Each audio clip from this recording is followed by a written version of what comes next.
Together we are ready for the show. Chats on fire, the crowd goes wild. Maggie's clips just drive me wild. Leanie's love for Java steams. We're living out our crazy dreams. On a chorus, Leanie, life's no lie. Sip that coffee, watch time fly. With Maggie by her side, it's clear the best damn show around is here. Subscriptions climbing, views so high. Leanie's truth, it makes us cry. Maggie's got that wit so quick. We tune in daily for our fix. Community that stands so strong.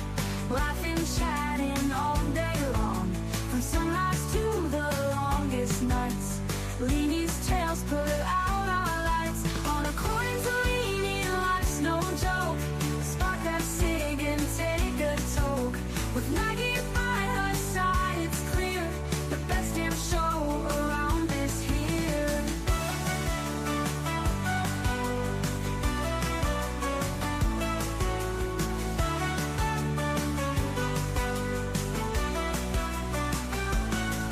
Subscriptions come and views so high. Leanie's truth, it makes us cry.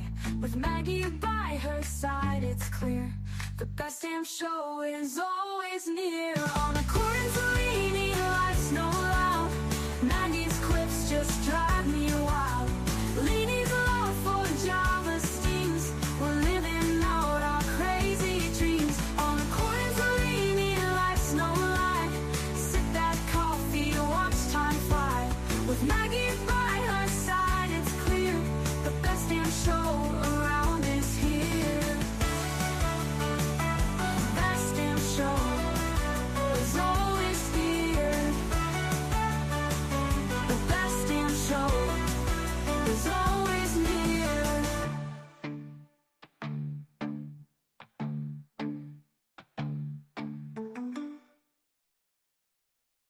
According to Lee.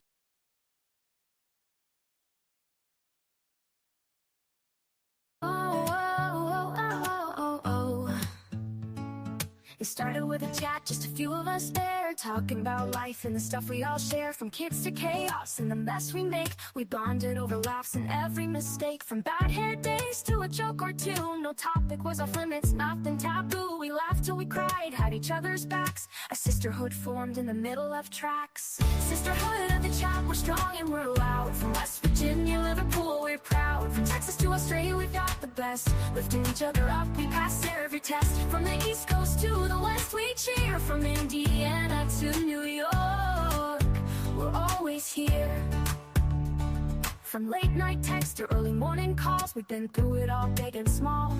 From talking fashion to the crazy stuff, we got each other's backs when life gets tough. We send memes and pics of the day gone wrong and the occasional "can you believe this song?" We share everything, no secrets to keep, like a wild dream that we never want to sleep. Sisterhood of the chat, we're strong and we're loud. From West Virginia, Liverpool, we're proud. From Texas to Australia, we've got the best. Lifting each other up, we pass every test. From the East Coast to the West, we cheer. From Indiana to New York, we're always here.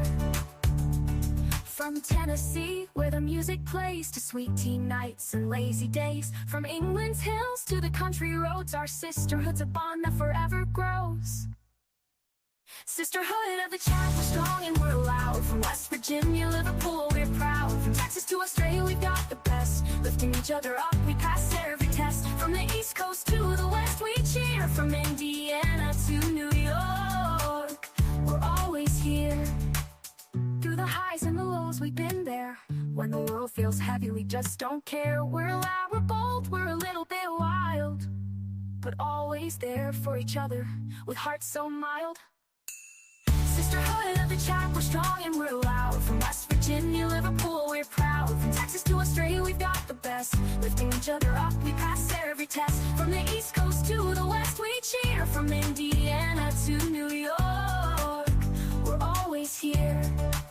So here's to the sisters who make life so sweet. We've got each other, no defeat. From the chat to the heart, it's all the same. We're a sisterhood forever in the friendship game. According to Leany, the eclipse is to blame. But truly the Lord brought us together, and we'll never be the same.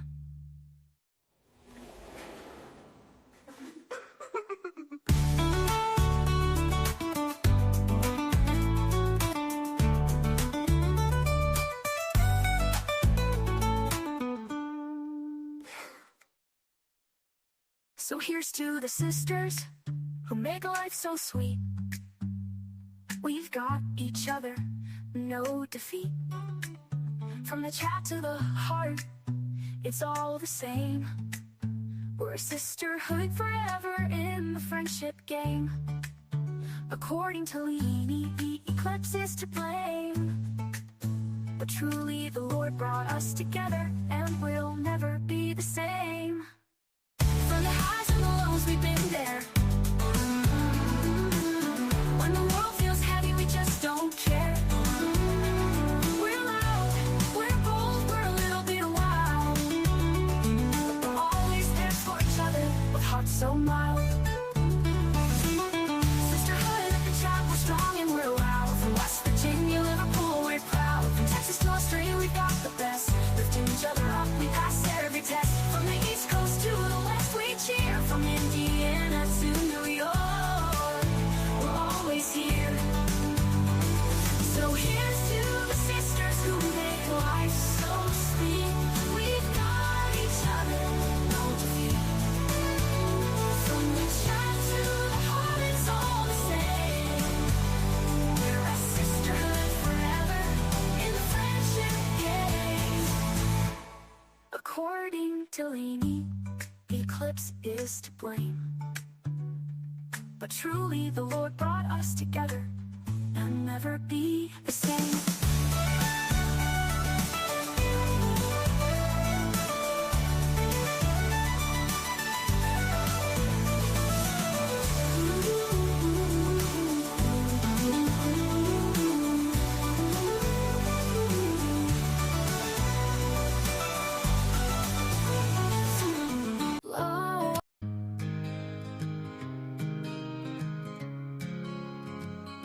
She started off observing.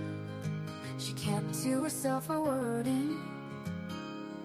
She saw the need for a friend indeed to all of those deserving. She travels the world through your eyes. She listens and sometimes cries. She wants to know what makes you whole and cares without disguise. According to Leany, she welcomes you here. A laugh, a song, sometimes a tear. A friend, a foe, a stranger.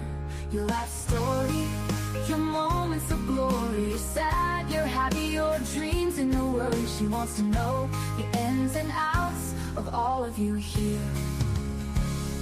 According to Lived, according to Lived, she welcomes you here. A laugh, a song, sometimes a tear. A friend, a foe, a stranger. Your life story, your moments of glory. You're sad, you're happy, your dreams and your worry. She wants to know the ins and outs of all of you here. According to Lived, she wants to know what it is all about. According to Lived, you're welcome here while we all just figure life out. So sit back and yak, smile and laugh, have a cuppa or two. Lived is coming on right now and she welcomes you. Let's hear life according to Lived.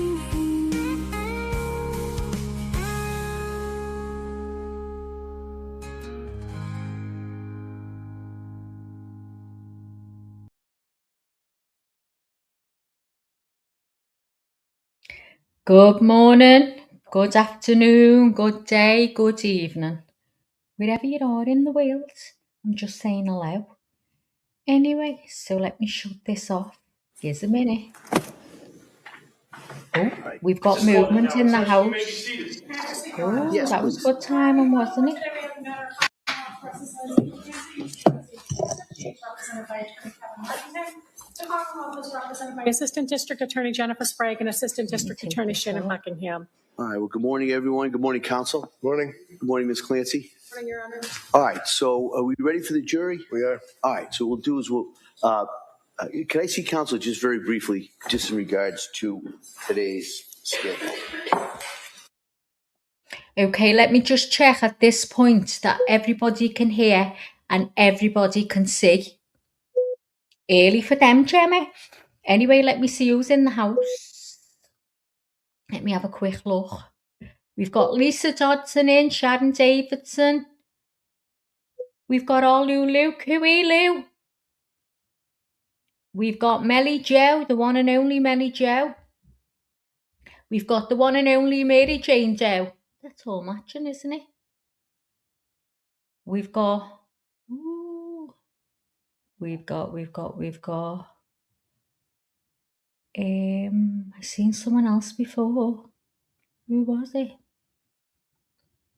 I don't know, maybe I'm Brissy, that was it. Good morning, Briss.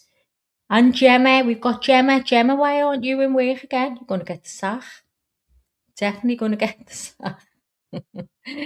Hello, Lunchy. Good to see you, girl. We've just been talking about you. Well, messaging, posting, whatever, about you doing all the music long before the AI was known to us. So, listen, I can't believe I just finished that music, the intro in time, didn't I? Hiya, Yeeby. Good to see you too. I hope I'm saying your name right. Katrina Evans, good to see you too, girl. Well, welcome in, and please let me know right now if you can hear what was happening then in the course and you can see it okay, so I can fix it. If it's not, please let me know right now. And just to let you know, I've already a tangerine. I couldn't wait, my nerves are all gone. When I get nervous, I eat, I get excited and I can't stand that. Because if this was going on for another 6 weeks, I'd be like as big as the house. All good. Thanks, Dolores. Welcome into chat. I can hear movement again. Do you know what? Yeah. I must have she's done it again. Go ahead, Good morning. host. Good morning, darling. How's everybody? Everyone's good. And it's already been on, Lee. Can you believe it? I know. I've been sitting here watching and listening to you guys. How are you? I just went blank. I went blank. What's new? I can't believe. I think it's because court's got me all messed up because they're actually on time. I don't know what the hell's happened. Hear ye, hear ye. All right. Go with it. What's the next exhibit? What's the next exhibit? 292. LBBB.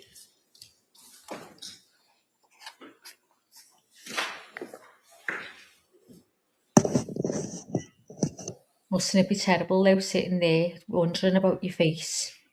Oh. Shush it, Dolores. Hey. All persons having anything to do before the Honorable William Sullivan, Justice of the Superior Court, now sitting in Plymouth, within and for the Commonwealth. Draw near and give your attendance, and you shall be heard. Well, I can see the Commonwealth of Massachusetts. This court is now in session. Please be seated. Oh, I'm so happy she still has her bow on. Your Honor, before the court today, we have the continuation of the jury trial in the matter of Commonwealth versus Lindsay Clancy. Ms. Clancy is present. She is represented by Attorney Kevin Reddington. The Commonwealth is represented by Assistant District Attorney Jennifer Sprague and Assistant District Attorney Shannon Buckingham. All right. Well, thank you, Madam Clerk. Good morning, members of the jury. I hope everybody had a nice weekend. And so what we're going to do, as we have done so many times before, I'm going to ask you those questions, and then we're kind of going to go over what today's schedule is, and then we'll get right back to the trial. So the first question: has any member of the jury read, seen, heard, or overheard anything from any source about any aspect of this case that would affect your ability to be a fair and impartial juror? All right. Last question: is there any other serious matter of concern bearing on your service as a juror in this case that anybody needs to bring to my attention at this time? Again, thank you so much for following those instructions. What we are going to do from the schedule today If you remember on Friday, we were in during cross-examination of Dr. Mack, who testified Friday afternoon. We're going to return to the cross-examination. And the only difference is Dr. Mack is going to be available by Zoom here. We've had a couple other witnesses, so you all kind of know how that's going to work. So we're going to finish the cross-examination of Dr. Mack by Zoom. Commonwealth, if they have redirect question, and then we're going to continue with the Commonwealth's rebuttal. All right, and so just to kind of go back as far as the procedures that we followed, so the Commonwealth presented their case. Then after they were done, the defendant presented their case, and we're now on to the Commonwealth's rebuttal. All right, and when the Commonwealth's rebuttal is done, we're going to move to the next portion of the procedure process, which will be the closing arguments and the legal instructions. All right, so that comes after the Commonwealth's rebuttal witnesses. So that's kind of where we are at this point.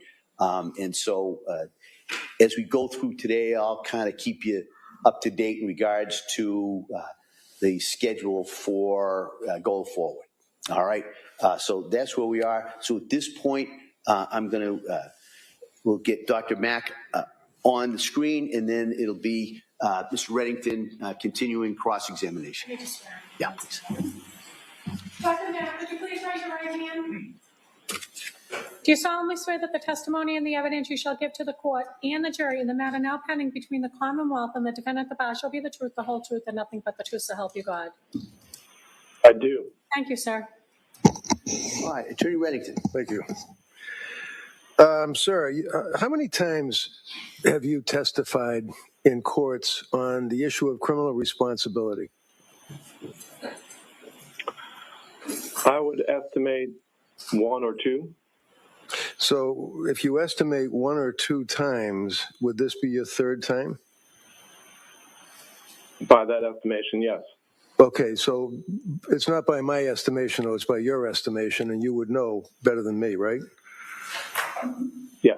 Okay, so this is the 3rd time in your career that you've testified on a criminal trial on the issue of lack of criminal responsibility. Is that correct?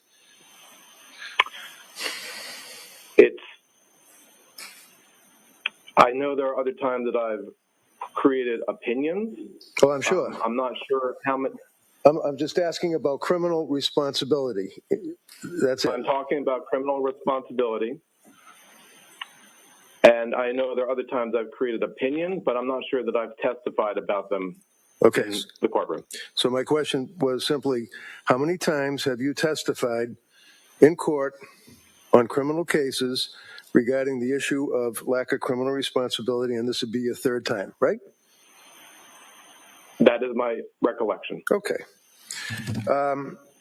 And you have testified in court on behalf of various governmental agencies on other matters in addition to criminal responsibility, correct?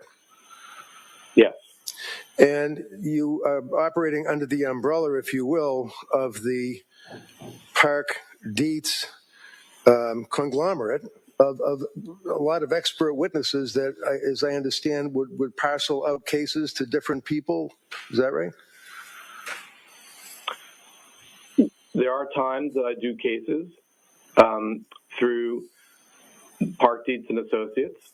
I can't speak to how many experts they have and exactly how they, as you put it, parcel things out. But over the span of my career, there have been times that I've done it when cases have been presented through Park Dietz and Associates, and times that I've done it through other entities.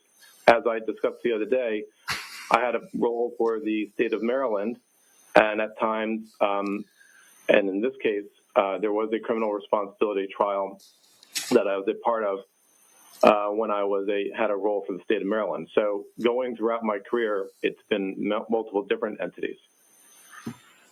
You've also testified, since we're talking about it, in the state of Pennsylvania, right? What's your question? You've also testified, since we're talking about it, in the state of Pennsylvania, right? I believe I have. Was that a Park Dietz, or was that you individually, or one of your other entities? You'd have to specify which case. Commonwealth versus Torres, 342 MAL 2021, Pennsylvania. Can you cite that case again, please? Sure. Commonwealth versus Torres, 342 MAL 2021, Pennsylvania, where the court held that that would be Abram Mack, was apparently certified only in child and adolescent psychiatry. You lacked forensic certification to testify in the field that you were ostensibly going to testify in. Does that refresh your memory? No. Did you testify in Commonwealth versus Torres in Pennsylvania? I don't remember. How about Commonwealth versus Carter in New Jersey? You remember that one? No. Do you recall that the court held on an appeal that you used an approach that fell below the standard of forensic practice? No. How about Feder LeBron versus the Secretary of DCF, 710 Fed 3rd, 1202 in Florida? You remember that case, I'm sure, right? I do.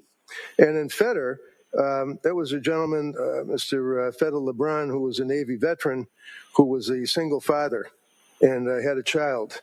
And he was a member or a person that was able to get benefits from what's called TANF, T-A-N-F, Temporary Aid to Needy Families. You remember that? I do. And the state of Florida decided that because needy families consisted of either minorities or drug users or people that would not be reliable to work in the confines of working underneath the TANF, so they wanted to have blood testing and drug testing of all the people that were temporary aid to needy families, right? That's your conception of what was happening with that. Well, it's my conception from reading the case, sir. Do you agree, sir, that TANF is an acronym for Temporary Aid to Needy Families? Yes, it is. Do you agree, sir, that this gentleman, Mr. Feder LeBron, was a plaintiff in a lawsuit against the state of Florida? Yes. Do you agree, sir, that it was in federal court? Yes. Do you agree, sir, that in federal court, the court held that, in fact, you were unqualified to give an opinion that you attempted to give, saying that it was perfectly appropriate to test by way of urine or blood people that are benefiting from the TANF program, because your testimony was that they belong to a class of people that, I guess, had to be tested, right? Well, I don't agree with your conceptualization. Okay, so the court ultimately ruled that your argument, your testimony on behalf of the state of Florida, the government, and you indicated that TANF benefits, applicants for TANF were people that were involved with drug use, violence, and higher rates of suicide. Remember those words, those three words? The testimony that I provided. Do you remember testifying, sir, about the people that are the beneficiaries of the TANF program, people that need aid because of needy families, are people that should be tested by way of blood or urine? And your argument, sir, was because they are of a class that would be more likely to commit a crime or have suicide or drug use. Did you testify to that? That is not the way that that testimony or that report was presented. No. Okay, so your answer is no. Let's keep it that way. Your answer is no.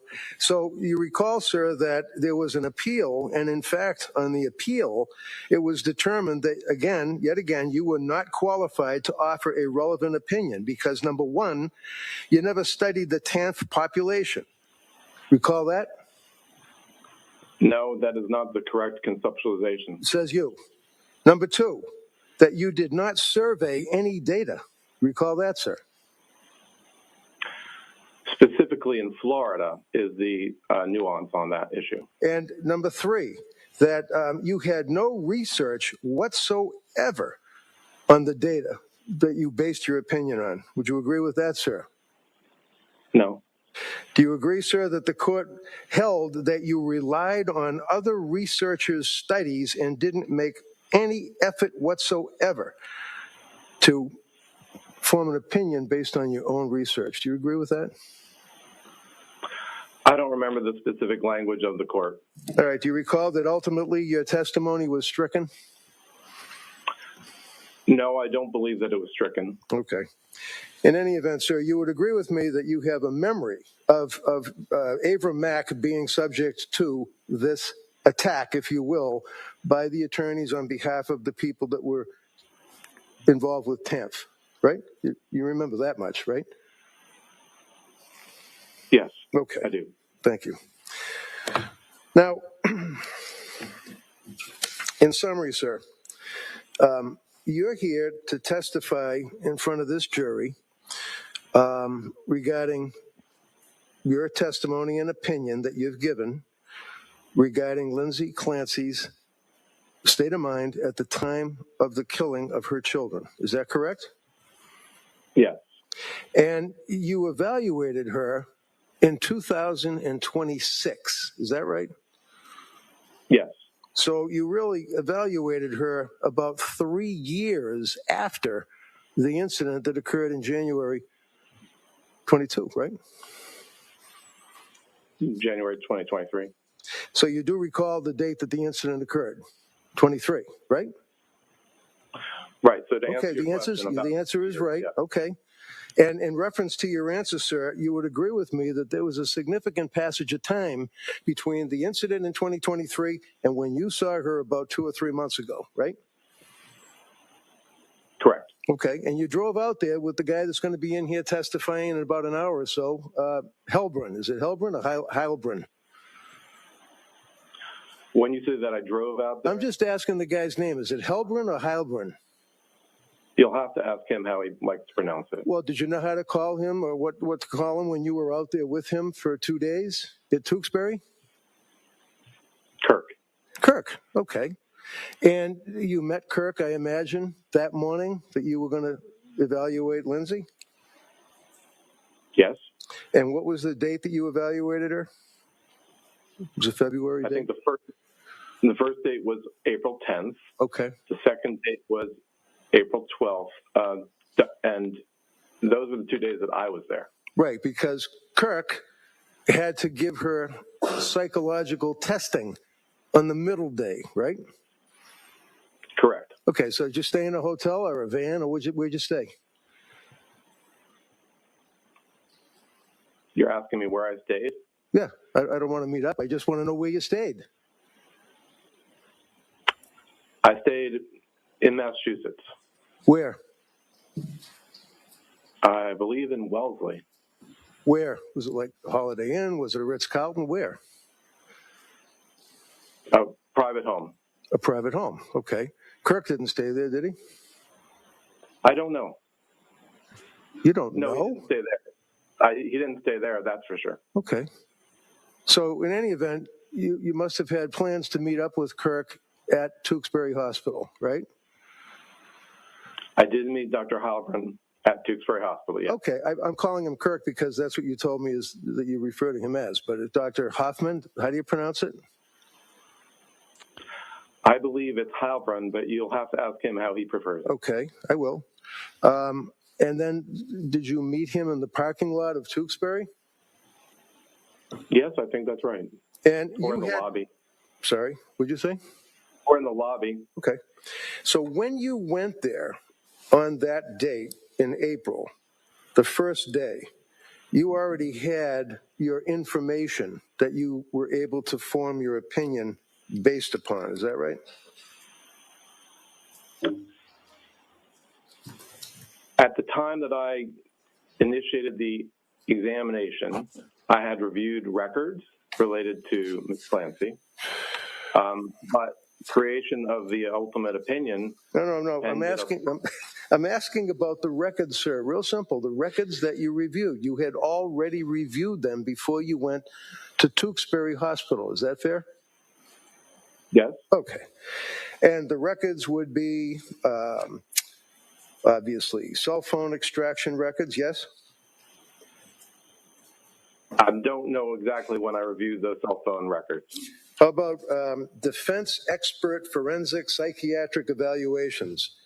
Dr. Philip Resnick, Dr. Margaret Spinelli, you reviewed the reports that were already prepared by my experts. Is that correct? And also Dr. Zeisel. Zeisel, yeah, thank you. Okay, because I had sent them to you, isn't that right? You had sent them, I believe, to Dr. Heilbronn. To Dr. Who? I'm sorry. I think Dr. Kirk Heilbronn. And I think he was able to give them to me. Okay, fine. So you also were able to review Department of Children and Family Records dated February 3rd of 2023, correct?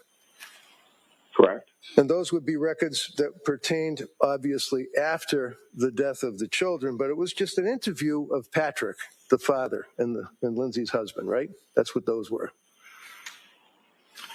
That was a substantial component of that, but that was the DCF evaluation that occurred, and they, I believe, interviewed him when he was at Boston Children's Hospital. Okay, all I'm asking is that the DCF, in other words, there's no DCF records that shows that Lindsay was abusive to her children, right? I don't think that was necessarily the conclusion of that report. Well, it wasn't the conclusion of any report. There were no other reports other than February 3rd, correct? Yes, that's right. Okay, and that would be interviewing Pat, the father and the husband, right? As I said, I think effectively that is the core component of that report. Okay, that's the component of the report. The answer is yes. You also had medical records from Astor Mental Health Records, right? Yes. That would be Jennifer Tufts? Yes. Jennifer McAllister, right? I'm not sure if that's the name of another doctor in that practice, but substantially Astor Mental Health included the work of Dr. Tufts. Dr. Tufts. And how about nurse practitioner Gelada? Did you review her records as well? The records of hers that came from the organization that she worked in, yes. What organization was that, do you know? I'm not exactly recalling the title of it, but I believe it's South Shore Mental Health, but I'm not exactly sure of the exact title. Boston Children's Hospital, Brigham and Women's Hospital, and McLean Hospital records. You reviewed them, correct? Yep. Spalding Rehab, right? Yep. Tewksbury Hospital from March 27th of 23 up through April 1st of 26, which is a little bit before you saw Lindsay, right? Correct. They were about 7,000 pages, a lot of paper, right? Yes. Toxicology records, police reports, grand jury testimony. You read all that too, right? Correct. Police interviews of witnesses, right? Correct. And you had met with, I imagine, or spoken to, by telephone perhaps, with the district attorneys, the prosecutors here. Yes. And where did you meet them? The prosecutors? Yeah. Only by phone. Okay, so you met them by phone. When was that? I don't know offhand when that was. How long was the conversation? I don't recall. It could have been somewhere between 15 minutes to 45 minutes. And basically they told you that they wanted you to evaluate a defendant who had been indicted for triple homicide of her own children by the name of Lindsay Clancy. You knew that from speaking with them, right? Effectively, I knew that, yes. And, you know, I normally don't go there with expert witnesses, but it was fair game on Dr. Zeisel. How much money do you make a year on your forensic evaluations? It ranges over the years, several $100,000 of dollars. Yeah. Can be a few. And a lot of that, more. I'm sorry, go ahead. No, go ahead.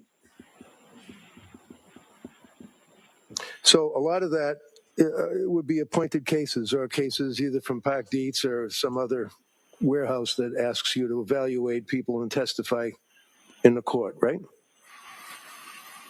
Or over the years, people contact me directly. Really? We're talking about over the last Isabel's, I was showing you the calendar. Right. Isabel's birthday's tomorrow. When you were contacted by... Did you send her a happy birthday? Did the DA here call you? I or did. You call and then she sent me a message. She said, "Mammy, my birthday's tomorrow." I don't recall. Do you recall that they told you what a horrible case this was, that this woman killed her 3 children by strangling them Did they tell you that? Sustained. Next question. Well, did you know what the factual allegations were of the case? Yes or no? Well, all the factual allegations, yes, I believe they were conveyed to me during a phone call. Yeah. Okay. And when you were engaged or retained through Park Dietz and Associates to work for the Plymouth County District Attorney's Office, I mean, that's fair to say. You were working for them, right? Effectively, I was retained by the district attorney's office. Yeah. All right. And let's talk about confirmatory bias. You know what that is? Well, you were asking me the other day about the cognitive bias think tank, and we talked about how, as a part of my work in patient safety. No. This is Doctor. I would like to be able Hold on, Doctor. Please listen to the question and answer the question. Go ahead. This is confirmatory bias, sir, not a think tank talking about safety of anybody, okay? Confirmatory bias. Have you heard of that term? I have. And what does it mean?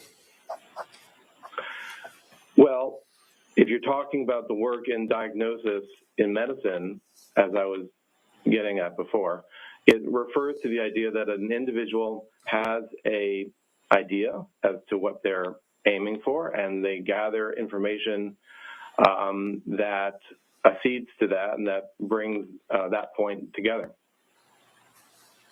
Okay. So would you agree with me, sir, that when you are retained in your practice, working whether it's for Dietz or somebody else, and you are engaged by a prosecutor, such as the Plymouth County DA's office, is it fair to say that you go into your work and your evaluation, and I hesitate to use the word investigation, but you have a confirmatory bias? You're hoping that you're going to be able to help them out, right? No. No. Okay. So you had read all this material, you had spoken with the prosecutors, and I imagine you had done a team back with Kirk Heilbrunn, right? Oh, what? You talked to Kirk Heilbrunn about the fact that you guys were going to go in and evaluate Lindsay, right? We had worked with the prosecutors, and I believe them with you. No, you didn't. Excuse me. You didn't work with me. What do you mean? You didn't work with me. I imagine there was interactions in terms of setting up the dates on which this would occur. I had nothing to do with it. My office manager, Laura Mather, would have done that. I had nothing to do with it, sir. Yeah, okay, next question. So when you went out there on the 2 days that you went out, forget the middle day, because that's when Kurt was by himself. When you went out there, the two of you met in the parking lot or the lobby, one or the other, correct? Yes. Yes? I said yes. And the purpose was to go interview her, right? Miss Clancy, yes. So you guys go down the hallway, you go in the elevator, you go upstairs to the locked wards, they have to open the door, they have orderlies and people that escort you. Is that right? Yes. You have to sign in, you have to have ID because it's a locked ward, right? Effectively, yes. Effectively. And the two of you, you and Kirk, go into a room where she's sitting in her wheelchair by herself so that you two of you can interview her. Is that correct? Yes. For how many hours did you interview her the first time? First day, it was roughly ended up being about, I think, 4 or 5 hours.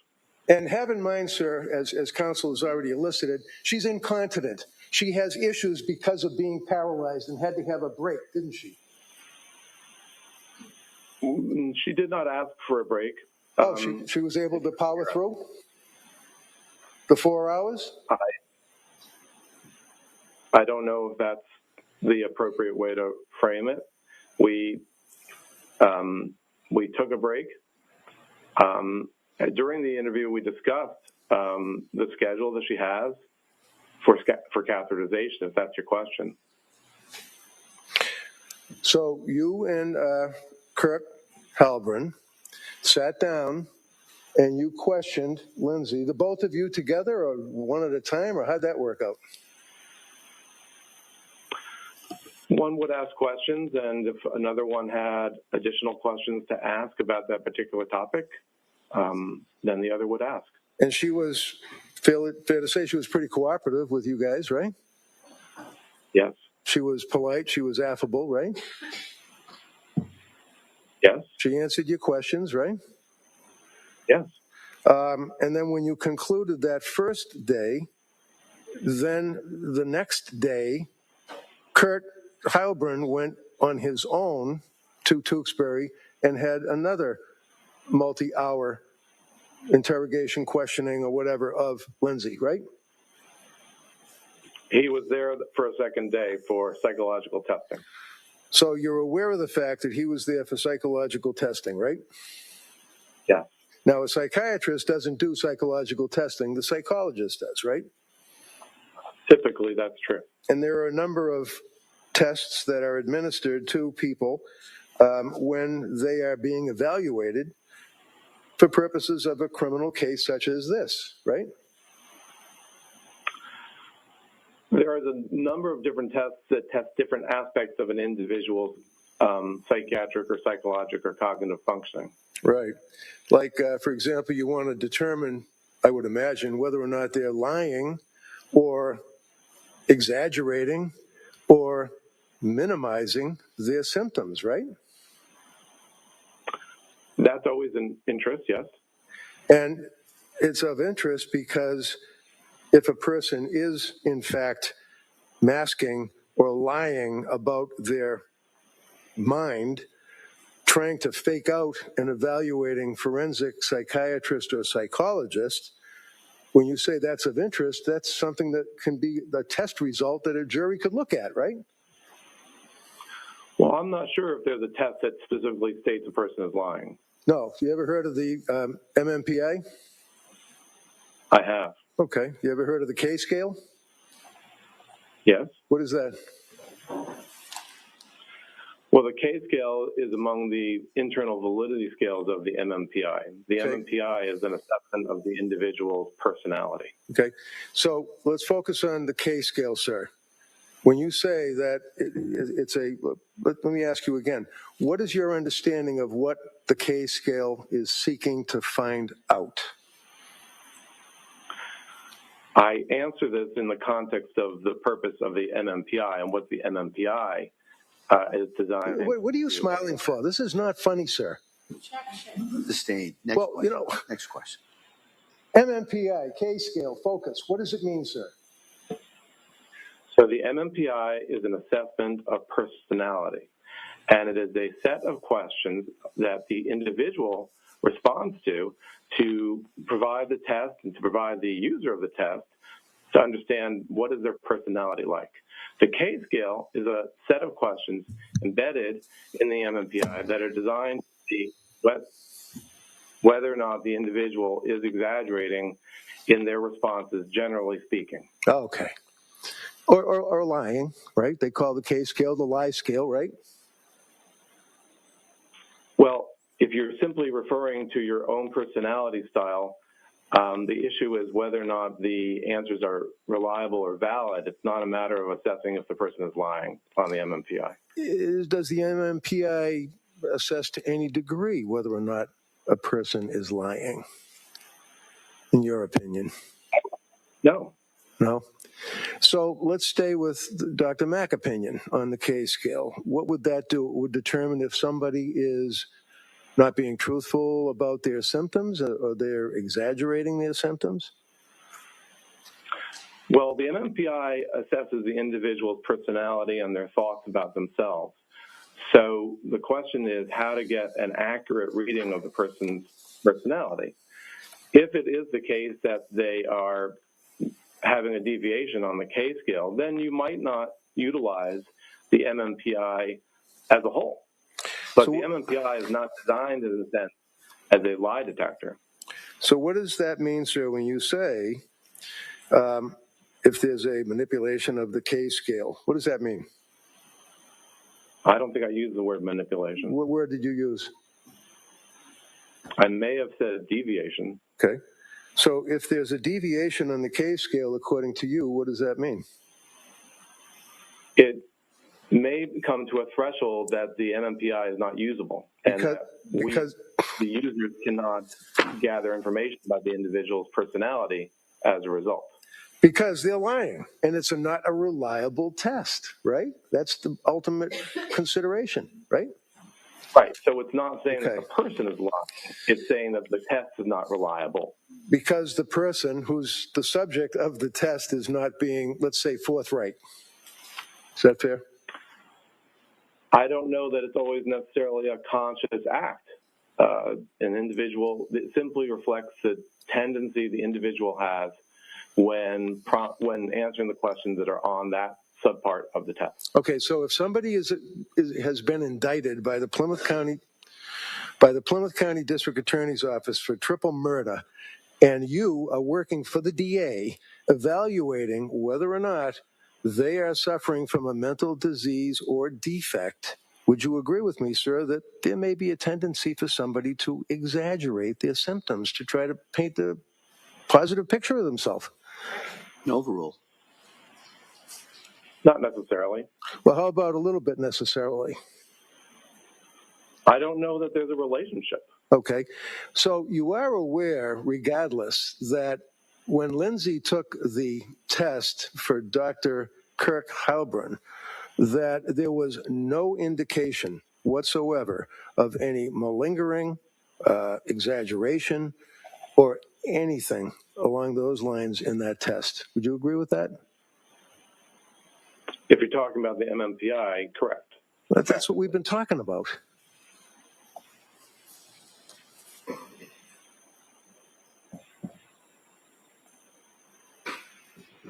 I don't know. We're looking at each other. I wasn't sure if he was going to answer, but let's ask the next question. Yeah, okay. So you, tell me again what your answer was, sir.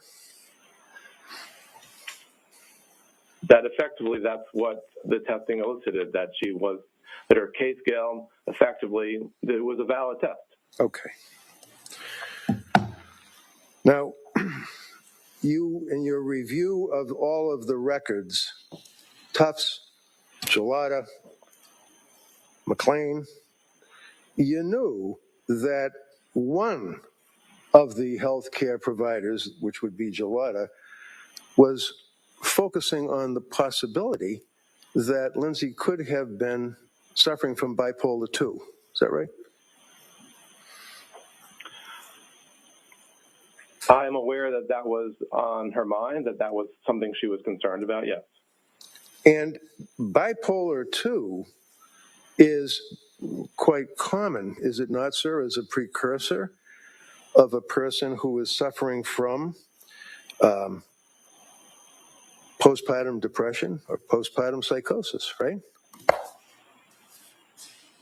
I don't understand your question. Okay, well, how about, is it appropriate in Dr. Mack's opinion to give a person suffering from bipolar 2 or bipolar 1 an SSRI? An individual, there is a need in one's practice, traditionally at least, that if an individual might be suffering from bipolar 1 or bipolar 2, to avoid using SSRI medications. However, that has been reduced in terms of our worry about that over time, but that was maybe 20 years ago, 15 years ago, something that psychiatrists were more concerned about, but the concern has lessened over time. It has. So in your opinion, sir, it's okay to give a woman who is coming to you for help, who's been diagnosed with a bipolar 2, it's okay to give her the SSRI, in your opinion. Is that what you're telling this jury? That's not what I said. Oh, okay. Tell me what you said. I said the concern about the relationship between SSRIs and mania or bipolar disorder has lessened, but that doesn't necessarily mean that people's practices have changed. And when you say mania, what does that mean to you, sir? Mania is a state defined in the DSM. I believe we discussed this the other day. Well, go ahead. What is it? What are the symptoms of mania? So mania is a condition, and it's defined not only by the symptoms that I'm going to mention, but also by a time frame. And as we discussed the other day, it is a mood state that is used as a building block for bipolar type 1. So one would need to see 7 days consecutive, and where the following symptoms, 4 at least of the following symptoms are present most of the day for all of these days. And that would include a thought process called flight of ideas. Secondly, distractibility. Thirdly, an engagement in activities that are pleasurable but have painful consequences. Rapid speech, or what we would call pressured speech. Pressured speech. Or rapid speech. Additionally, grandiosity and an exaggerated amount or excess degree of goal-directed behavior. And what is your... go ahead. Go ahead. What is your understanding, sir, of the symptoms of bipolar 2? So bipolar 2, well, we didn't finish the definition of bipolar 1, but in terms of bipolar type 2, one would need to have had a major depressive episode. I believe we discussed that the other day as well. And also one needs to have had what's called a hypomanic episode, which is similar to a manic episode, but lesser in terms of time course that's required, and only 3 out of the 7 symptoms are required. So bipolar 2, you would agree with me, sir, is in fact a major or a serious mental illness, right? Yes. And your opinion, after you had your opportunity to go back again with Kirk on the 3rd day and interview Lindsay in Tewksbury Hospital. And how long did you interview her for the 3rd day, asking her questions? I'm not sure I remember. It was perhaps 3 hours. So after you completed your evaluation, you came to a conclusion that, in fact, Lindsay was suffering from a major mental disease or defect, to wit, bipolar 2. Is that correct? No. No. So why don't we look at your report and you tell me what your ultimate opinion was of your diagnosis of Lindsay after evaluating her, sir. I think I said this the other day that my Why don't you say it again, sir? Yes, I'm happy to. My opinion was that, and is, that she suffered from a major depressive episode, and that was a part of major depressive disorder. Well, looking at your report, sir, on your conclusions, would you agree with... You're right. He's reading. So do you have your report? He's reading from the wrong report. Do you have your report, sir? Can I see it sidebar just for a second? It's not the wrong report.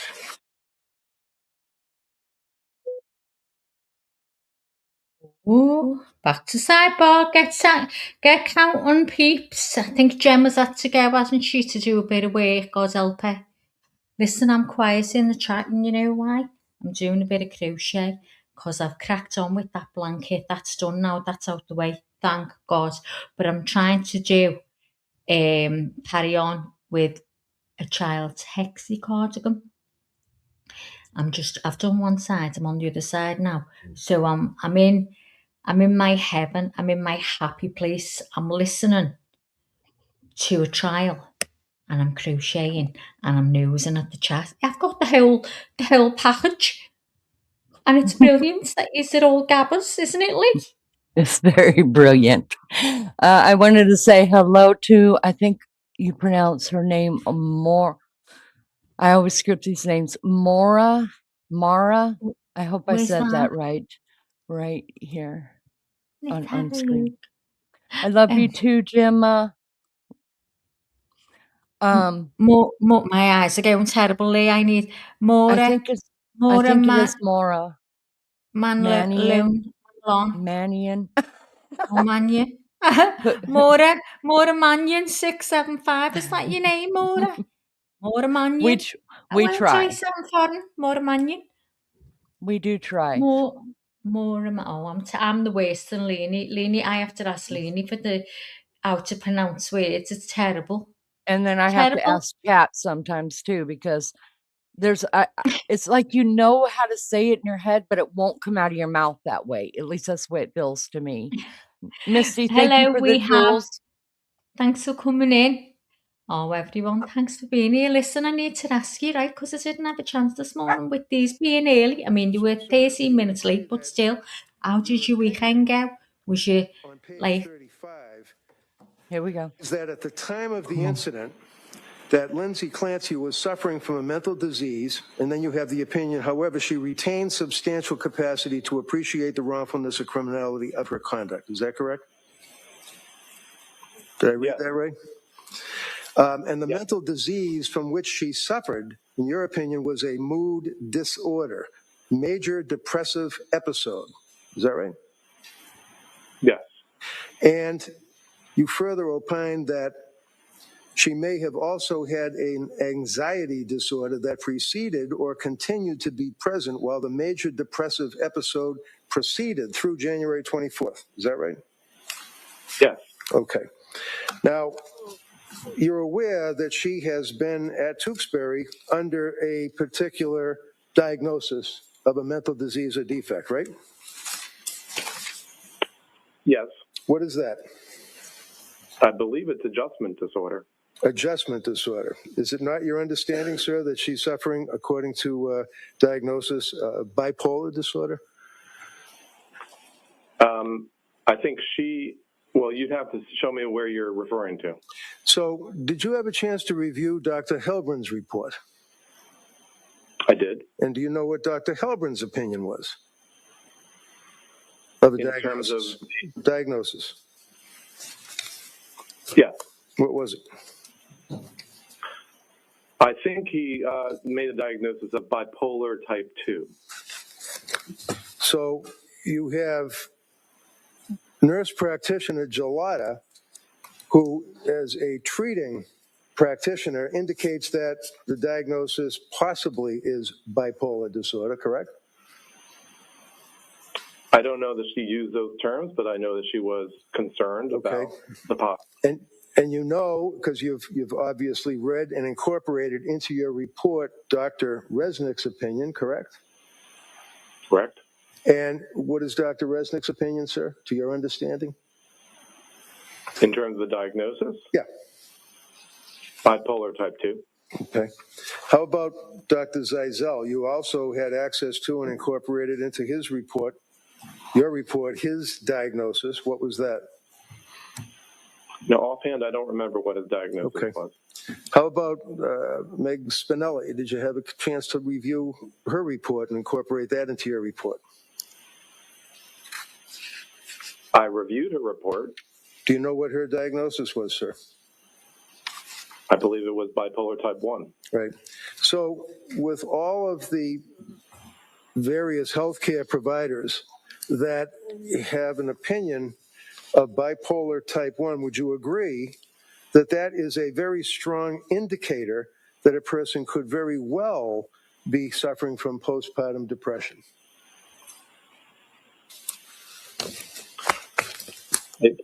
I'm confused by your question because that last piece is not necessarily inconsistent with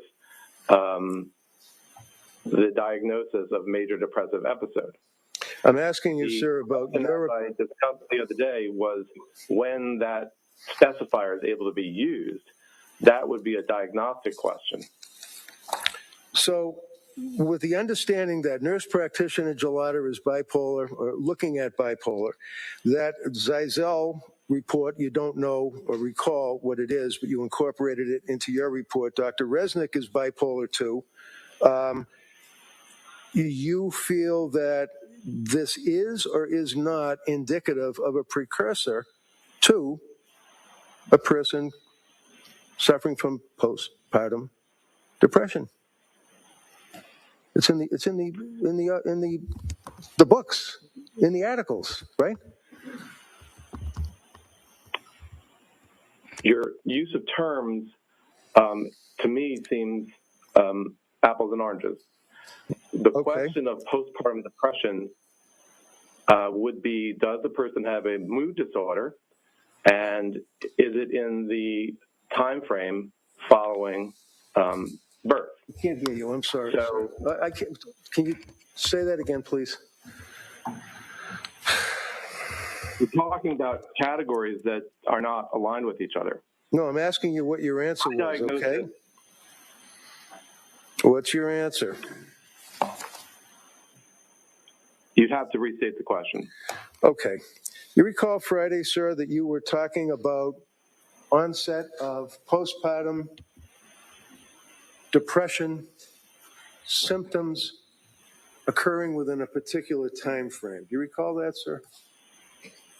The diagnosis would be my a question is depressive simple. Do you episode. recall saying what the time frame was Friday? I'm trying to answer your question. What is the time frame? The time frame designated for the diagnostic specifier called with postpartum onset is 4 weeks. Okay. And that's your opinion, right? Well, I believe that's what the DSM says. Okay. So let's talk about the 4 week period. The 4 week period in which that specifier may be added. Okay. You recall saying the that diagnostic rule. You recall saying that a person can be postpartum and it has to be within 4 weeks. You recall saying that Friday? What I would have intended to say. No. What did you say to the? Come on. What did you say to the jury last Friday? Doctor, please listen to the question and just answer the question as asked, okay? And then if the Commonwealth has any redirect, they can follow up with their questions. Go ahead. Thank you. Do you recall saying that a person has to be postpartum within 4 weeks, according to the DSM? Recall saying that? To meet that specifier, yeah. Right. Well, do you understand, sir, that every woman that has a baby for the rest of their life is postpartum? Because postpartum, quite frankly, means having a baby, right? Sure. So, but that wouldn't be the specifier of with postpartum onset. Yeah, but you can't. Postpartum is not a disease, doctor. Postpartum. Right. It's an appellation that is defined in terms of 4 weeks. Okay. According to you, right? You understand that World Health Organization is different, right? If you're talking about the ICD. What is that time frame, sir? I'm not sure what it is. I think you said it was 12 weeks. How about the proposal to amend the DSM-5 text revision, or TR? What's the proposal for that? Well, there's a proposal specifically around the proposed diagnosis called postpartum psychosis, and for that, it's a 6 week period. So you've got 4 weeks, you got 6 weeks, you got 12 weeks. Would you agree, sir, that postpartum depression, postpartum psychosis can occur up to a year or even a year or longer? I don't know, but I am telling you what the DSM says in terms of how to diagnose it and how to code it. Okay. You would agree, sir, that she is at Tewksbury with a diagnosis of bipolar, right? That may be among her diagnoses. Okay. And she's on medication, right? Yes. And she hasn't had, over the past 3.5 years, any problems with sleep, anxiety, depression, symptomology of the same while she's been medicated at Tewksbury, right?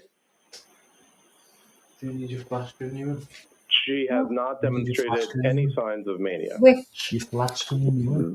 she hasn't demonstrated any signs of anxiety either, has she, while she's been on the medication, the right medication, right? I note that she's complaining of anxiety. I'm not sure she's demonstrating signs of anxiety.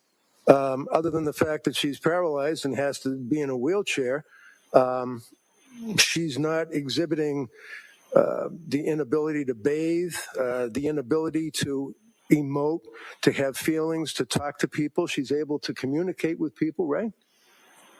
Yes. Okay.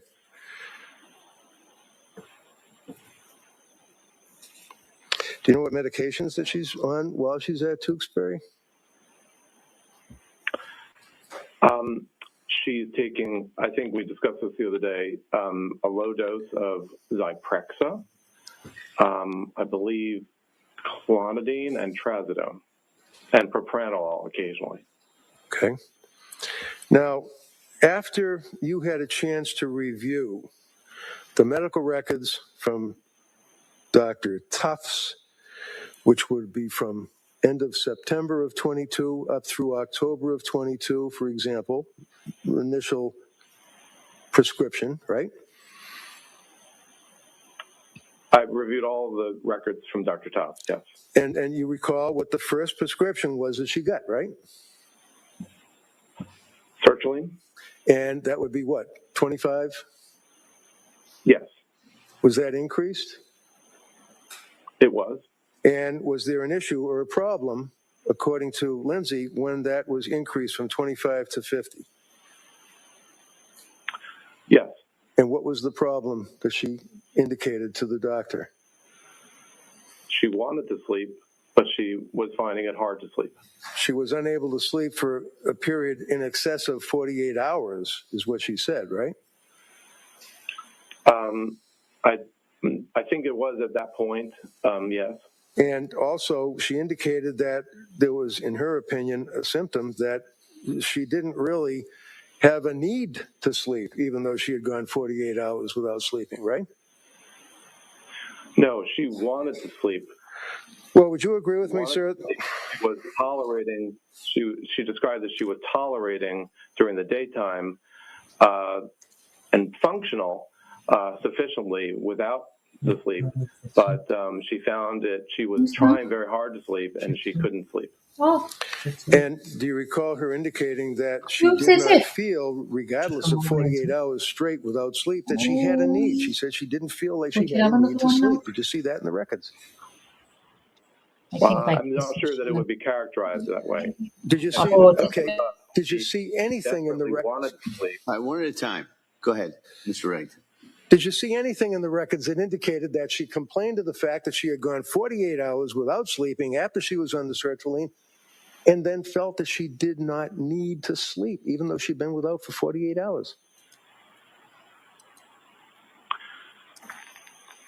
I don't exactly recall what was written by Dr. Tufts, but she described to me that in that period... Doctor, I'm asking you about the medical records, not what you think she told you 3 years later. The medical records. The medical records review the fact that she was not able to sleep. And would you agree with me that one of the symptoms, sir, that you would be concerned about as a psychiatrist is when a woman who is postpartum, after having a baby, is complaining of a number of symptoms, one of which is that she went a long period of time unable to sleep, but didn't feel that she had the need to sleep? That's textbook, isn't it? Well, the DSM textbook refers to a decreased need for sleep as the seventh element of mania. Okay, so that is an indicia of mania. Can I get that out of you?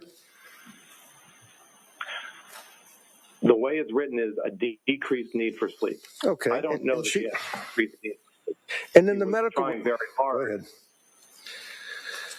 I think she desperately wanted to sleep. Is that what you think, sir, or is that what your opinion is based on the medical records? That is my understanding based on the totality of the information. Okay. So is it your understanding that she also exhibited signs or symptoms of postpartum depression? So to the extent that she had depression in a period after having had a baby, that is not how DSM would refer to it, but as you said, everybody would be postpartum in that regard. So my opinion is that she had major depressive episodes in this year or within 4 or 5 months following birth. Sir, you're familiar with the postpartum psychosis. You're familiar with that, right? So there's the concept of having psychosis. Are you familiar with postpartum psychosis, sir? Yes or no? I'm familiar with a proposed diagnostic entity called postpartum psychosis, and the idea that people can have psychosis as a mental disorder at other times. You're familiar with the Department of Mental Health in Massachusetts, right? Yes. You're familiar with the funding of the Department of Mental Health for the Massachusetts Child Psychiatry Access Product. You're familiar with that, right? No. Called the MCPAP, that focuses on postpartum psychosis and postpartum depression. Are you familiar with that, sir? No. Would you agree with me that when a person has a child and is within the postpartum period, that they may present to a doctor with symptoms that might lead the doctor to believe that they are suffering from postpartum depression? Would you agree with that? I'm not familiar with that particular program. I'm happy to. All right, I know you're happy, but I'm just asking, sir, about postpartum depression. Forget the program. You're not familiar with the program. We get it. I'm asking you now, sir, about your familiarity with postpartum depression. Yes. Okay. And there are symptoms of postpartum depression. Fair to say? Postpartum depression. Are there symptoms, sir? Yes. I am familiar. Okay. And forget the DSM. Let's just focus on the symptoms as you understand it for postpartum depression, which, according to you, has to occur within the first 4 weeks of birth. But quite frankly, it could be 6 weeks, it could be 12 weeks, it could be a year, right? You said forget the DSM, except that making diagnoses in psychiatry requires an authority, and we utilize, in this country, the DSM. Maybe we shouldn't? All right, sustained. Next question. So you're familiar, sir, you're not familiar with MCPAP for mothers in Massachusetts. You're not familiar with that subsidiary of the Department of Mental Health, right? No. Are you familiar with the Department of Mental Health postpartum psychosis provider training? In other words, what the LISCWs are learning and what the psychologists or psychiatrists working for the DMH are learning about postpartum depression, postpartum psychosis. Are you familiar with those standards? No. How about the Edinburgh postnatal depression scale? We talked about that Friday. You're familiar with that, sir? I am. But you don't feel it's important. You think the regular GAD scale, general anxiety scale, is sufficient, I guess, right? I don't think I said that. Oh, okay. So do you think that the Edinburgh postnatal depression scale is important as a tool for a diagnosing physician dealing with a woman that's within the time frame and exhibiting symptoms of postpartum depression? Yes. Okay. So what was Lindsay's scale, if you know now? You had the weekend, I imagine, to look it up. I don't offhand know what it was. Okay. So if I offhand told you that it was pretty much off the chart, would that have any impact on your opinion as to the utility of the postnatal depression scale that was administered to her? That's not a form of the question. No, sustained. I mean, overruled. Let me ask. Sorry. It's a scale that elicits distress, which she had, and it elicits depression, which she had. And it's not just limited to distress and depression. It's focused on, and again, I'll read it, the Edinburgh postnatal depression scale, right? Right. So, no, the answer's right. She had diagnosis of depression. She was being treated for depression. All right. So you, in any event, you don't utilize, apparently, the EPDS, right? You don't utilize it in your practice, whatever that may be. Correct. Okay. Not that I'm against it. I just haven't had the opportunity to use it in some time. Just like you think that, in a Episiotomy is a tear, I guess, when a person has a baby, right? I'm sorry? Remember Friday you said that when a baby is born and the woman suffers a tear, that you called it a Boom. particular name? Didn't mean to scare y'all. Right. When there's a need for a tear, there are several different degrees. No, wait a minute. No, Hold that's on not now, what you hold said, on. sir. Let me Excuse help him. Sir, I'm pissed. Friday you said that the episiotomy is, in fact, a tear. Do you remember saying that? He did. I'm not sure exactly the wording. That's what you Did said, somebody sir. tell you that you were way off base on that testimony Friday, sir? I'm not sure what you're referring to. I'm referring to Oh you my God, you're a saying fucking that idiot. an episiotomy is a tear. That's what you said, sir. It's not. That's exactly what you said.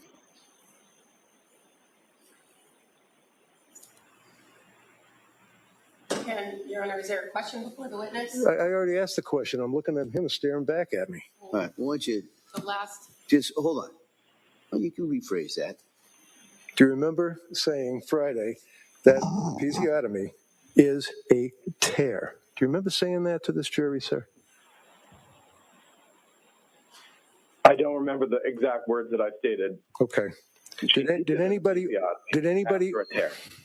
did anybody over the weekend tell you that in fact you were wrong and that it is a surgical procedure and that a natural tear has nothing to do with that procedure other than repairing? Did anybody talk to you about that at all over the weekend? No. Okay. No. Then your wife is an idiot. So you would agree with me, at least, that postpartum depression, even though you don't use the EPDS, does have symptoms that a doctor would consider if a patient came to him or her for help, right? Yes or no? So, yes or no? You're asking me about a condition which Right. is not the way that it's defined. I'm asking you, sir, whether or not you understand as a doctor that if a woman has a baby and comes to you because she is in trouble, that you would look for symptoms, would you not? Yes or no? Yes. Okay. Yes. And if the woman told you that she was less able to laugh, no emotion, unable to see the funny side, is that a symptom, sir, in your opinion, of postpartum depression? Yes or no? It's a symptom of depression. Was Lindsay Clancy complaining that she was unable to laugh or emote or see the funny side, if you will, of life when she went to see Dr. Tufts and Dr. Gelada? Do you recall that, sir? Yes. Okay. Okay, so let's just say the next issue would be stopped looking forward to things. You're familiar with that? People don't look forward to things, and what is that called? Anhedonia or something like that? Right. So that was one of the several elements of major depressive episodes that I referred to the other day. Right. But it's also one of the symptoms of postpartum depression, correct? They are the same. When Okay. you have depression and you meet the qualifier, then you can call it depression with postpartum onset. How about a person that comes to you and says that they're anxious and worried constantly for no good reason? Would you agree, sir, yes or no, that that's a symptom of postpartum depression, according to the authorities? So, can you answer that yes or no, sir? It's real easy. Sir. All right, hold on. If you can't answer the question as asked, doctor, just say you can't answer it as asked, and I'll ask counsel to rephrase it. Go ahead. Yes. So would you agree with me, sir, that the next symptom of postpartum depression would be anxious or worried for no good reason? So I can't answer that question. You can't. You can't? I said I can't. Okay. Was Lindsay Clancy expressing to the doctors and the nurse practitioners and the LICSWs or whatever on the medical records that she was anxious and worried on a daily basis for no apparent reason? Yes. Did Lindsay Clancy also indicate that she would have episodes of fear or panic for no good reason? Yes. Did she also indicate, sir, that she was overwhelmed by life, basically, overwhelmed? Yes. Did she also indicate that she was so unhappy and worried and anxious that she had trouble sleeping? Yes. Did she indicate that she was sad or miserable and unable to enjoy things like family, friends, society? That is a symptom that progressed as those months moved on, yes. Sure did. Did she also say that she's unhappy? She was so unhappy that she was crying on a daily basis. Yes. Did she also indicate that she had thoughts of harming herself? Well, or suiciding, yes. So if she's successful in harming herself and she dies, then it's suicide. Either way, it's a thought of harming herself, right? I don't think she had the interest of harming herself simply for the interest of harming herself. She had the interest of suiciding. And she wasn't successful, obviously, right? Are you referring to January 24th? So the postpartum depression, sir, which invariably involves the EPDS, which you don't use, consists of 1 to 10 symptoms, and she hits every one in the medical records that you reviewed. Is that correct?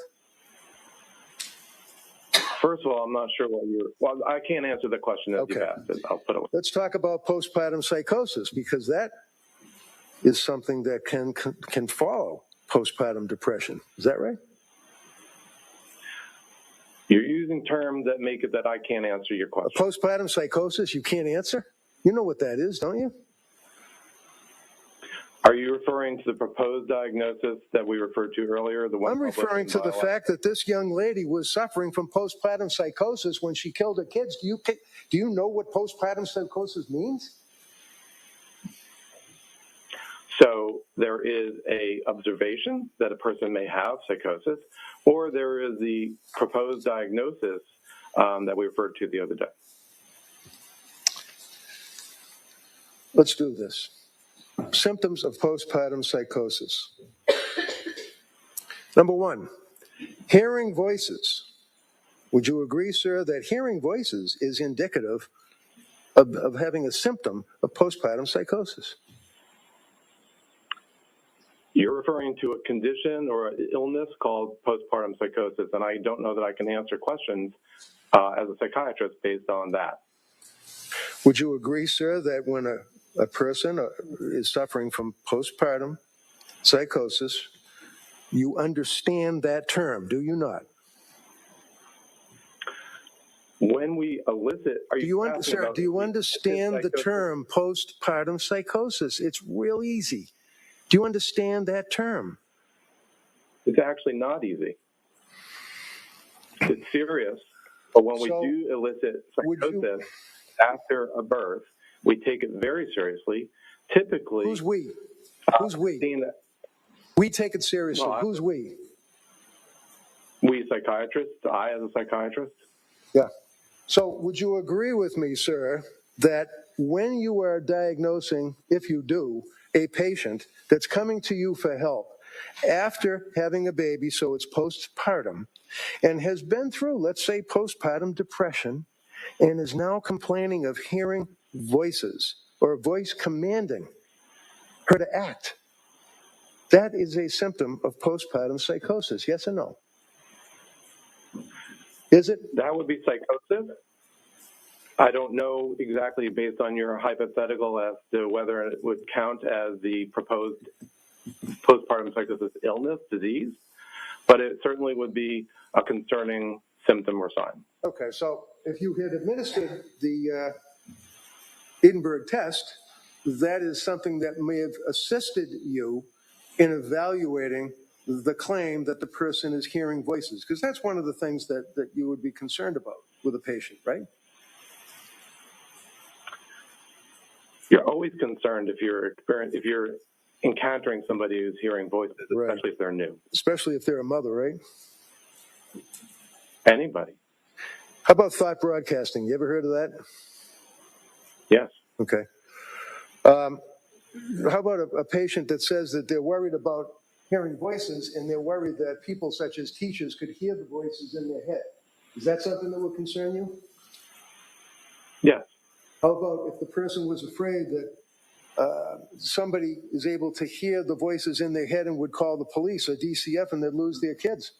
Is that something that would concern you? Hypothetically, yes, it would be a Or concern. how about actually in this case with Lindsay Clancy? Did you come across that in all of your investigation?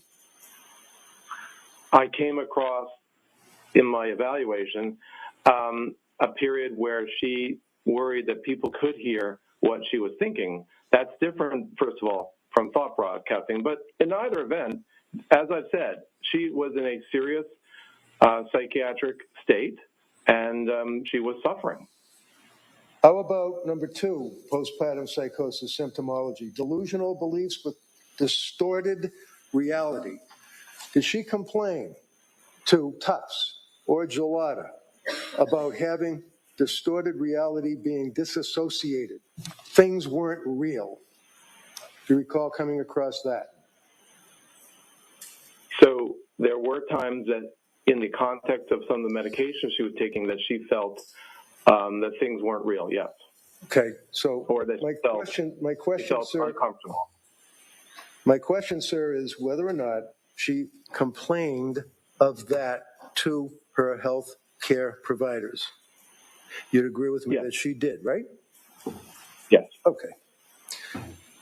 How about appears normal in between episodes, calm, even laughing? Would you agree with me, sir, that postpartum psychosis waxes and wanes? It comes and it goes, right?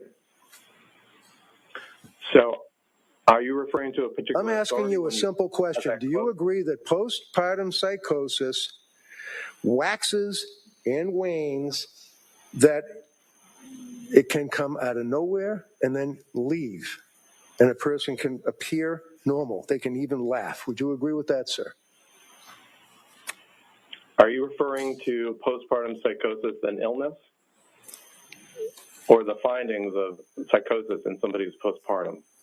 I am asking you about Lindsay Clancy, the young lady that's sitting right here that you're testifying against in front of this jury, telling this jury that she was responsible for the death of her children. You with me? I'm not sure I understand exactly the context that you just stated. Okay, But the context I'm giving it is the natural course of an illness called postpartum psychosis. That illness has not been refined. It's not something that we in psychiatry, at least as far as I'm aware, can talk about as an illness where we understand its typical course. And okay, time out. Okay, hold on. Let him finish. Doctor, you done with that answer? I'm done. Okay, good. You're telling me, sir, that you don't believe or buy postpartum psychosis. Is that what you're telling me? I didn't say that at all. Okay. So you do believe that postpartum psychosis is a serious mental illness? I don't think it's a matter of belief or not belief. I'm aware of how to elicit the symptom or sign of psychosis.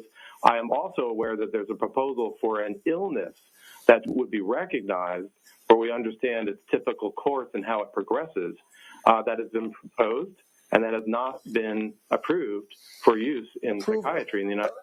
Approved by who? By the American Psychiatric Association.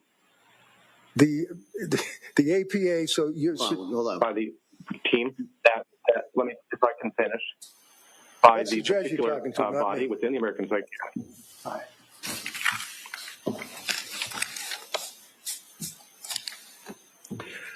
Do you agree that postpartum psychosis is a legitimate disease or defect? Yes or no? When you have a symptom or sign of postpartum of psychosis at any time, but particularly in the postpartum period, it is a legitimate finding and something to be concerned about and to treat. Okay. And when you say within the time frame, you're referring to the Dr. Mack time frame of 4 weeks, right?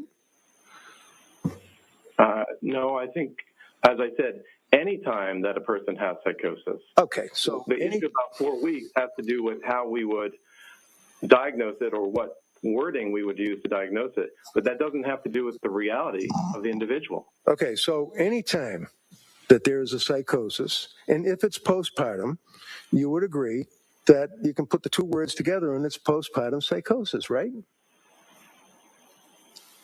You would not utilize that in your diagnostic terminology. Okay. Well, you would agree, You sir, would read it and you would be concerned about it. According to the DSM, you would not utilize that. I'm sorry. Doc, if you could repeat that answer. We had some problems following it. Go ahead. So the presence of psychosis is always of concern, especially if it's new onset. To the extent that we are talking about the proper terminology of labeling something, whether it is postpartum onset or not, the DSM provides guidance as to the time frame. That is different than my saying that it is a not serious condition. So, symptom number one, complaint, according to the Mass General Hospital, major research project, along with the Department of Mental Health, dealing with postpartum psychosis, would indicate that hearing voices, a voice commanding her to act, is a symptom of postpartum psychosis. Do you agree with that? Yes or no? Just give me a yes or no. I can't answer that. Okay, the answer is no. The answer is no. All right. He just doesn't agree with it. Next question. You answered these questions several times now. Really? Overruled. You're going to let him ask that question if you want to ask that again. So let's move on, sir, so we don't fight over number one. How about number two? Delusional beliefs, distorted reality. Would you agree that that's a symptom of postpartum psychosis, sir? Yes or no? You said number one, number two. I don't know what authority you're referring to. Do you agree, sir, that a symptom of postpartum psychosis, in addition to the hearing of the voices, would be delusional beliefs and a distorted reality?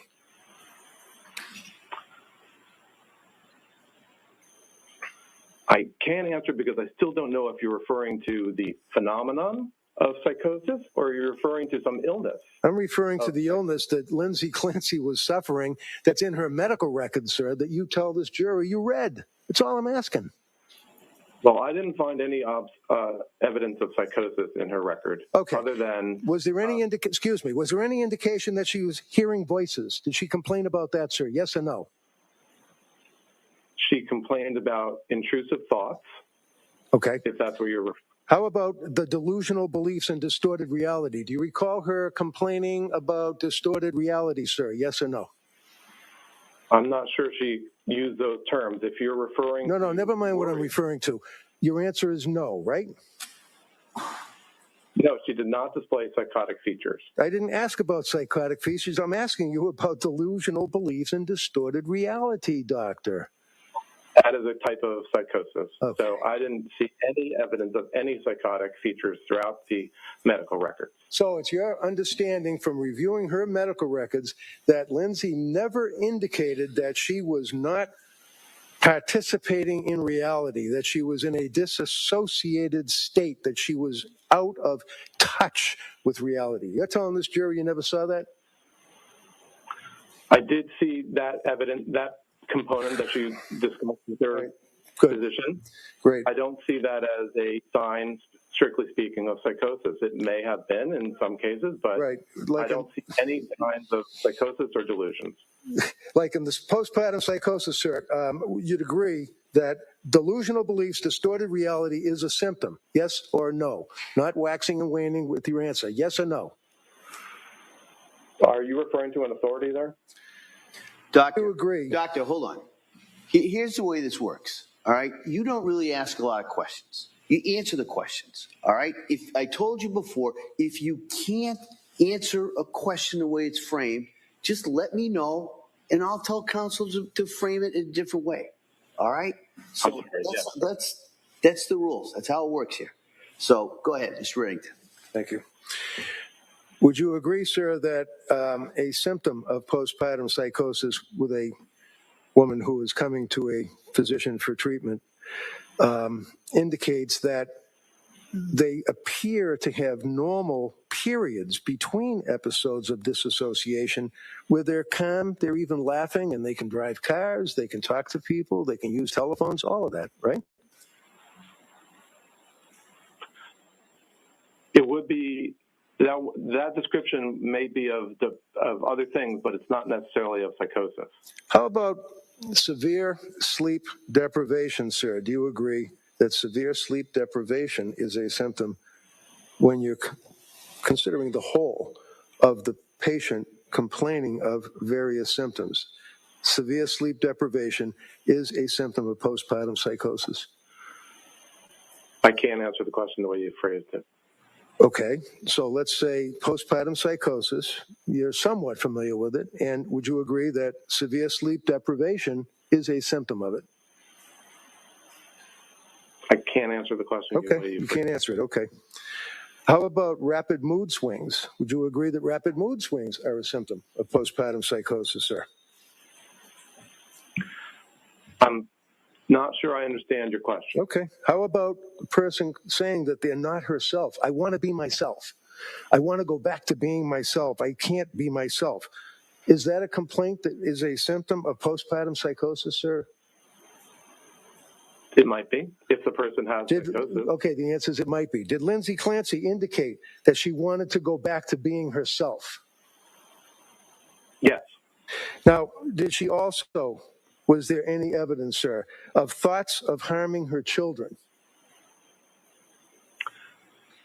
There were periods when she had impulses or intrusive thoughts about harming her children. And when you say intrusive, if I come to you and if a person comes to you and postpartum psychosis is on your radar and says that they're having intrusive thoughts about harming their children, would you not ask them what that means? In other words, is it a voice in their head?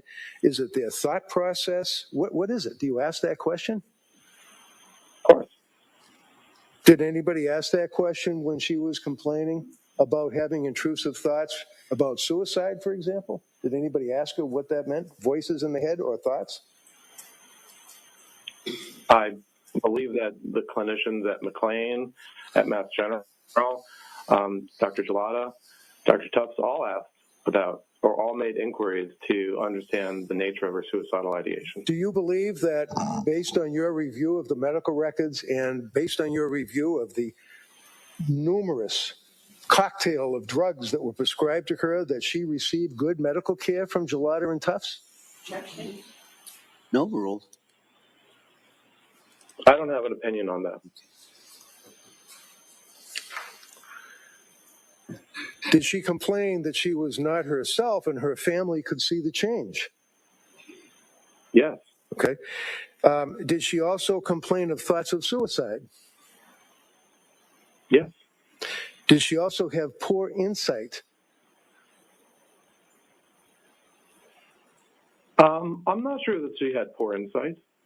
Well, if you are looking at postpartum psychosis and the symptoms are 1 through 10, if a person is complaining to you as a doctor, and when I say complain, I don't mean complaining, I mean that's medical language, that they're complaining or giving you a symptom, of 1 through 9, that is a very, very strong indicia that the person is suffering from postpartum psychosis, is it not? 1 through 9, I'm not sure I can answer that question. Okay. How about blood tests? You think they're important when you're dealing with prescribing medications like Tufts was after a month? They can be. And do you think, sir, to a reasonable degree of medical certainty that a person should be given a basic blood test when you're prescribing these medications to them? No, overruled. There are some situations where blood tests are required or needed, and other times when psychiatrists may feel comfortable making prescriptions without such tests.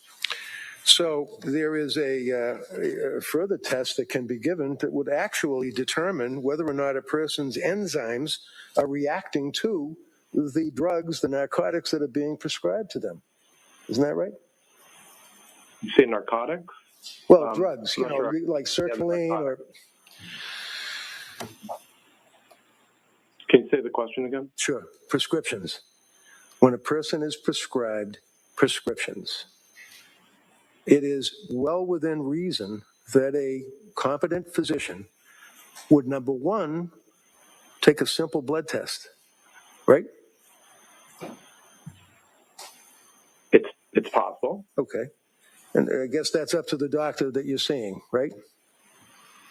Well, sure, or depends on what concerns the person may have, what's their medical history, what's your awareness of other factors that are affecting their biological health. So let's take Lindsay Clancy. Depends on which medication we're talking about also. Let's take Lindsay Clancy, for example, sir. The medical records that you reviewed when she's dealing with Tufts and Gelada, did they administer any blood tests to her at all? Not that I recall. Is there a further analysis that can be performed on the blood that is drawn from the woman when she sees the doctor to determine whether or not there are enzyme reactions to the prescription drugs that they're prescribed? There are tests that can be done to determine the relative degree of one enzyme or another and how much they would do in terms of breaking down the medications, if that's what you're talking about. Well, that test wasn't administered to Lindsay, was it? I don't think so. In spite of innumerable, which we won't have to go through, complaints that she had and her husband about what was happening to her as a result of her postpartum as well as postpartum depression, symptomology of postpartum psychosis in conjunction with the narcotics, the drugs, the prescriptions that she was given. They never did any further testing, right? Correct. How about thyroid? Is that something that's important to you as a doctor dealing with a postpartum depression or postpartum psychosis? Thyroid would be important to assess in a person complaining of mood problems, yes. Well, how about a woman who is complaining that during the postpartum, which goes on ad infinitum, is complaining of postpartum depression symptoms and or postpartum psychosis? It's important to check their thyroid level, isn't it? It would be important to check thyroid in multiple different psychiatric conditions. So the answer is yes, right? The answer is yes. Well, I'm not sure that specifically answers your question. I don't care. Thank you. That's all I have, Judge. Okay. Commonwealth redirect?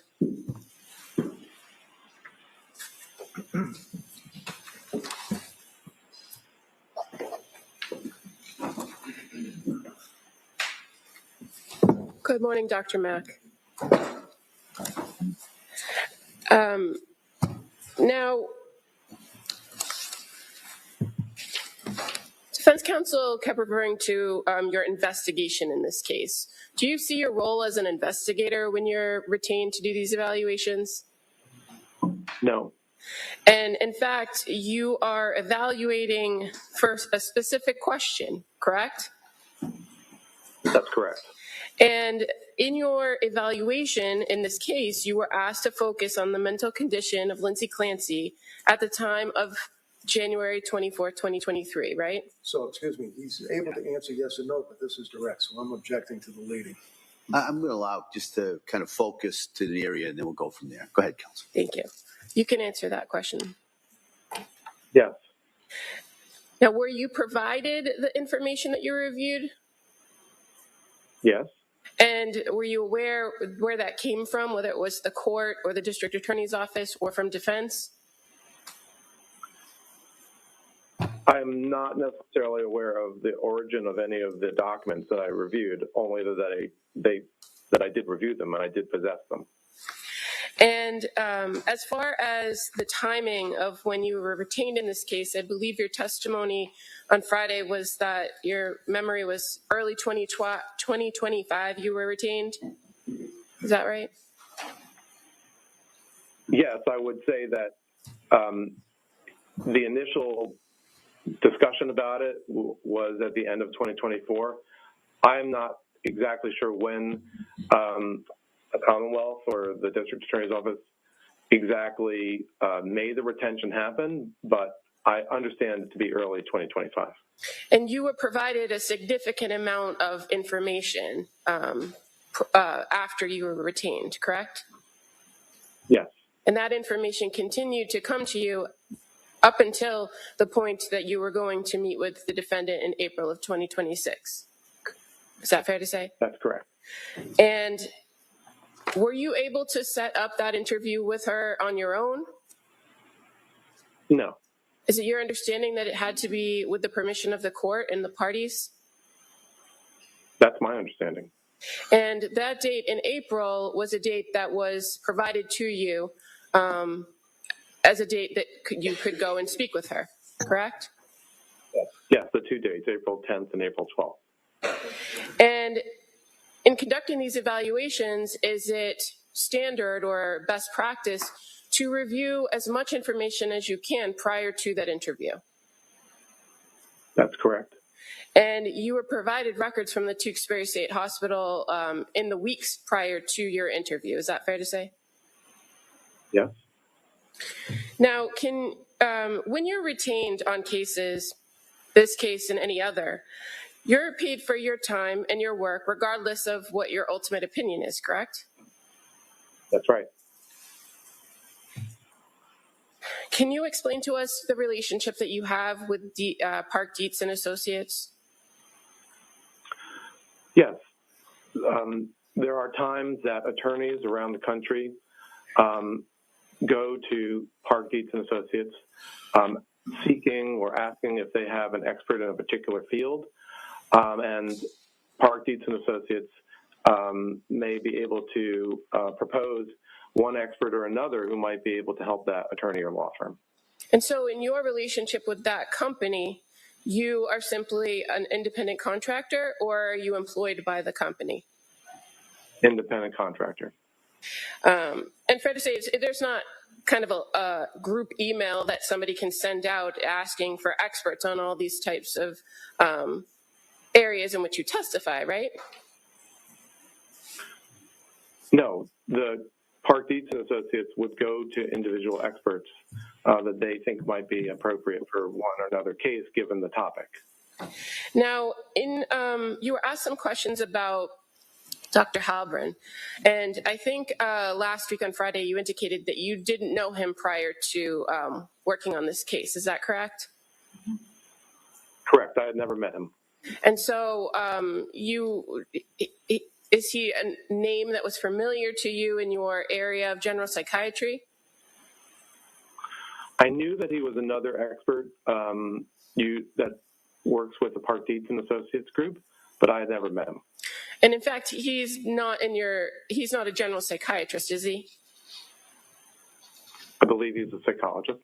Okay. And so your focus is different than his focus, correct? To some degree, yes. Now, how did it come about that you and Dr. Halbrin ended up going to Tewksbury at the same time?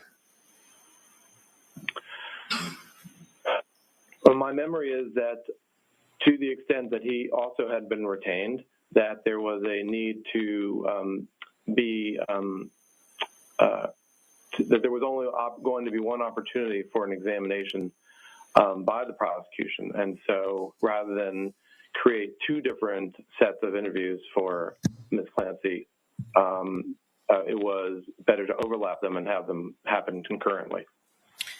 And in relation to the purpose of the interview with the person being evaluated, the defendant here, was there anything different about your approach and his approach as far as the information you were seeking to gather?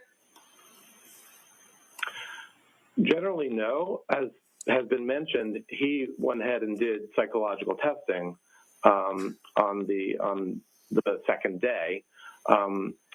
But other than that, it's still the same topic, the individual's mental health. And in regards to that particular, those days that you were there, it wasn't just you and Dr. Halbrin in the room with the defendant, correct? That's right. Who else was in the room? One person who served as a videographer, two individuals who served as videographers.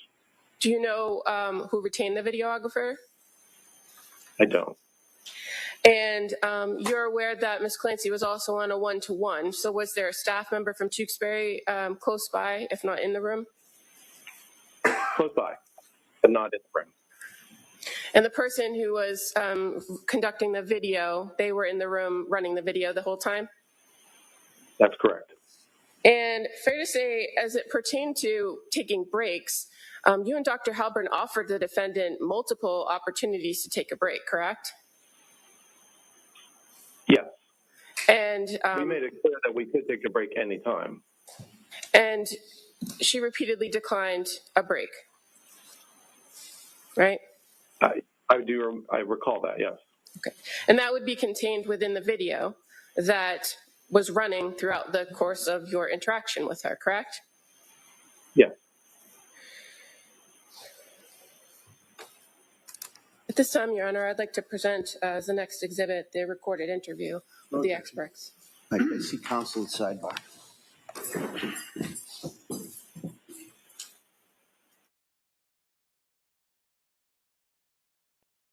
Oh my God. To me, it feels like he's been on forever. It feels like he's been the longest witness. Oh my, I mean, Case has said before he's getting paid to do this. I wouldn't take the money he's looking stupid. Do you know what I mean? His answers. I just don't get it at all. He is the longest on the stand to me. Honestly, feels like forever. What do you think, Lee?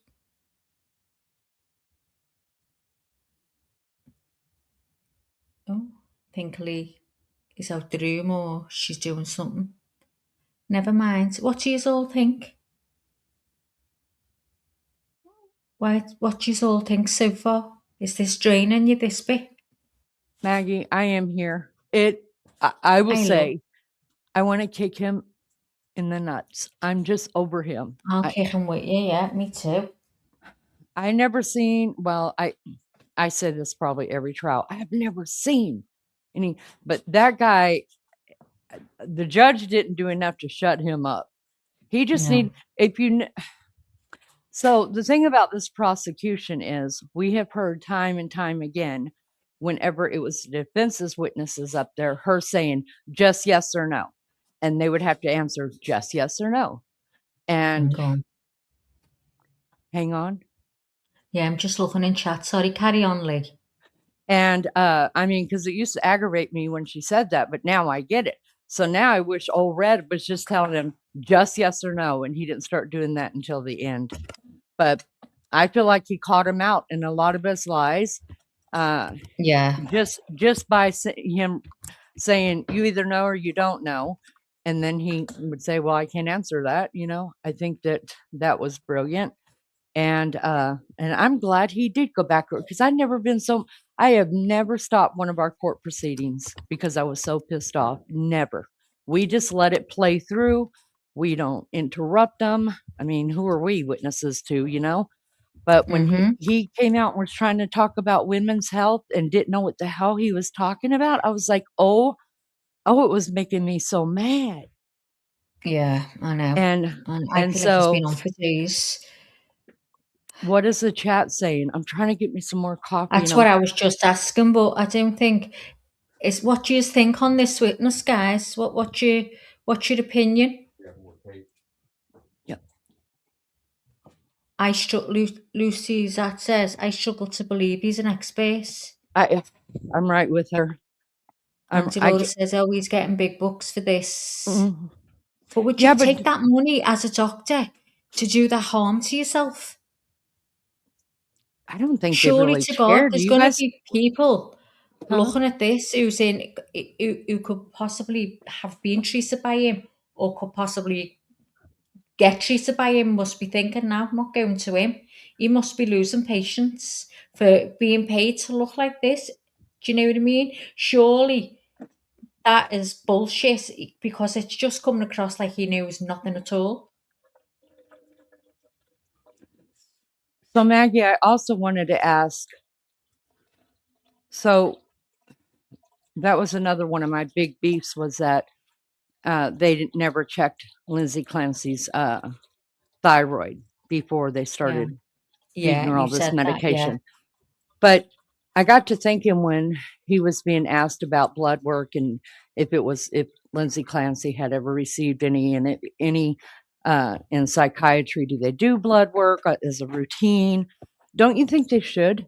And the only reason I'm saying that is because you're going to be giving some pretty high-powered drugs. Wouldn't you want to Yeah. know if they've already got Well, I something in their think they should, system? because could be things going on elsewhere, like you've just said with thyroids. I mean, I know people who've gone like that, not as bad as that, but it's been the thyroid problem. Do you know what I mean? So they should do blood works, because there's lots of things that can Dr. Mack, cause that. on cross-examination, you were asked about the LeBron case that you were involved in. You recall that line of questioning? I do. And in that case, you were retained by the state of Florida. Is that right? Yes, the executive office of the governor. And you offered an opinion in that case, correct? Yes. And was that testimony or by way of a declaration or a report? It was a report, and then there was a deposition. And so you were part of a hearing with the court in Florida to determine whether your ultimate opinions could be considered in the case, correct? I don't think that there was a specific separate hearing after that point. Okay. My recollection is that in the phase of a summary judgment proceeding, that the use of my testimony was discussed in the summary judgment documents from each side. And then ultimately, your opinion wasn't utilized by the court, correct? If I recall the statement of the court in the document, it was that Dr. Mack is not an expert in this case, or it may have said Dr. Mack is not a qualified expert in this case. And why was that? My recollection of the case, which is now almost 15 years ago, was that the information that I was aware of in terms of the rate of substance use in individuals who received TANF was nationwide and was not specific to Florida. And the issue was a Florida TANF case, right? Having to do with residents in the state of Florida. So as far as the limitations there and your testimony in these types of cases could be nationwide.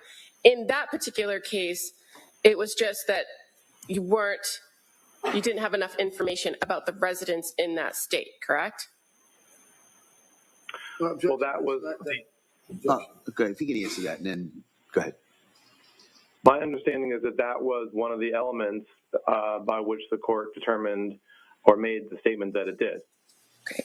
And you were offering some opinions about your expertise in the area of addiction during that time period, correct? Yes. Okay. Had nothing to do with criminal responsibility. Correct. Now, you talked a lot with defense counsel about the DSM, so I don't want to go too far into it, but on Friday, you directed Attorney Reddington to a particular part of the bipolar and related disorder chapter having to do with specifiers. Do you remember that? Yes. And you directed him to page 173, which referred to the specifier with peripartum onset. Can you just explain to us first what is a specifier when we're talking about the DSM? Specifiers are a way in which the DSM allows a diagnostician to highlight certain details of the individual's presentation. But as I was mentioning the other day, psychiatric classification nowadays refers to the larger presenting symptoms that the individual has, and specifiers can be added on. So a person can have a severe mood disorder, and then one can add on the specifier of with postpartum onset, or atypical features, or other specifiers that have been defined. And so when you were referring to page 173, where it starts the long paragraph about with peripartum onset, is that the portion of the specifier categories for bipolar related disorders where we're talking about postpartum periods? Yes, there's a defined way in which a person can add as a diagnosis whether or not there was onset in that particular time frame. And that's where we find the 4-week timeline, correct? Correct. And it also talks about different mood episodes, including manic and depressive episodes in that section, right? That's right.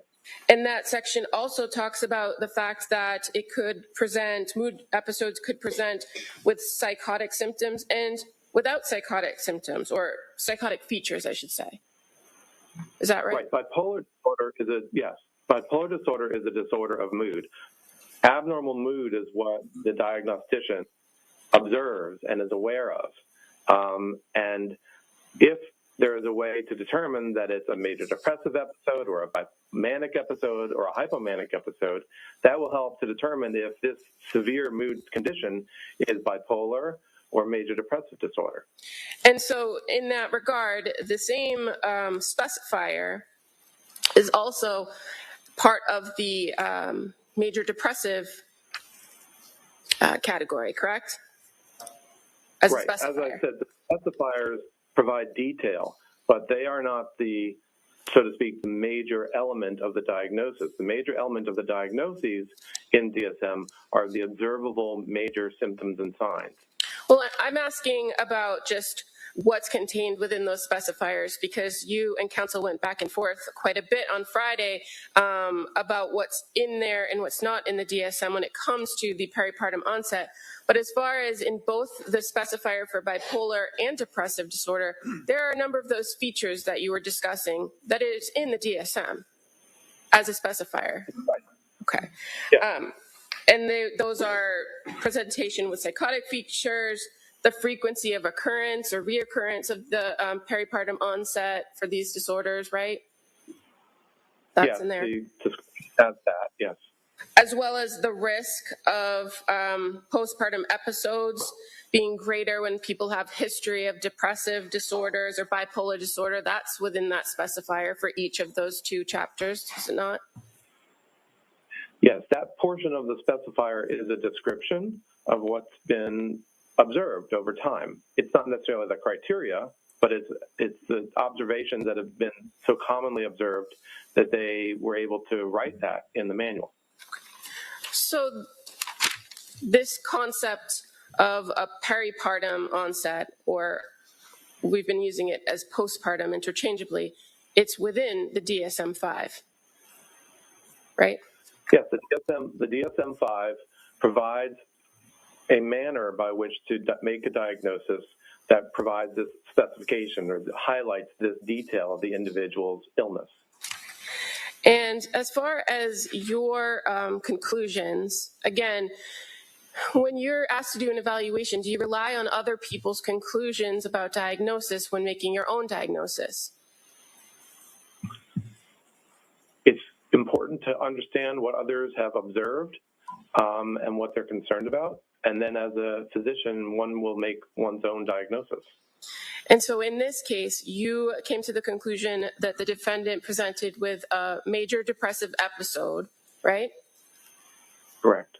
And you relied on diagnostic criteria in the major depressive disorder category. Is that fair to say? Yes, that was the diagnostic criteria that I used to support that diagnosis. And counsel went through with you today a number of different, I think he called them symptoms of postpartum depression. But as far as major depressive disorder, what are the 9 general symptoms that you see, or you can find 5 or more of, to find that somebody suffers from a major depressive disorder? So a major depressive episode is defined, and this is parallel to the description I was giving earlier of a manic episode. They're both problems of mood. They're both discrete periods of mood problems.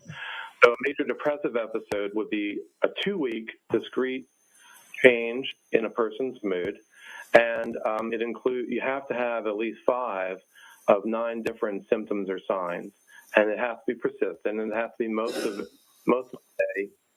the days. So the 9 include starting out with anhedonia, meaning lack of feeling pleasure. Secondly, actually feeling depressed mood. It can be feelings of guilt or worthlessness. And then it also may include problems with thinking about death or suicidality. Furthermore, problems with sleep, eating, what we call energy, psychomotor activity, either psychomotor slowing or agitation. And then all these, you have to have 5 out of these 9 in order to meet the major depressive episode. And I think maybe you might have missed one, diminished ability to think or concentrate. Is that one? So, concentration. So a lot of the symptoms that counsel read to you are symptoms that are in the category of a major depressive disorder. Is that correct?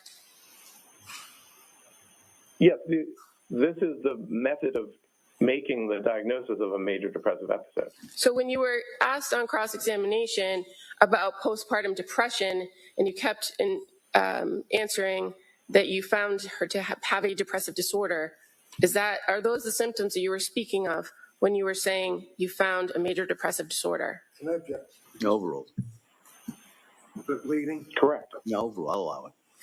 I have nothing further. Okay. Thank you. Anything further? Just briefly, Sarah, are you suggesting that my office had any control over when you were able to go visit Lindsay in the hospital? Action. No, overruled. I don't know if your office was involved, but I imagine, so I don't know. You don't know. Okay. I imagine your office was aware, but I don't know. Doctor, I think you've answered the question. All right. Next, anything further? Anything further, Como? All right. Thank you, doctor. Thank you very much. Thank you. All right. All right. So, members of the jury, we're going to take the morning break at this point, and we're going to come back, continue with the Commonwealth's rebuttal case. We'll have a witness who'll go on the stand after we get back. All right. So we'll take the break at this time. Thank you. Court, all rise. Jury, sorry, close the notebook. Please come on the chair, please.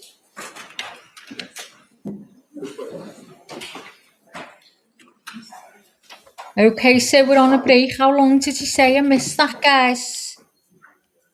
How long did he say? Are you there, Lee?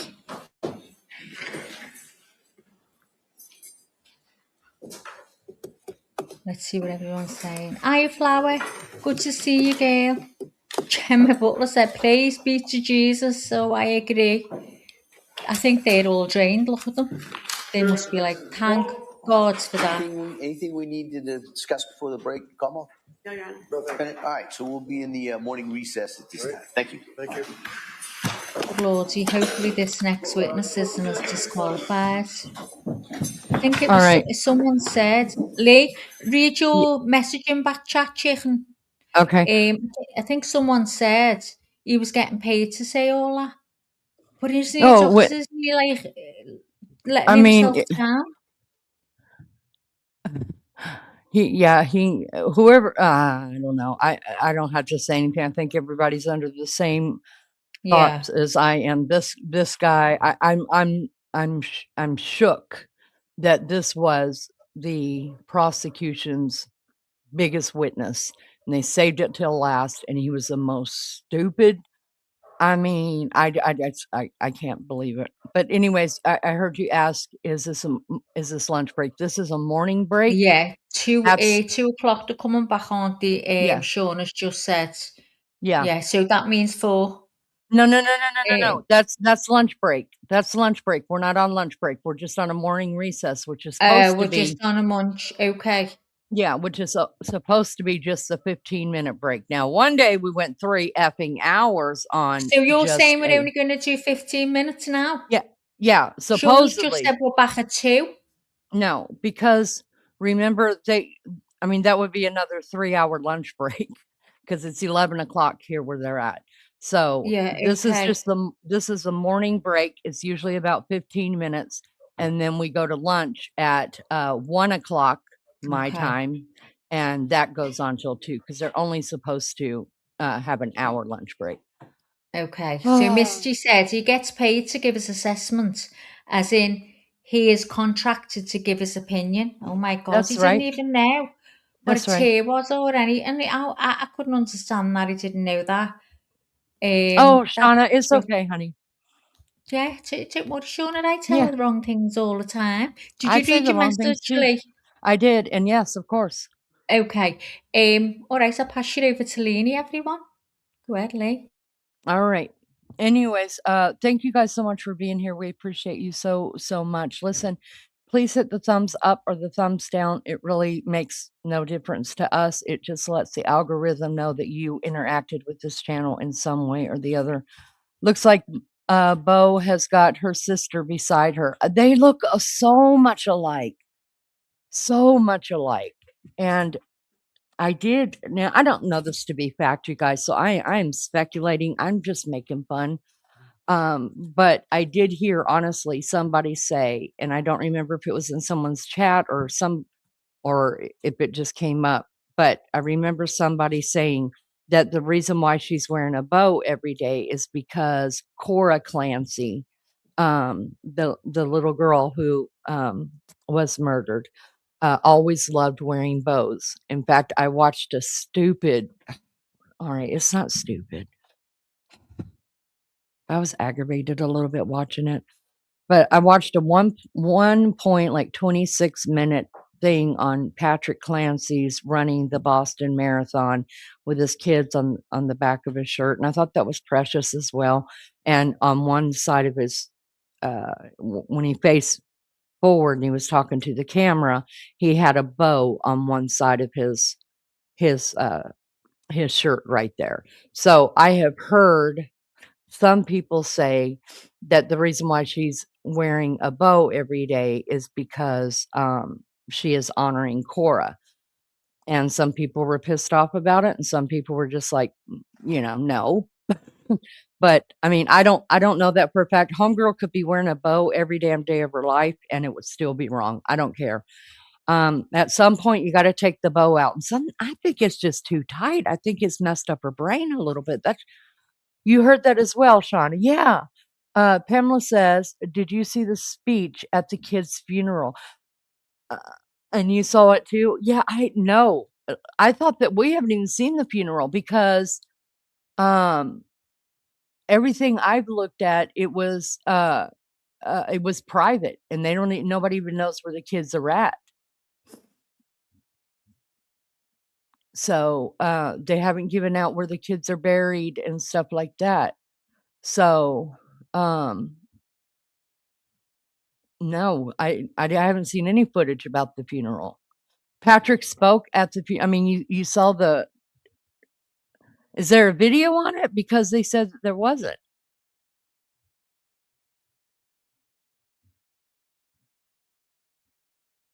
Celia says, what if Lindsay saying she saw herself do it is her drugged while watching the new wife do it?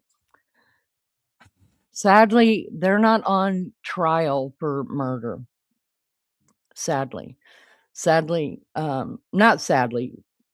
Look, if she really did it and she's admitted to it because she really did it, then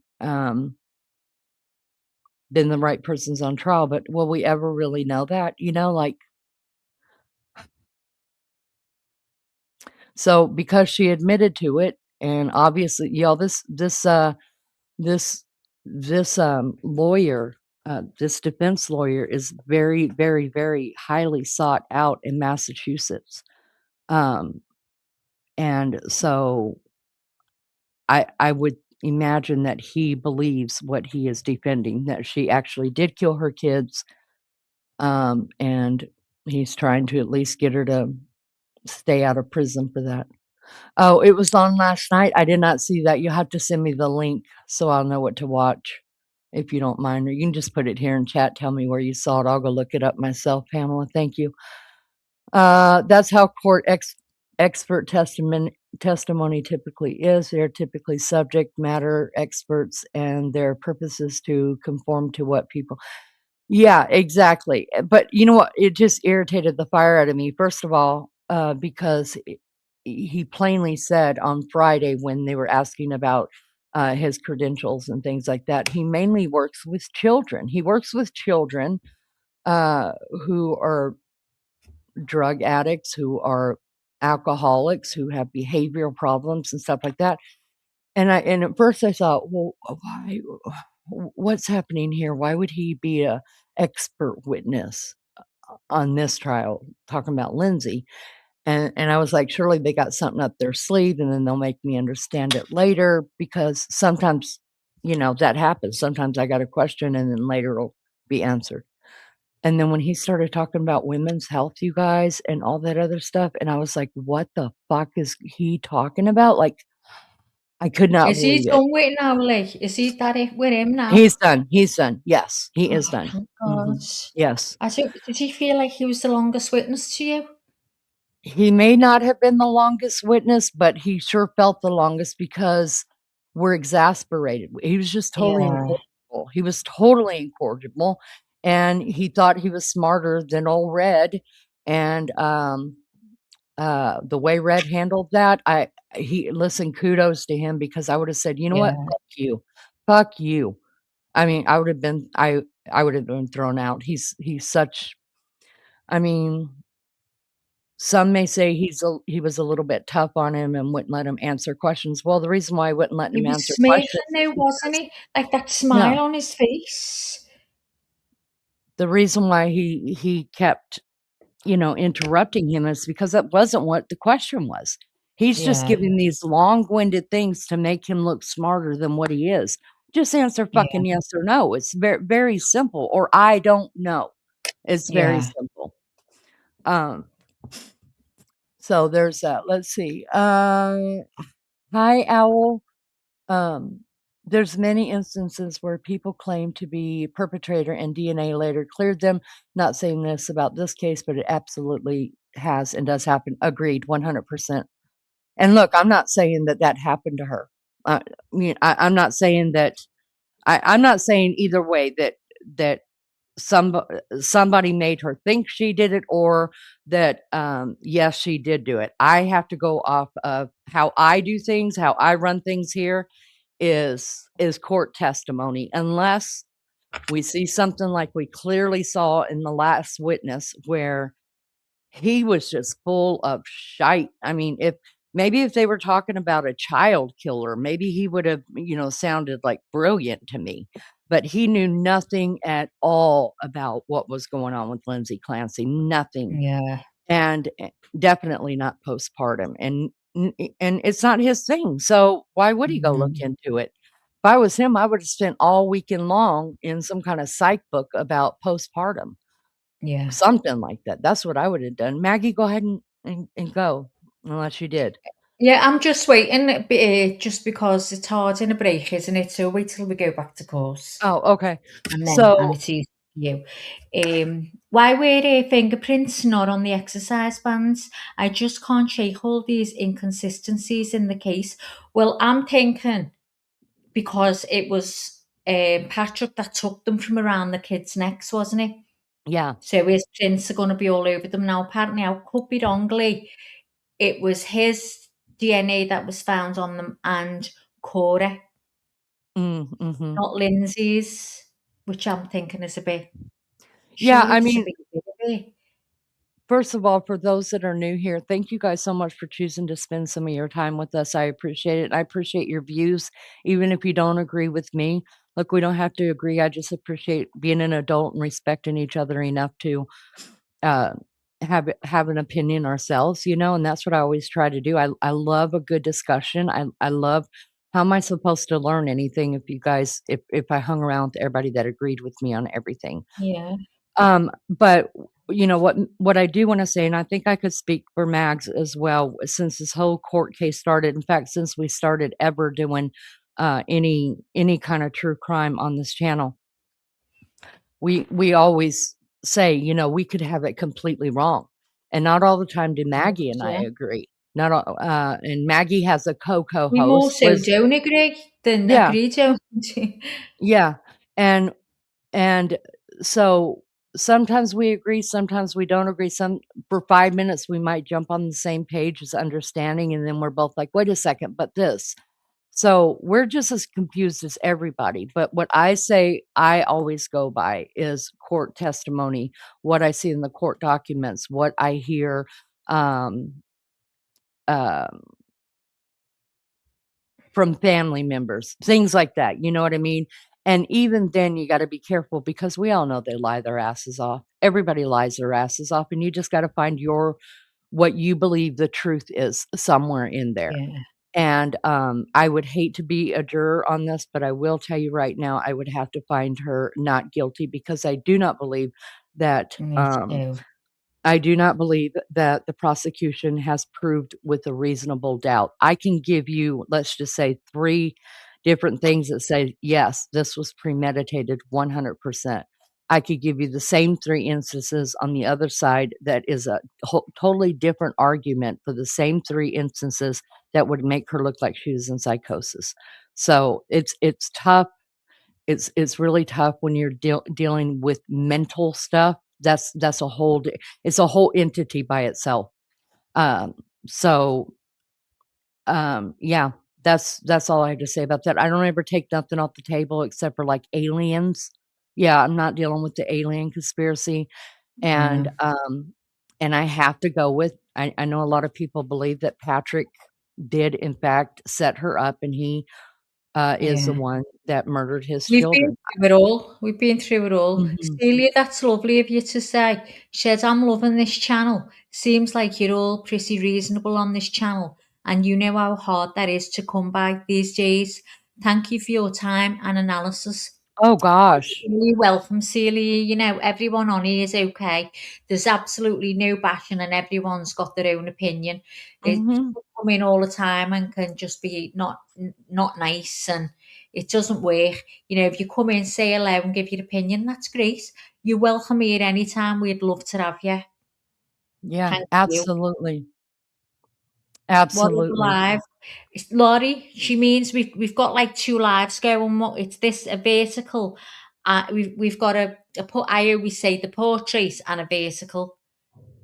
So it's 2 of them. Do you know what I mean? It's just because it helps to get more people in. But that's what she's talking about. So if you was to go out and look at the channel now, you'd see 2 lives. Mhm. That's you know that's how it is. Yeah. She Yeah, was and then sorry. all of our subs as well. Sometimes YouTube just doesn't work, and then sometimes your the little bell that you click on for all, so you get all of your notifications when people are live, sometimes it just doesn't work, and sometimes it changes itself. I don't know if you guys know that, but Melly Joe, It who is our absolutely does, yeah. yeah, who is our main mod here, she figured out why she wasn't getting notifications of us being on, and that was because somehow it got changed. So that's why we go live on both of them because a lot of our subs don't even know we're live. So it's Yeah. easier to do both. That most of our subs will say, "Oh shit, I didn't even know you were live. My bell's not working, or I didn't have my bell clicked, or something like that." Um, Yeah.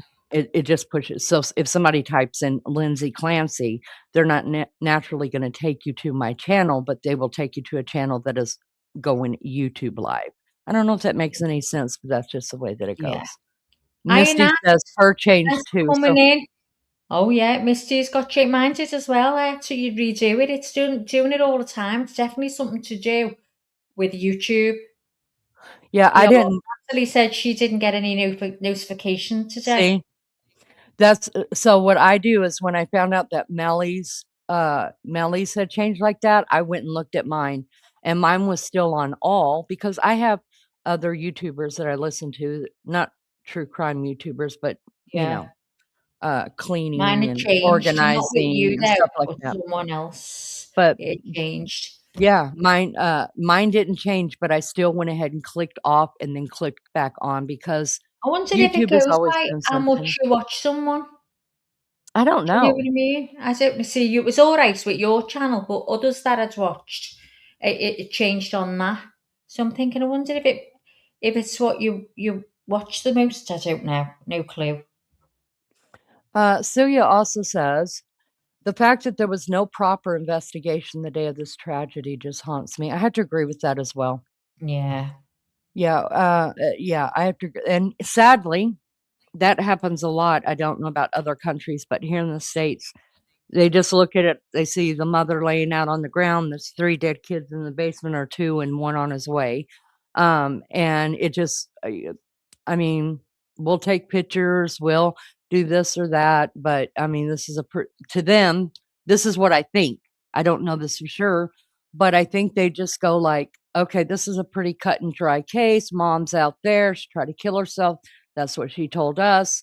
And the kids are in the basement. She knew exactly where her kids were at. So this is a pretty cut and dry case. We'll just take pictures and wrap it up. Right? I Yeah. think that's what was done. Whereas if you have a mom laying outside with cuts to her and the children inside the basement, and she says, this person, like, there was a person in my house, he threw me out the window. You know what I mean? Then the case erupts and they do a Yeah. fuller investigation. So because of Yeah. her own words, and is it right? No, not at all. They No. every crime scene should be absolutely like 100%, investigated to the fullest that they can do. But then we also have to remember, one crime in one city is not the only crime that's going on in that city, right? Then especially the bigger ones.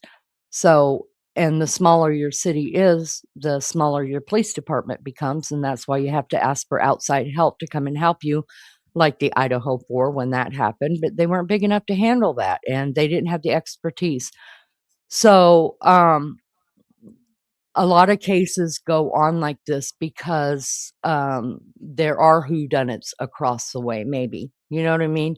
So this one looked cut and dry to them, I guess. Yeah. And then some of it, like the Nancy Guthrie case, listen, they were big enough. They're big enough that that case should have been handled. How many of you were screaming every day at your TVs or computers or your phones saying, pick up the damn mat and take it in for testing? Pick up the mat at the Oh my door God, and I test know. it for DNA. The Never dude had safe something now. in his mouth.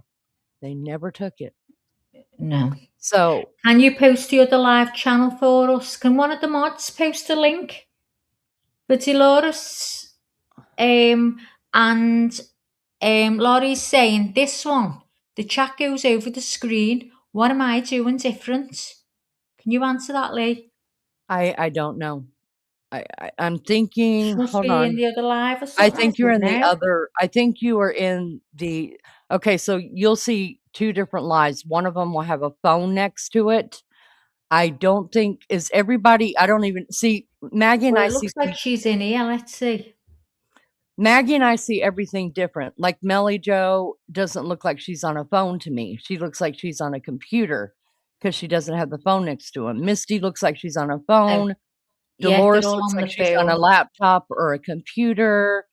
No Freedom They're looks like all he's on on the the phone. phone. Yeah. And Laurie, you're So in there with them, so you're in the right one by the looks of it. Most people have got the phone. Dolores, you haven't. You haven't got the phone.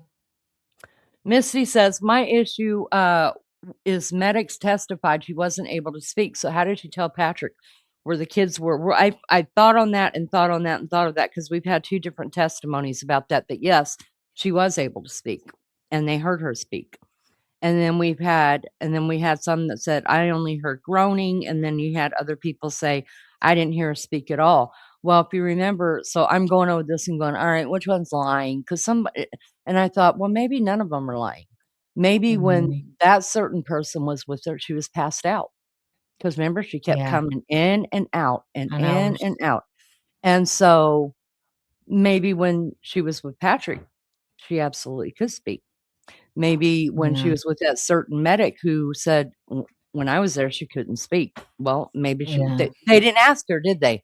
Was she No. passed out, or was her eyes open, and was she awake? You know what I Yeah. mean? There's Was she loads of groaning? things we don't know in They didn't between. ask So, her. hiya, So, Mama. Thanks for coming in again. yeah, good Lovely to to see see you. you. According to the injuries to her throat, she wouldn't be able to talk, said Celia. Well, that was another thing they said. So the thyroid part of the thyroid was crushed, Crushed. and Yeah. but I don't think that would stop you from being able to talk. And there are people that are walking around all day long without a thyroid in their mouth, and they don't in the throat, and they don't shut up. Ask Lunchy. But the voice box we know was damaged. I cannot remember how much damage there was to it. Let me look that up really, really quick. Oh. But I know the thyroid being crushed would not stop you from Do you want talking, me to because look? no, I've already got it pulled up Yeah, really right. quick. So let me see.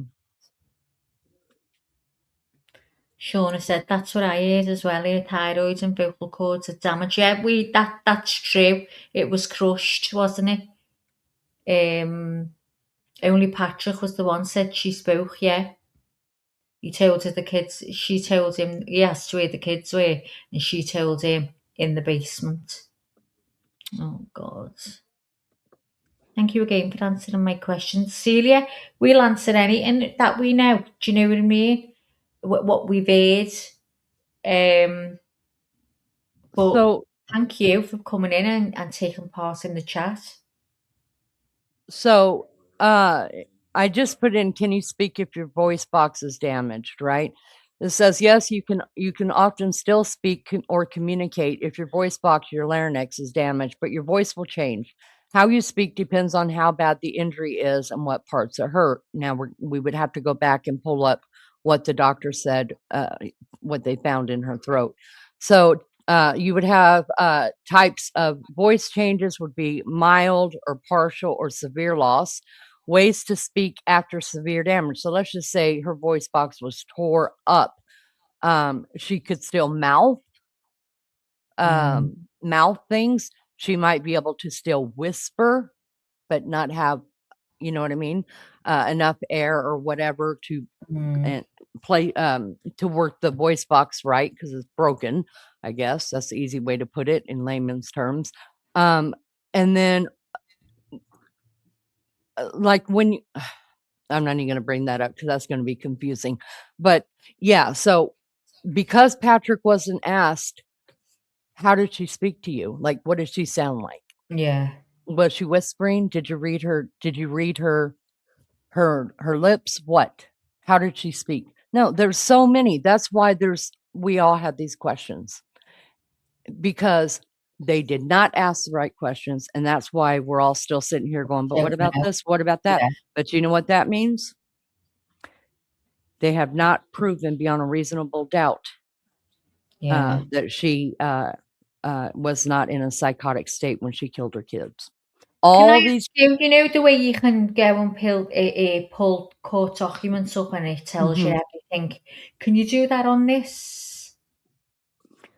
To some degree. I can't remember if any of this was sealed. So like when they say they're going to seal things, like when they say that this case is sealed, or they put a gag order on the case, they put a gag order on the Brian Koberger case. So all the stuff that gave us any kind of evidence, that gave us talked about any kind of people that were adults or anything like that. Yes, we could see the court documents, but it's all redacted. You see what I'm saying? So you could Yeah. still see a filing, and it'll say at the top, like what the filing is, who it's from this person to this person. But then that's where all the redactions come in. So yeah, you can still pull it up. It's all redacted. That is why we cannot find a divorce record on Lindsay and Patrick, and we cannot find a marital record on Patrick and his new wife, because all that is sealed because of the cases that are going on. Because remember, Yeah. this case right here is not the only case that's going on after this. Patrick has his own case against the doctors for malpractice, and so does Lindsay. This is Lindsay's case. The doctors are not done here. Not at all. So until, I think probably until Patrick has his day in court where he'll be sitting where Lindsay's sitting at, well, he'll be at the prosecutor's. No, he'll be at the, yeah. Will that be televised?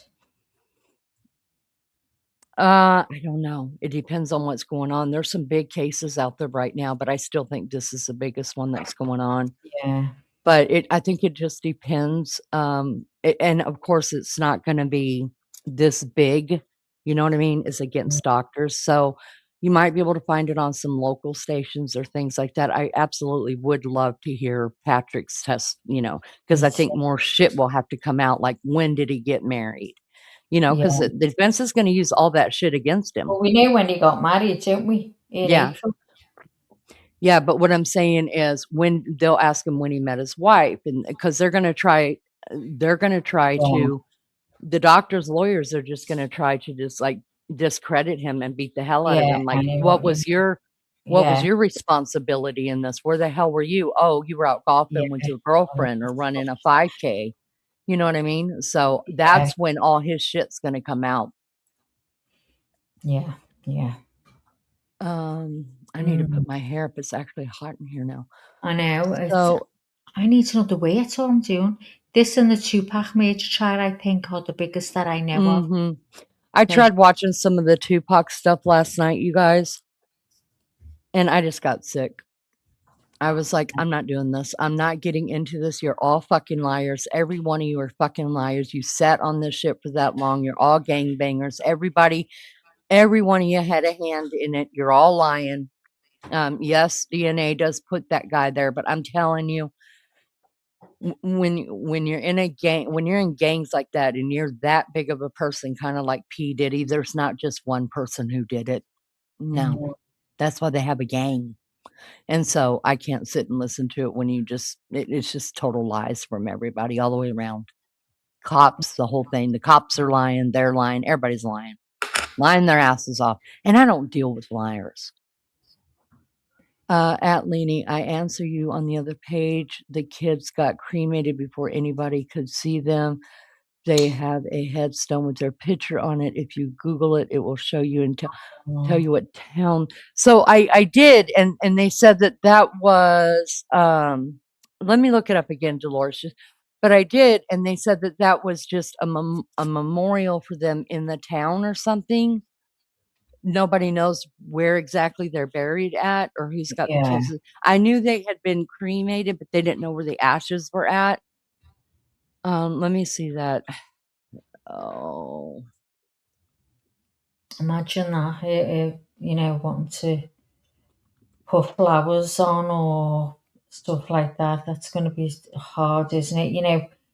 To all take in and grasp that reality of what she's done and that she's never going to see them kids again.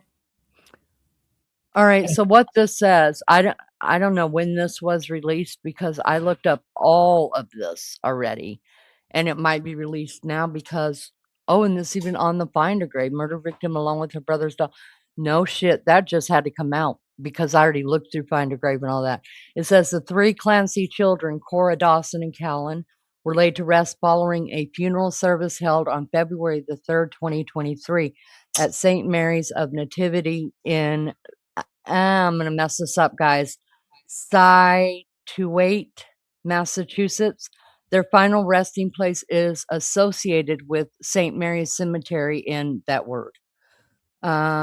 Eulogy was delivered by Reverend Bob Dehan of Holy Family Church alongside words written by their father, Patrick Clancy.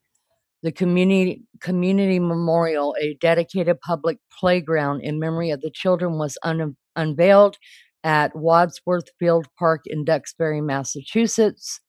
Okay, and let me look on this Find a Grave because they had to have just released all this because it was not here. Yeah, I'm sure you would have got that. Tinande says, let's never forget that the 911 call was never released because it was hateful and awful to hear. How could he fake so much pain if he did it? I don't believe he did. Um, but yeah, I mean, we've heard it was absolutely awful. Okay, so it does look like they are in a wall, in a niche together, all three of them. Oh God, there's my house alarm going off. It's Hold on. okay. So I guess somewhere at that, thank you for that so much. I appreciate, ladies, you guys letting me know about this. It looks like they're in a niche or a columbarium or something, whatever you want to call it, but it's a wall for ashes or things like that. That looks like they're all three put in the same place together. That's terrible. They had to just put this out since the trial because I went over all this and looked for it. I'm not saying they just put it out, but they just released it because a lot of stuff was had a gag order on it. He spoke of it at their funeral. I shall go look. That would have been heartbreaking at the funeral. You found it, new. Now look up the grave sites. I did. I looked up the grave sites. I can show it to you guys real quick. I probably should have already just brought it up. Sorry. Let me see. So this is their Find a Grave Memorial. Let me share this on the screen real quick.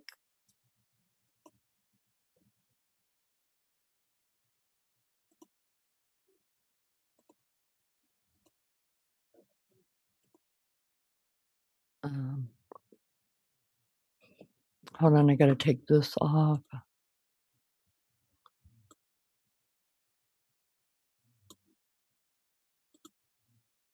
Okay. All right, let me get back to this really quick, you guys. This is their Find a Grave marker, and I promise you, when this trial started, this was not here because I looked. And it says, this is Cora's. You could go and then you can see Dawson's and Callan's. It'll look exactly the same. They're buried at the same place. And it shows this on their Find a Graves where people have added pictures of them. I don't know who did it. It might be because you can own these, you guys. That's another thing I can talk about later. Murder victim along with her brothers Dawson, and it gives his memorial number. Callan gives his memorial number. Mother Lindsay Clancy. So then it gives a little bit of a synopsis about her here. You can go over the photos here, and I'll pull up where it shows where they're in a niche right here. Can you guys see that? Yes. Okay. So you could tell that it's in a wall, and all three of them are inside here. It looks like this one and this one is put together, so they have either saved this spot right here for somebody else to be interred. I don't know because this is the only ones that I come. This is this one, and Are there's they one actually more. in the wall, Lee? Yeah, they're in the wall. Yeah. This is a crypt, a wall. Yeah. Right. Let me show you the other one that is on. So thank you for a beautiful day in the neighborhood. I don't. That just I don't. Oh, that must be. I wonder if that's at the park, the new park. Someone did that drawing. It is lovely. So sad. And then somebody else took a picture again. So obviously, maybe this is the only one that they bought, and then this will belong to somebody else. Because if you look down here, this one's not being used either, but this one is. So they're not the long ones; they're just the small, short ones. So all three of them are in the same vault, crypt, whatever you want to call them. Some people call them different things. Yo, I love me some cemeteries, no lie. If you guys knew how many cemeteries I just go hang out in, talk to people. Oh, I love cemeteries. Oh, look at that must be the one that they kind of drew. Look at his little chubby cheeks. Look at those. Oh, goodness. So adorable, those babies. Oh, look at her. such a pretty girl. Oh, man. Can you hear me, Lee? I can hear you now. Yeah, I was speaking then. Would that, you said there's another one next to them, would that be for Lindsay, do you think? No, I mean, it doesn't usually, if it's already bought, it will have a name on it. It just, and then the date of their birth, Can you not like pre- their, Can you not but pre-buy one now? Like you yeah, can? you could pre-buy it. Yeah. But most of the time, it has a name on it unless you Yeah. just want to buy it and not plan to be buried there. Do you I'm know what just I'm thinking saying? if it's being done for Lindsay, so she can go with them, because he's going to go with his new wife and child now, isn't he? I mean, hopefully where's oh, I don't know. I just feel like there's so much missing Yeah, here. I know. It's just terrible, you guys. And so I guess this was their what do you call it? Their little, what do you call it when they hand them out to you? Their little It's, memorial book or something. you, what's it called? I always get this wrong. Eulogy, is it? Where No, the yeah, a leaflet something.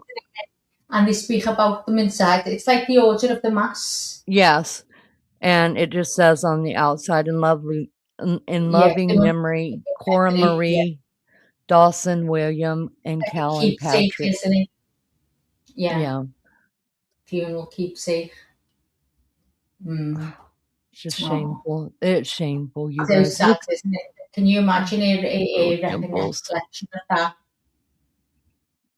Oh, must crucify it every day.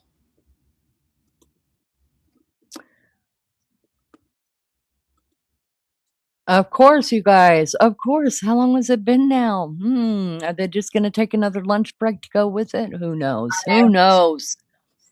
This is what they do all the time. Mm-hmm. They were only, what'd you say, Maggie? 15 minutes late this morning? You were actually 13 minutes late if my clock was right. 13! What? Yeah, normally it's 40 minutes. Yeah. Up to 45, 50. Depends what mood they're in. What? In his I'm sorry, you guys. One day my speech is going to get better. In his eulogy, he You do started off marvelous with complaining about them. Gemma said 40 minutes so far, ladies. Gemma's not having it, y'all. She keeps up time for us. Gemma needs to be get double time for this, you know. Yeah, double pay. Maggie, go ahead and pay her overtime, Mags. I'm going now.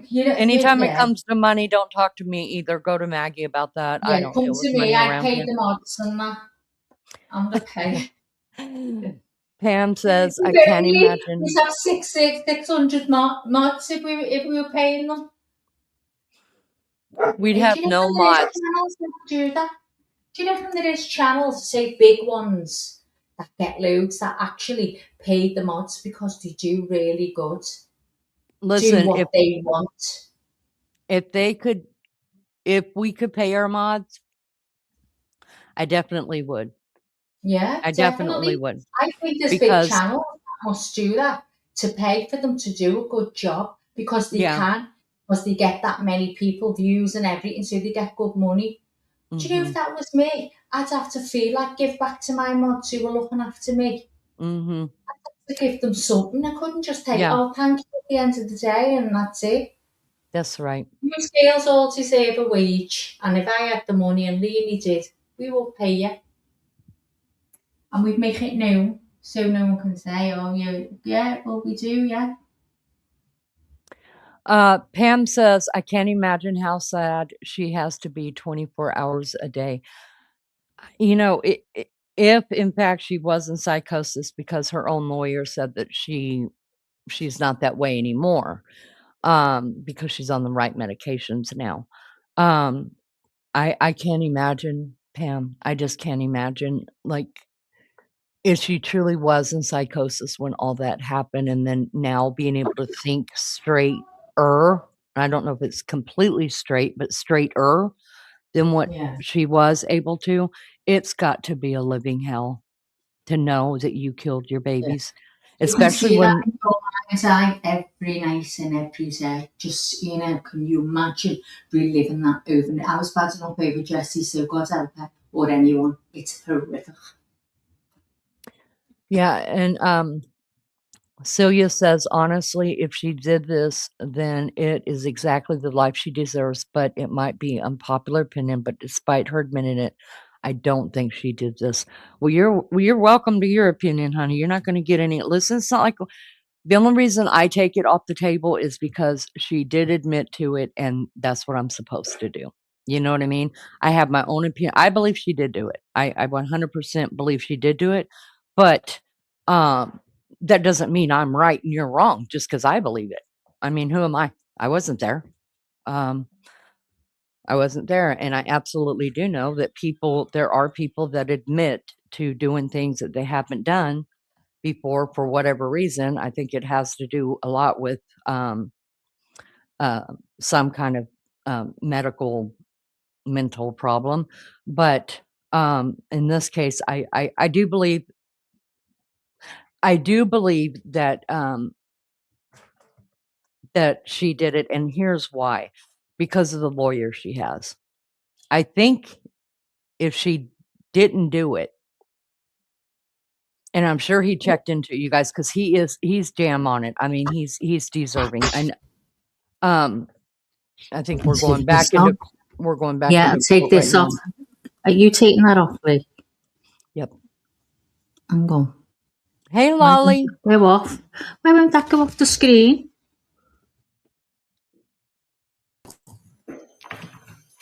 Oh, that's it. Thanks, Lee. You're welcome. I'll go quiet now. So the jury hasn't even come in yet, you guys. So we know that is Patrick Clancy's mother and father. And next to him, with the guy with glasses pushing his glasses up, is all right. Jury's coming in. Brian Inton. Let's see if we can see old Brian. Hold on. There's Bob Mata. Let's see. Where's Mr. Pretty Eyes?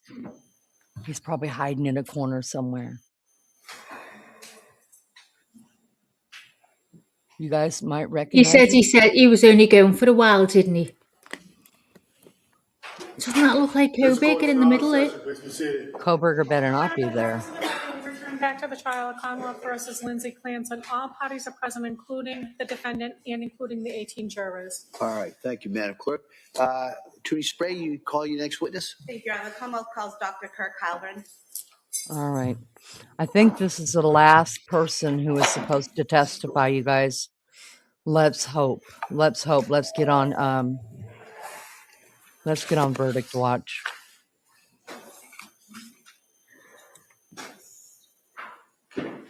Oh, he looks distinguished. Okay. All right.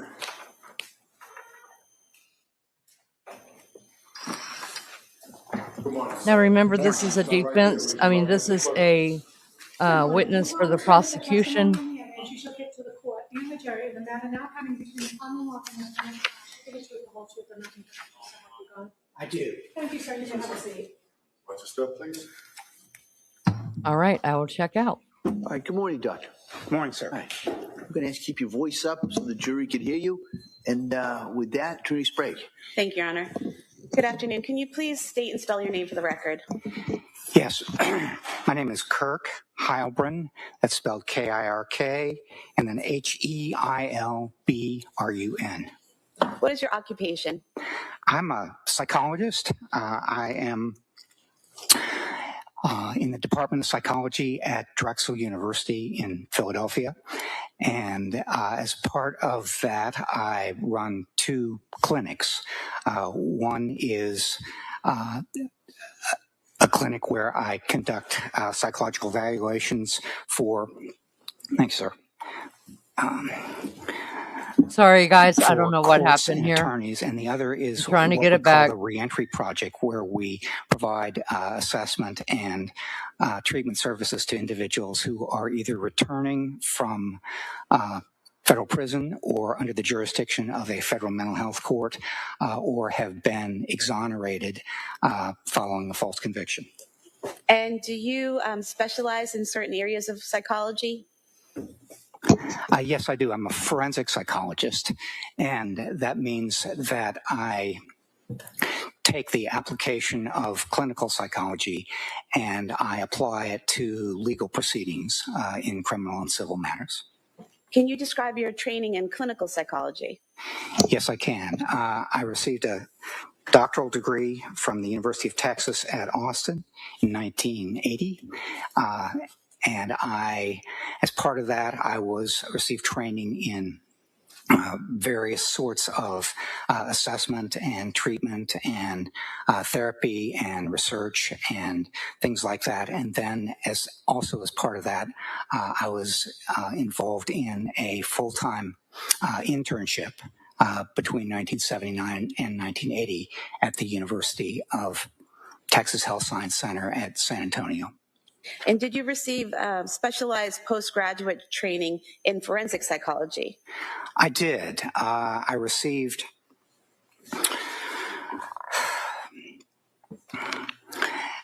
from 1981 to 1982, I did a postdoctoral fellowship in the applications of psychology to crime and criminal justice. And what did that involve? That involved full-time exposure to clinical work in correctional and forensic populations, and also a thorough exposure to the clinical and research literature on assessment and interventions with these individuals. And are you licensed to practice psychology? I am licensed in the state of Pennsylvania, and I'm also part of something called PsyPact, which allows people licensed in one state to practice on a temporary basis in another state. And are you board certified in clinical psychology? I'm board certified with the American Board of Professional Psychology, which is the oldest and most rigorous kind of board certification agency organization in the country. And are you board certified in forensic psychology? Yes, I'm also board certified in forensic psychology with the American Board of Professional Psychology. And do you have experience in the treatment of individuals found either incompetent to stand trial or not guilty due to lack of criminal responsibility? I do. Between 1982 and 1991, I was first a staff psychologist, then a chief psychologist at the Florida State Hospital in Chattahoochee, Florida. And then between 1991 and 1994, I served as the clinical director of the forensic unit at Central State Hospital in Petersburg, Virginia. And at that time, I was also serving as an associate professor in the Department of Psychiatry at the Medical College of Virginia in Richmond. And as a part of these positions, I had responsibilities for providing assessment and treatment services myself, and also for supervising such services provided by others. And could you describe your job responsibilities at Drexel University? I could. I teach graduate and undergraduate courses in forensic assessment and law and psychology. And as part of the clinic that I mentioned a moment ago, I conduct forensic evaluations at the request of judges and attorneys, and I supervise individuals who are providing services to the individuals who are either coming back to the community from prison or under the jurisdiction of a federal mental health court, or who are leaving prison having been exonerated following a false conviction. And finally, I conduct research and supervise students who are working in psychology and law areas. And have you conducted research in the areas of abnormal behavior and criminality? I have. Over the course of my career, I've published about 240 articles, chapters, and books in the areas of aggression and violence, juveniles, mentally disordered adult offenders, forensic assessment, ethics, and malingering and deception. And two of those interests that are particularly applicable to the present case are risk assessment which helps us understand the influences contributing to violent behavior. And also forensic mental health assessment, where we consider the important principles and steps that are connected with psychological and psychiatric evaluations in legal contexts, such as criminal or civil proceedings. And are you involved in providing continuing education to mental health and legal professionals? Yes, over the past 15 years, I've presented about 50 lectures and workshops in the areas of forensic assessment, risk assessment, treatment, sexual offenders, and ethics. And Doctor, in your experience in doing forensic evaluations and in teaching people how to do forensic evaluations, would you call someone you're doing a forensic evaluation on your patient? No, I would call them perhaps someone who's being evaluated or an evaluee or something like that. They're not a patient because the role of therapist in treating a patient is different from the role of a psychologist or psychiatrist in conducting a forensic mental health assessment. They're different in a number of different ways, but basically what we try to do as a forensic evaluator is we try our best to conduct a thorough evaluation in which we are out there and trying our best to be accurate and just come up with something that is as true and accurate as we can possibly make it in terms of evaluating the questions that we're asked. When we're working as a therapist, basically we're working to help somebody improve in their in various kinds of difficulties that they're having in life, symptoms, problems, and that sort of thing. And the two can conflict sometimes because as a therapist, I just want to do my best to help somebody. As a forensic evaluator, I want to do my best to be as accurate and open and thorough as possible, even if it doesn't necessarily help someone. And seeing as you've treated patients and you've conducted forensic evaluations, would you conduct a forensic evaluation on one of your patients if requested? I would not, no. If I were asked to do that, I would explain that those are two different roles, that there is very likely a conflict of interest that could arise if I try to do both, and I would refer whoever requested it to another individual to conduct the evaluation. And have you testified in cases as a witness on issues like competence to stand trial, criminal responsibility at the time of an offense, civil commitment, and other areas? I have. Over the course of my career, I've testified about 330 times. With adults and juveniles, the issues have included things like transfer and sentencing, competence to stand trial, mental state at the time of the offense, civil commitment, and personal injury. I've testified on behalf of both the defense and the prosecution, and I've been qualified as an expert in juvenile criminal and civil litigation in both state and federal court. And I estimate that over the course of my career, I have conducted about 75% of the time I've conducted an evaluation and testified on behalf of the defense.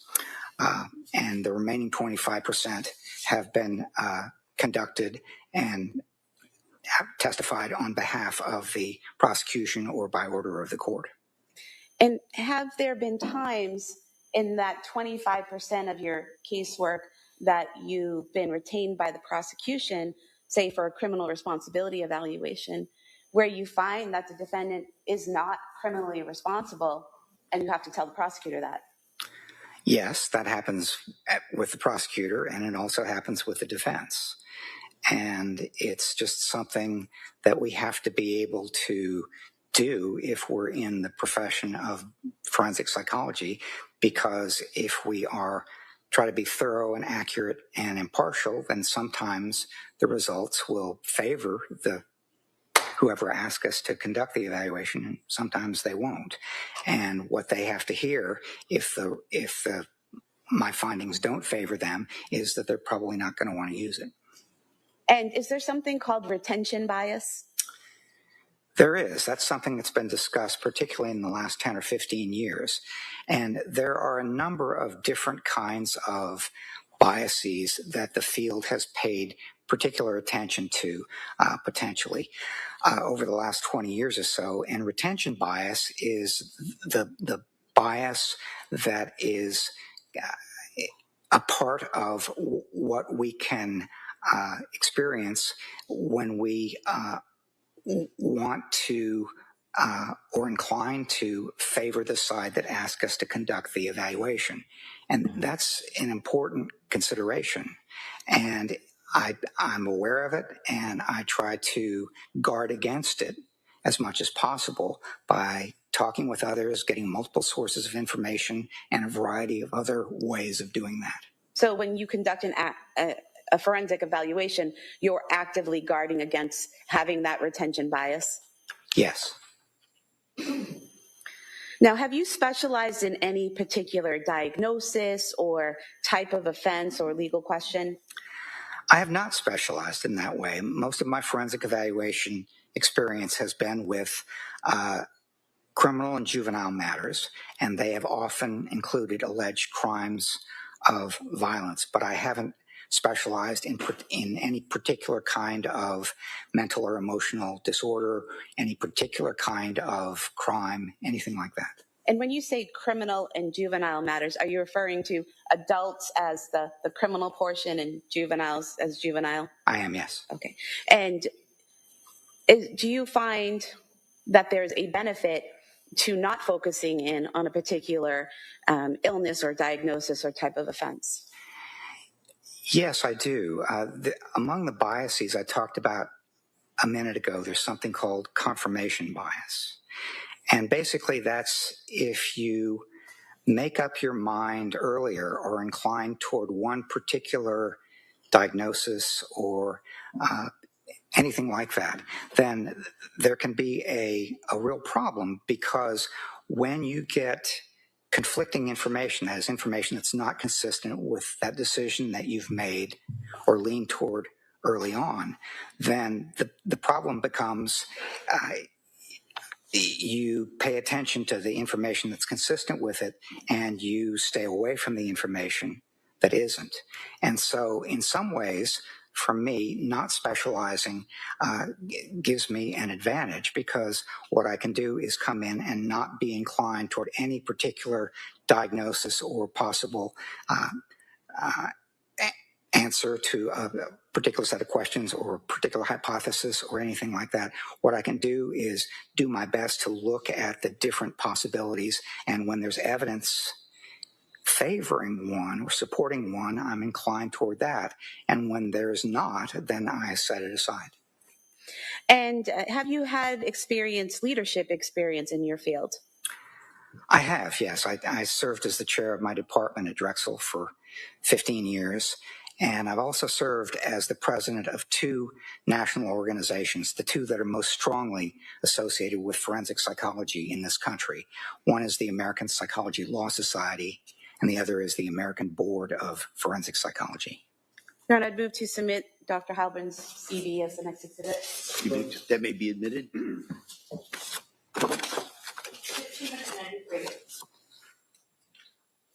Doctor, were you asked to conduct a forensic evaluation of Lindsay Clancy?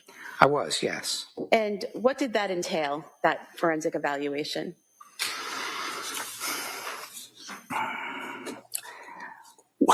One of the things it entailed is doing my best to review a lot of information, to meet with Ms. Clancy in an interview, to speak with her in particular about what happened around the time of the alleged offense, to conduct collateral interviews with other individuals and review a wide range of documents.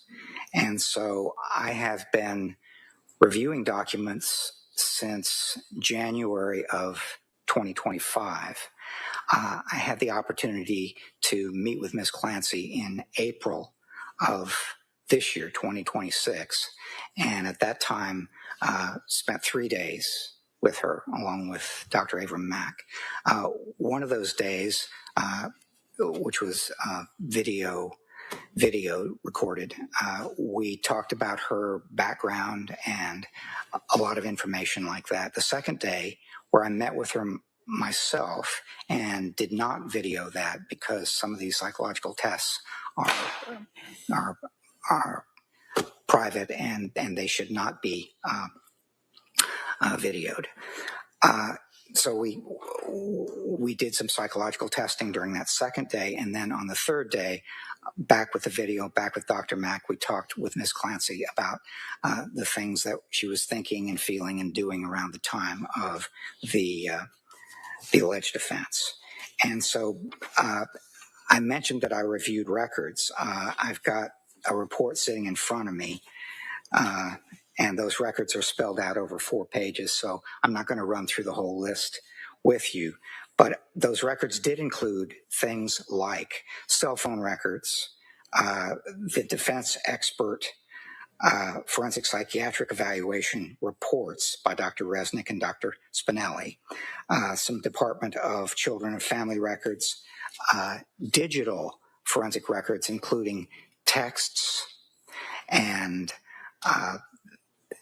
information that was provided by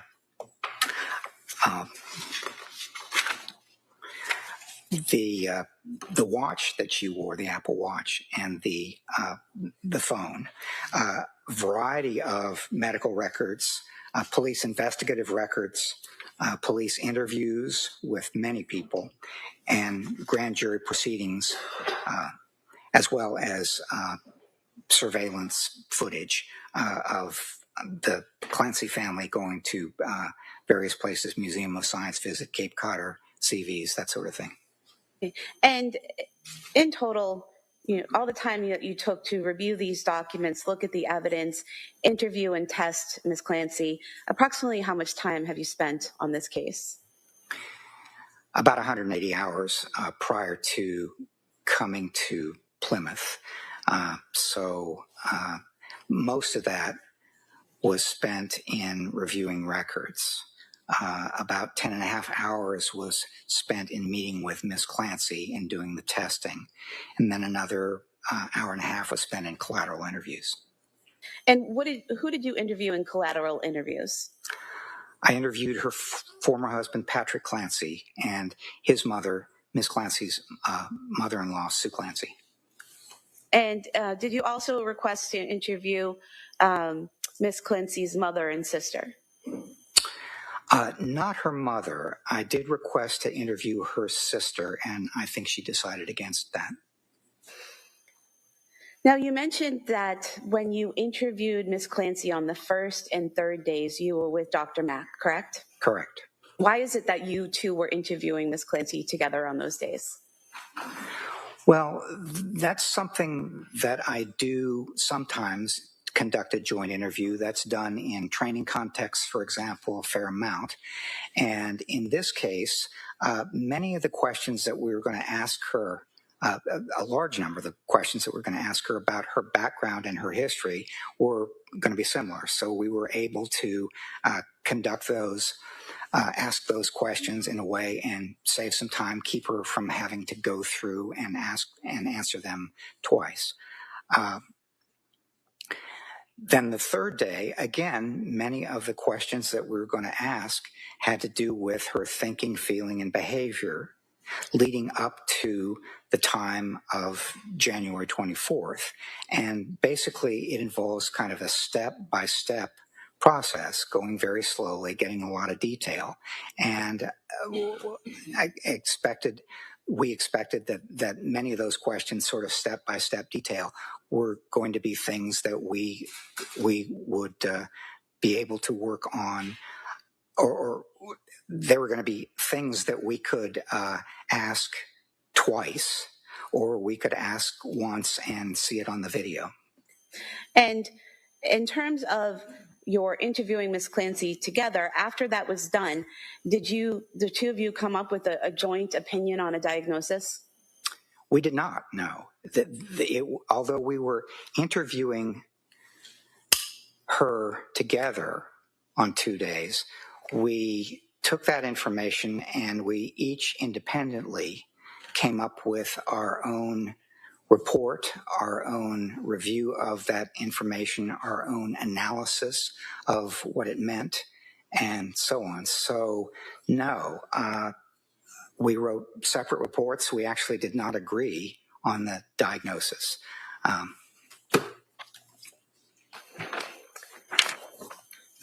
Now, if we could have the PowerPoint. In terms of your evaluation of Ms. Clancy, including the records and the collateral interviews and your interviews of her, did you form some main conclusions? I did, yes. And if you could tell us, what were your major findings regarding Ms. Clancy's mental health history before September of 2022?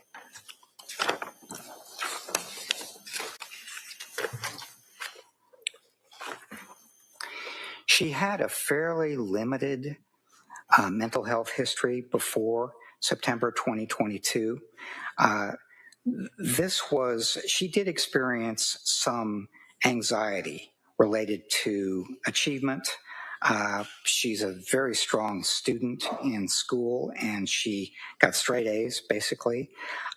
She experienced some anxiety while in nursing school doing case presentations because you have to stand up in front of a group, and that made her kind of anxious.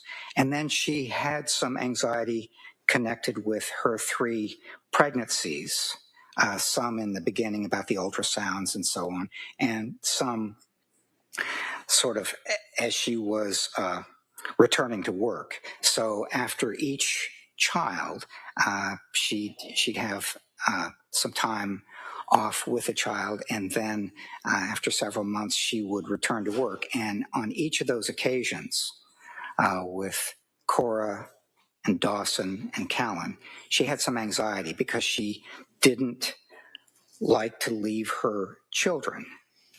That was an important consideration for her, whether it was dropping them off at school or returning to work or leaving them with a babysitter or going out with friends, going out on date night. She didn't like to leave them. And so those were some of the things that were connected with her mental health history before September of 2022.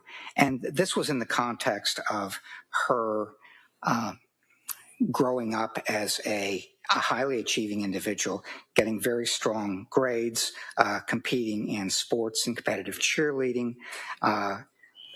These are all things that the anxiety probably pushed her a little bit more in the direction of doing this very well, because she was a very hardworking and highly self-disciplined individual. She also grew up in a family that was close and comfortable, and had a number of friends that she spent time with, both as a girl and a teenager and so on. But she was very highly achieving. And I think one of the important aspects of her mental health history before September of 2022 is that she really did not experience anxiety in a way that interfered very much with her functioning. She had a little bit of she had about 6 months worth of treatment for the anxiety connected with the nursing school. But it was not something that interfered with her life very much prior to September of 2022. And doctor, did you also learn that growing up as a child, she didn't experience any type of abuse, witness any domestic violence, have any sort of trauma or anything like that as she was growing up? Yes, one of the psychological tests, which I'll talk about a little bit later, is called the Adverse Childhood Experiences measure, and that's something that asks an individual whether they went through what we would call adverse experiences or traumatic experiences as a child and an adolescent. And there are 10 of them. And if you have 4 or more of them, that puts you at higher risk for different kinds of adverse outcomes as an adult. She did not endorse any of those. So on the ACEs questionnaire, she had a 0, which really goes to the question that you ask of whether she had adverse or traumatic experiences as a child. And so she did not, correct? She did not report any. She did not report any, and there were any number of individuals who were asked similar questions about her childhood and her adolescence, and they all said basically no, she did not. And then can you tell us about your major findings for the mental health history beginning in September 2022? Yes, I can.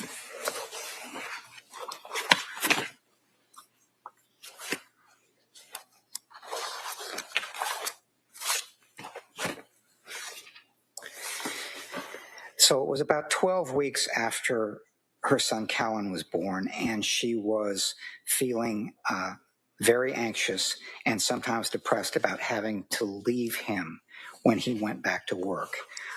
There were 2 reasons for that. One is that she had felt anxious about leaving her children on a number of occasions and with the previous kids. But the second reason was she was breastfeeding and Callan was not taking the bottle. And so she was worried if she went back to work. She worked as a labor and delivery nurse on the night shifts. And she was worried that if she left Callan home and he woke up in the night and wouldn't take the bottle, there would be a problem. And so that was what got her particularly anxious. And what happened was she searched for a psychiatrist, found one, Dr. Jennifer Tufts, in September, and went to Dr. Tufts and got a prescription for Zoloft she wanted to reduce her anxiety somewhat. And she didn't begin taking it immediately. She was a little bit worried about the impact that it might have on the breast milk. But sometime in October, she began taking the Zoloft. And things started getting very difficult at that point. And doctor, did you learn how things became difficult from the records in your interview of her? I did, both of those, and from, I guess you could say the records, because a number of people had talked about that, including her husband, Patrick. And I also got some of that information from him as well during the collateral interview. And what did you learn?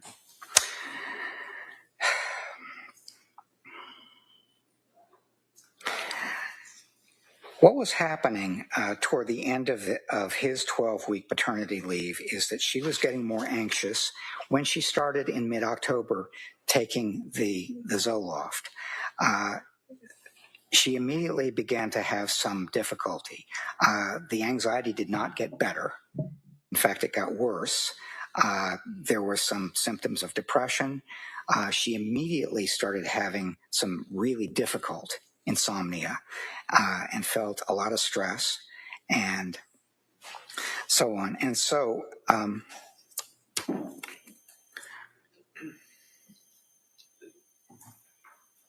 in October and moving into November, she had hoped to return to work and planned to return to work, but it was not going to work out for her because her symptoms were really difficult. So in the middle of November, she texted her mother-in-law, Sue Clancy, who was at work, also a nurse, and she was in the emergency room at South Shore Hospital. She felt unwell. She was having problems sleeping. She had a racing heart. She had lost some of her appetite.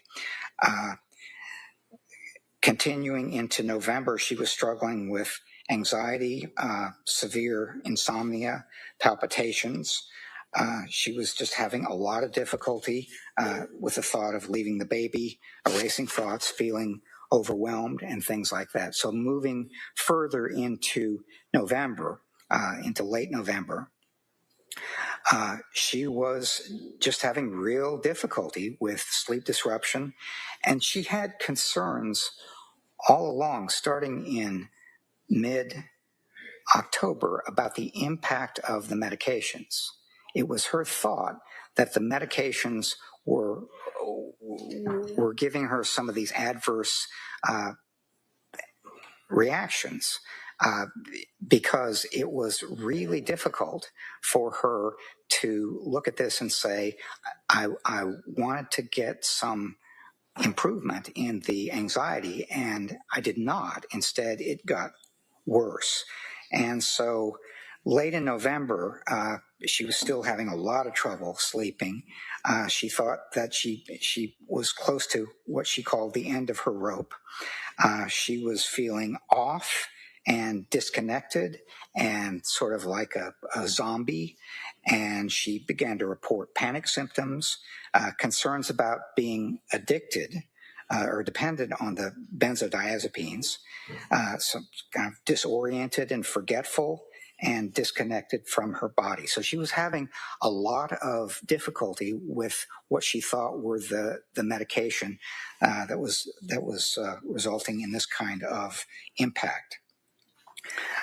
And then into December, it was not getting better. And sir, if I could just interrupt you. Yes. On your PowerPoint here, are we still on number 3 here, or have we moved on? I don't know as he finished his answer. When she's coming focus. Are we still on number 3, or have we moved on? We're still on number 2, okay. But I'm also slipping in a little bit of number 3 as I answer number 2. Okay. And if you could please continue describing what was happening in December of 2022. Yes. Around this time, late November, early December, she began to experience what she called horrible, intrusive thoughts. And those thoughts were about harming herself, potentially. And as she continued to experience these kinds of thoughts later into December and January, they would occasionally be about harming the children. But for the most part, particularly early on, these were thoughts about possible suicide and harming herself. And the way she described it is these thoughts would just pop into my head, and they included things like, your brain is damaged, you need to kill yourself. Now, the way she described these is they were not auditory hallucinations. Instead, they were her own thoughts. They were intrusive and unwelcome, but they were not auditory hallucinations. And that's important because if she had been hearing a voice like you're hearing my voice right now, it comes from outside of your head. And that's a different kind of a symptom than having thoughts, even unwelcome and intrusive thoughts that are in your head. If it's coming from outside, that is very likely a psychotic symptom. And if it's a psychotic symptom, then that has different implications for what's wrong with you, as opposed to something that is unwelcome and intrusive, but inside your own head. And doctor, the way she described these thoughts that she was having in December about harming herself, in the medical records and in her conversations with you, she described those as unwelcome but internal thoughts, correct? Yes, that's right. It was important because of what I just said that I asked her the question, when you were experiencing these thoughts, were they like your own thoughts or were they like auditory hallucinations? And she said they were like my own thoughts. And she made it clear that they were unwelcome and intrusive, but they were like my own thoughts. And she didn't get to talking about experiencing auditory hallucinations, as I will talk about a little bit later, until January 24th.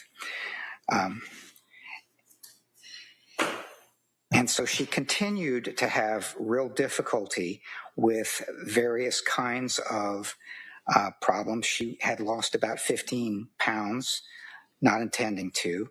She was having tremors and sweating and GI symptoms and sadness, severe depression, that sort of thing, as she described it, feeling numb and zombie-like were her words, again in December. And then by middle December, it was getting very difficult for her as she talked about it. Her sleep was getting a little bit better, but she was continuing to have significant symptoms of depression, things like hopelessness and the loss of capacity for pleasure and things like that. She described her experience on December 15th of 2022 as one of her worst days. She went to, her husband took her to Mass General that day, and she did not stay very long, but it was one of those things that was really difficult. The symptoms were, as she saw it, pretty bad. And then on December 20th, she went to a hospital called Women and Infants in Rhode Island, and they had a day program for postpartum individuals having difficulties. And they said that they weren't going to take her, that she didn't meet their criteria for the postpartum program. Generally, that was because they said that she looked like she was having a general anxiety symptoms and depressive disorders, but not so much the postpartum necessarily. And doctor, if I could just stop you. No, yes. You finished with that description of what information you got from that provider? Not quite, Judge, but almost. Okay. I apologize. Yes. You can finish. So she was not going to remain in Women and Infants, and the next step that she took was hospitalization at McLean. And so if I could ask you a follow-up question now before Yes. we go on to McLean. Yes. About Women and Infants. Were you able to review the Women and Infants records? I was, yes. And looking at the Women and Infants records, on page 9 I have here, it states that patient was offered several options for her, including inpatient treatment for medication management, a partial hospital program focused on general mental health, or continued outpatient management. Patient plans to follow up with her outpatient provider for guidance. So even though they said she didn't necessarily fit into their postpartum program, they did offer her 3 other programs, correct? They did, yes. And her response, Ms. Clancy's response, was that she was going to discuss that with her provider for guidance, correct? Yes. And in reviewing the records of Dr. Tufts and Rebecca Gelada, did you ever see any mention of the defendant actually following through with that and discussing with them those 3 options that were offered by Women and Infants? No, what I saw is that they were back to being treated according to the plan and the medication and so on. But she was back to being treated, discussing with Dr. Tufts what the best implications were for treatment. Okay. And then you were about to talk about what happened at McLean. So if you could please tell us what you learned about McLean and how that was impactful to your analysis or your evaluation. Yes. She was admitted to McLean on January 1st of 2023. And what got her there was suicidal thinking. That was very difficult for her. That was a very difficult time to experience that sort of thing. And so she went into McLean on January 1st, and their admission documentation listed postpartum depression and major depressive disorder, which they described as recurrent and mild. While she was in McLean, what she reported as her primary concern was insomnia. And she said that while she was hospitalized, it actually made her more anxious than being at home. And when she was asked about the suicidal impulses and thoughts, she said that she would not commit suicide because of her children and her mother. So she had some, that they asked about reasons for living, among other things, and those were some of the ones that she cited. Doctor, would that be called a protective factor? Yes, sometimes it's called a protective factor. And that's something that protects you or prevents you from committing suicide? Yes, would keep you from doing something like that. And then what were your further findings? So she stayed at McLean for 5 days, and she was documented as not having safety concerns and at minimal risk for returning to the community by January 3rd. She described her mood there as numb, but she denied things like delusions or hallucinations or suicidal thoughts that were continuing or homicidal thinking. And at the time she was discharged on the 5th of January, she was described as cooperative and pleasant, with no psychosis, no suicidal or homicidal thinking. And she said, when I was asking her about it, that when she left McLean, she had what she described as a small shred of hope after discharge, because she was off of medication, Seroquel, which she thought was causing her a lot of trouble. But the intrusive suicidal thoughts returned, she said, within a week or so following her discharge from McLean. And would we be moving on now to number 3 on your PowerPoint? Yes, we are. Symptoms following the beginning of medication. So what were your major findings in that area? Well, I have, I think I've combined 2 and 3 as I've talked about this, because one of the things about this is after she started taking the medication in October, the Zoloft, she had, the anxiety didn't get better. She had great difficulty with insomnia. And she said she was numb. She felt like a zombie. It wasn't something that she was able to see any improvement in. In fact, she thought it was getting a lot worse. And so basically, what she thought is that the symptoms that she was experiencing following taking the medication that was prescribed beginning in October, she said the symptoms were getting worse, particularly a new symptom, which was insomnia. We could move on to the next slide. Doctor, and does that bring us to number 4 on your PowerPoint, the adverse response to medications, including bad insomnia? Yes, and I won't take nearly as long in talking about that, because one of the things that she thought was happening when she began taking that medication in October is that the medication itself was far from making the anxiety better. It was making it worse and keeping her from sleeping, and it was, she thought, making it difficult for her to she thought that the medication was actually making it a real problem for her to sleep, to feel. She felt emotionally numb and that sort of thing.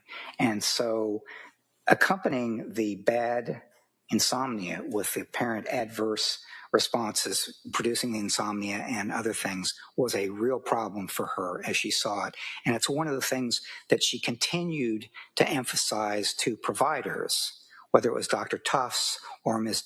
Gelada, a nurse practitioner. She said, basically, I think these medications are making me worse. But one of the things, moving on to number 5 there, one of the things she also said is that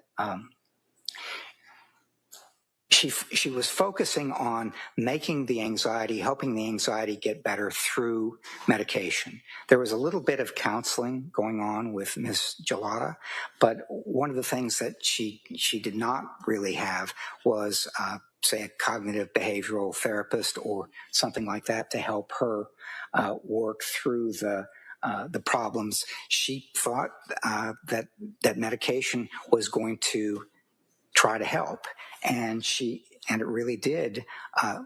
It was something that she focused on a good deal.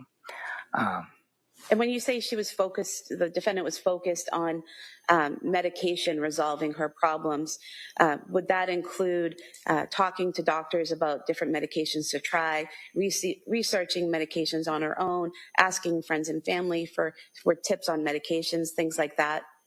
Yes, all of those things. Okay. And then should we move on to number 6, the mixed evidence about diagnosis and the nature of her problems? Yes. And what were your major findings in that area?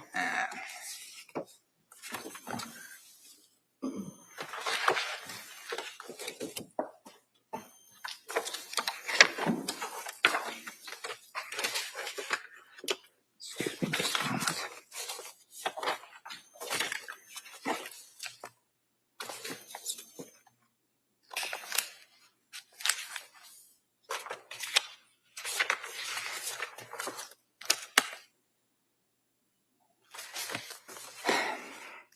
Over the course of the time that she was going through these experiences between mid-October and late January, she'd had a lot of providers offer a lot of diagnoses, and there were a lot of complicating considerations. So among some of the diagnoses that she'd been given were adjustment disorder with anxiety and depression, generalized anxiety disorder, major depressive disorder, bipolar disorder 2, postpartum depression, postpartum psychosis, post-traumatic stress disorder. That last one was not before January of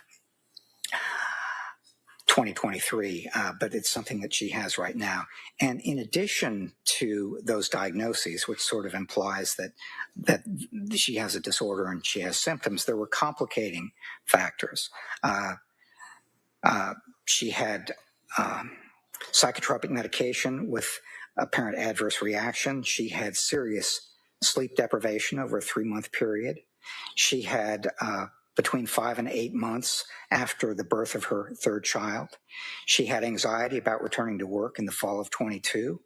She was worried about leaving her baby for work, and he was not taking the bottle. And the other thing, which was important for her, is she was always someone who was, she was into exercise.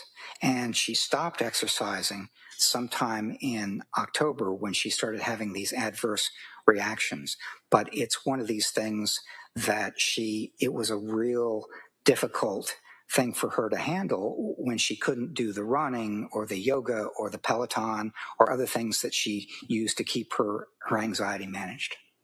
Were you aware that she was able to return to exercising on several dates in December and in January, going to the Kingsbury Club where she was a member? Yes, she was trying that, yes. Yeah.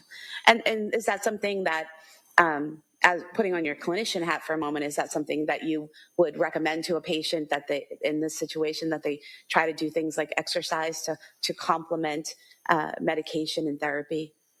Well, if it works, it does work for some people, and they use it effectively over the course of their lives, particularly if they have some anxiety that might not fully need treatment, but it's something that might interfere with your life a little bit.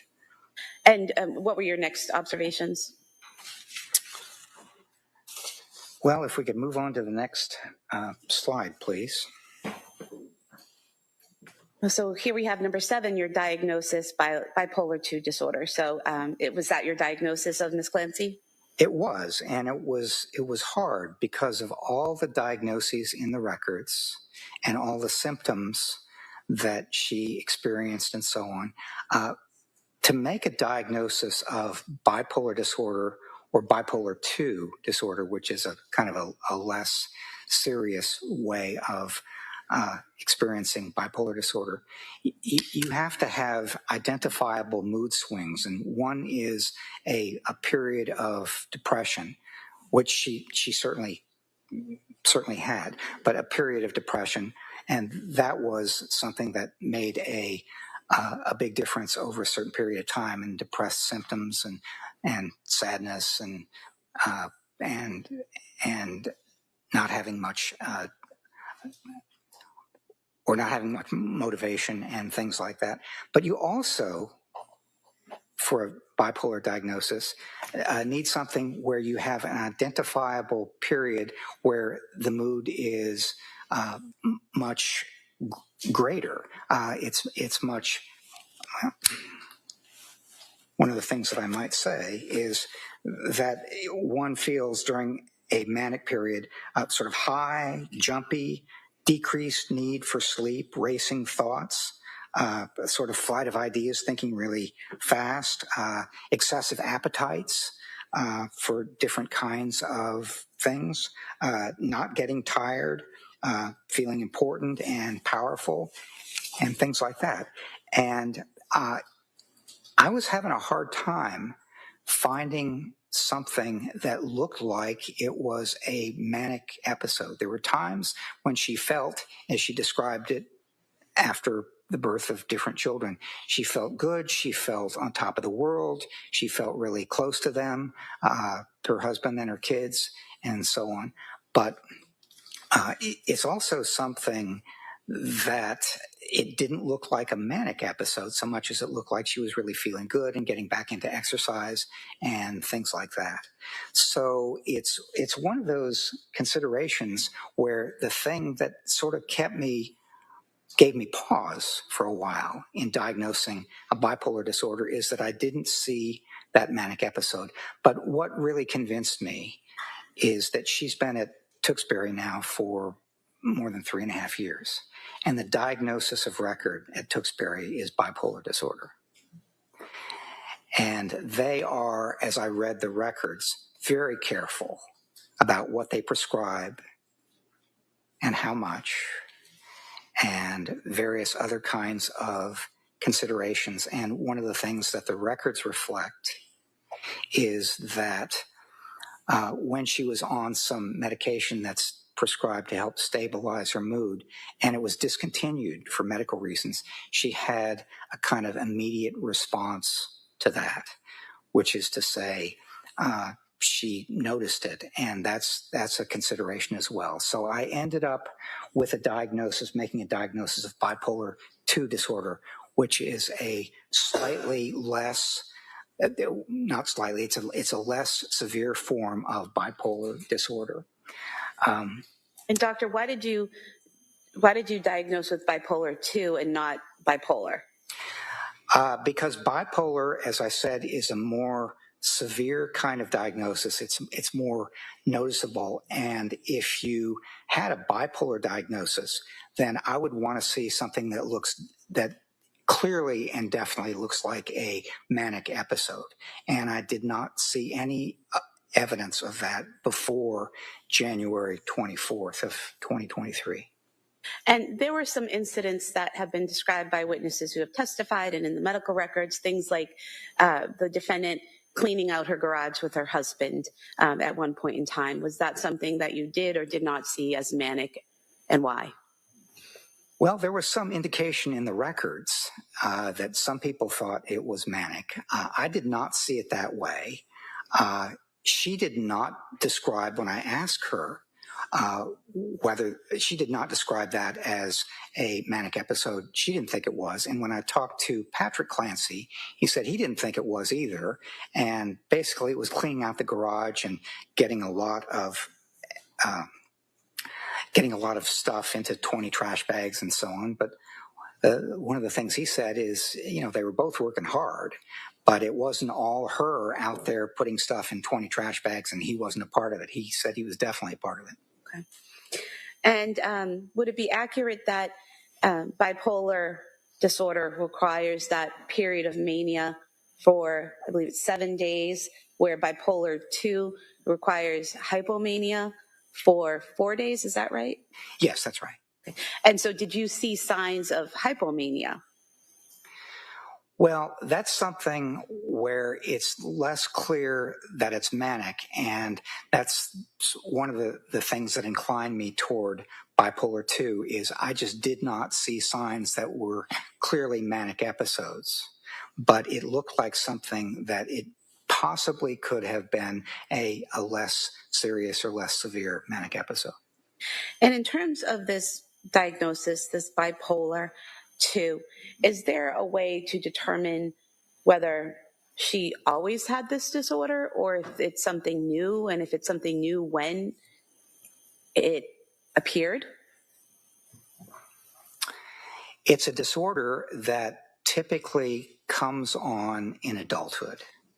It's not something that you have as a kid or even for the most part as an adolescent. It's something that you start to show the signs of when you are in your 20s or 30s. Okay. And so at this point, would it be time to move on to number 8 on your PowerPoint? Yes. Which would be criminal responsibility evaluation. So mental state and legal standard are relevant. So what were your findings on number 8? Well, one of the things that I wanted to say about number 8 is that I wasn't called up here just to make a diagnosis or talk about symptoms. This is a criminal responsibility evaluation. And one of the things that I take a look at very carefully when I'm doing something like this is what's the standard for criminal responsibility in the jurisdiction. Now, I'm aware that the court will instruct the jury about the standard and how you apply it and so on, but my understanding of the standard for criminal responsibility in Massachusetts is that a person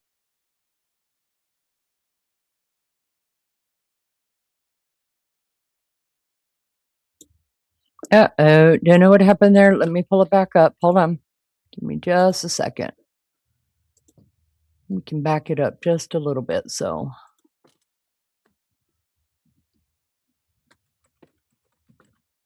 Sorry about that, y'all.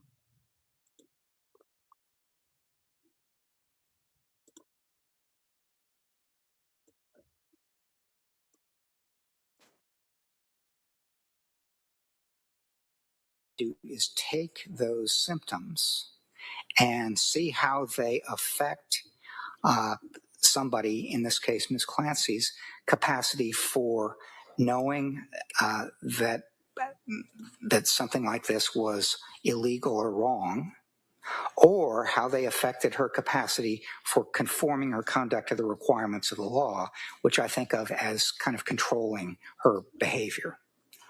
And to determine, is that something that those 3 elements are those things that you kept in mind throughout your evaluation? You guys want me to rewind your it? Interview of the defendant and the psychological This a yes or testing no? that Do you want me to did? rewind just a few It minutes? is, yes. And it's something that I put on page 1 of my report because I always try to do that to try to make it as clear as I can that this is something I'm paying attention to throughout the entire evaluation.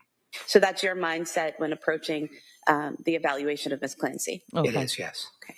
And so what types of psychological testing did you do with Ms. Clancy? Hi, DBS. All right, guys, we'll just leave it, keep going. I think we've heard all this before, just in a different voice. I'm over it. Let's go. Closing arguments. Let's do it. There were several reasons why I wanted to do psychological testing. One is what we call response style. In a matter like this, somebody like Ms. Clancy during an interview could respond what we call reliably, which is within the limits of her memory, as accurately as she possibly can. But there are other response styles. One is that somebody could do what we call exaggeration or even fabrication. Sometimes that's called malingering, which is they distort or they take the kind of report that they do and they exaggerate or even fabricate the severity of what they are experiencing. And then the other kind of response style is to underreport, basically to say, I'm going to minimize or even deny things that I actually experience. So response style is always important in doing a forensic evaluation like this, and I paid attention to it. And one of the psychological tests that I administered, something called the Minnesota Multiphasic Personality Inventory, has scales that allow me to look and say, is she being kind of reliable, or is she exaggerating or fabricating, or is she minimizing or denying? So that was one of the reasons that I wanted to do these tests. The second is I wanted to pay attention to possible symptoms of what we call severe mental illness, things like hallucinations or delusions or mental disorganization. They can't really kind of focus on what's being discussed so much as you tend to get off track or have tangential speech, which is kind of running off the topic and going to different ways and so on. Cognitive disorganization is another speech. There's also review of her reported symptoms around January 24th of 2023, and I wanted to ask her questions in a fairly comprehensive way about that. There are other symptoms that she was experiencing, reportedly, depression in particular, and I wanted to know how depressed she was feeling. And so that was something that I could also measure with these psychological tests. And then finally, suicidal thinking was quite important. And I wanted to ask her questions about her thinking and feeling and behavior related to suicide, kind of leading up to January 24th and then around that time. So these are all reasons why I gave her psychological tests. Could I have you pause there for a moment? Yes. I'm not sure if it's a good time to break. It's a good time to break. All right. Why don't we do that? Thank you. All right. So members of the jury, we're going to take the afternoon recess at this point. You know my instructions, so they're going to be the same. Don't talk about this case. Don't do any research about this case. Don't listen to anything about it. Don't read anything about it. Have a nice break, and we'll have you come back here about 2 o'clock. Okay? Court, all right. All right, please. Good. Close the notebooks, place one in chair, just like this.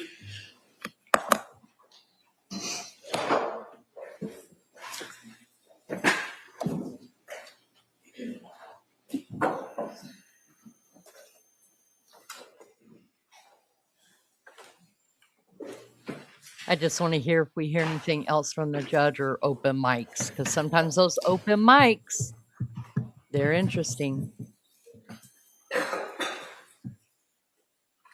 All right, Doc, you may step down. All right. Anything we need to address before 2 o'clock? All right. So we'll be in recess till approximately 2 o'clock. Excuse me, Your Honor, sir. Can we please come back at 2? That would be fabulous. It would just be fabulous if we were all on the right time. You know, because remember, we're humans too. We got stuff to do, girl. We got stuff to do too. So don't be dissing us for 2 hours here. Welcome back to Court TV Live. Let me turn I'm this Julia off. Janae. Hold on. It's good to be with Let you me on this remove Monday this. afternoon as we are in.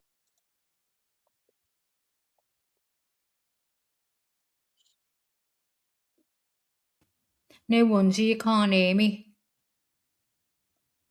I wasn't even on. So, I've been in and out because the house alarm's going off all the time. It always happens, doesn't it, when your husband's away? So, anyway, I've done some soup now, so I'm sitting slurping my soup while I was listening to him. Did you get cut off in mid-sentence? I think pretty much I think he did. I think he, hold on, I'm still hearing this in my ear. Let me redo this real quick. I've stopped it anyway, Lee. I've quietened it down. I know, but I took it off the screen. Oh, it's off. Should I put it back on and lower it? Yeah, Hang on. Yeah, if you don't mind doing that. Yeah, hang on.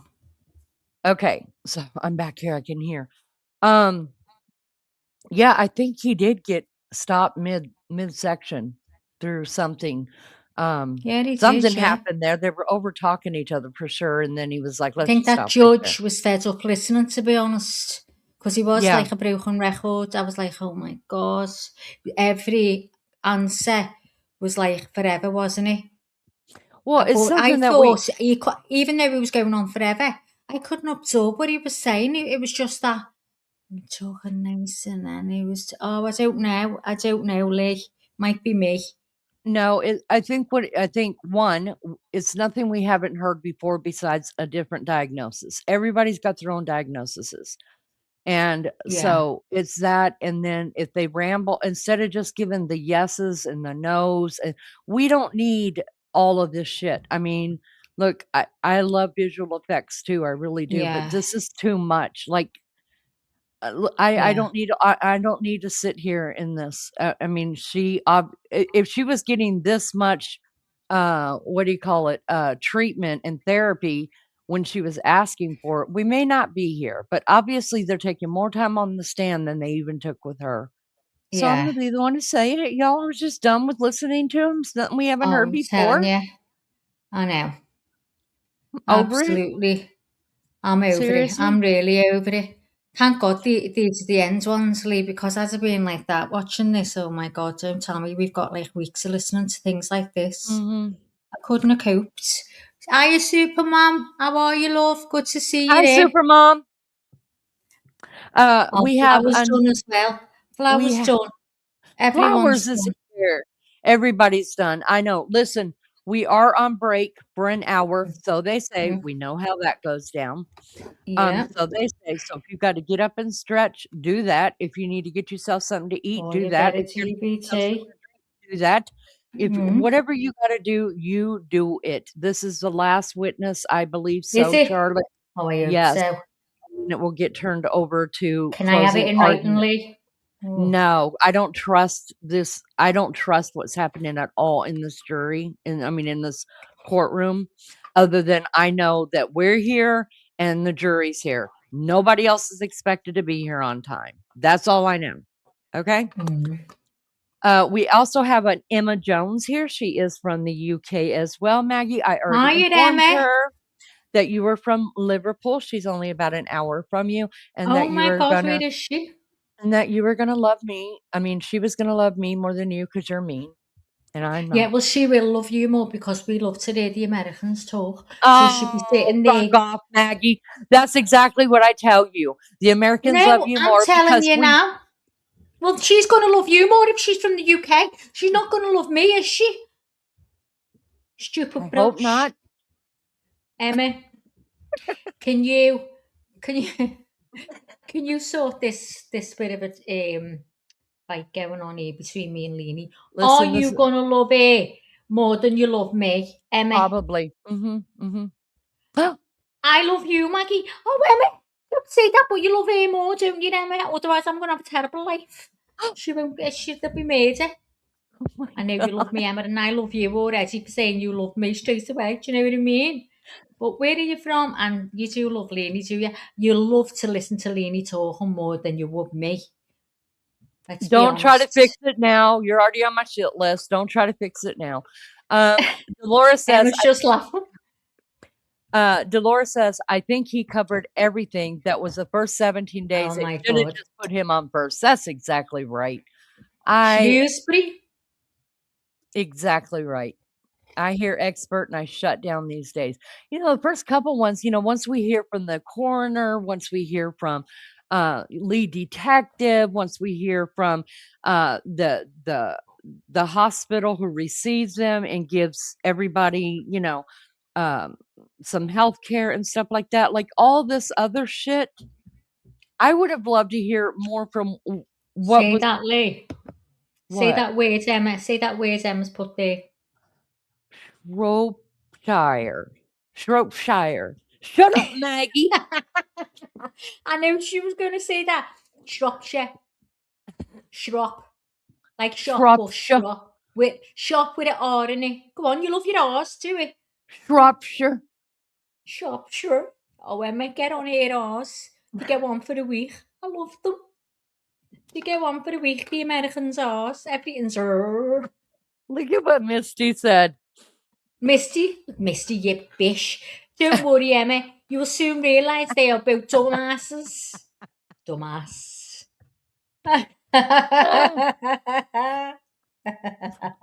Flower Swatches nearly says, I'm cost me. convinced there is no such thing as an expert. I mean, the other guy that was on here right before this guy, clearly, I mean, I would have liked to have heard him talk about He hasn't children. got a patient to his name now. He clearly said that that's his expertise in all this is, and we know he'd let go of many of his licenses. And look, some people were defending him and saying that licenses are very expensive to hold. So, maybe he got rid of them because they were a little bit too expensive. I just think you have to wonder, did some of the states he was licensed in say, catch on to him and be like, you don't know shit. Like, what are you doing here? You know what I mean? I'm still mad at him. I'm always going to be mad at him, I think. But I wrote something down when I was listening to this witness. And this is from experience. And I'm not going to go through my experience because it's neither here nor there and it's way in the past. But I was just wondering. So I really was listening to him. And it sounded like to me, so they talk about Lindsay first being recorded as taking medication, in nursing school, for her nerves, and she was nervous about getting up in front of people and having to give presentations and stuff like that. So she got on some meds to help her then. And then when she started having kids, she started having these worries that something was going to be wrong with them or they're going to get sick. They're going to get hurt. They're going to die. Nobody takes care of them. She didn't want to go on dates. Listen, I've been through every bit of that except for medical, any kind of nursing school. I got my diploma right here on the YouTube streets. I am a doctor on YouTube, okay? Oh, yeah. But I am speaking from personal You experience. sound like you're right from now. New York when you say doctor. I am a doctor, all right? You definitely sound like you're from New York. Thanks, Mags. Just from shut the hell up, Max. Don't be putting my boo thing up there like shaking her eyes at me. You know she loves me. But anyways, it sounds like to me, and I'm only a doctor on YouTube, that she had generalized anxiety disorder. I don't want to explain it right now because I need something to drink. Obviously, my mouth is dry. But get yourself a coffee, girl. You guys can look that up, or Maggie can look it up. It just sounds like she just was anxious over quite a few things. And then it escalated. And that's exactly what happened to me. I've had anxiety and OCD since I was a kid. Now, back in those days, they didn't have names for everything, right? I just thought everybody felt and did the things that I did, right? Because I kept mine, like the OCD stuff and touching the wall, turning on and off the light, using the bathroom. Did you do that partly? Oh, I've seen yeah, that. it was. Must be. Oh, it was I used terrible. to cry for a girl called Alison, my brother's ex-girlfriend, and that's what she used to do. She'd walk back and touch it again. Something must be. You need to touch it again. And Lee, it was so sad. I thought just seeing her constantly having to touch things. My arm out for it, and I was only very young then. I must have been about 12, and I thought it was only the bedtime ritual. So there was a couple of OCD things, like, this is going to sound so silly, but giving myself rug burns on my knee.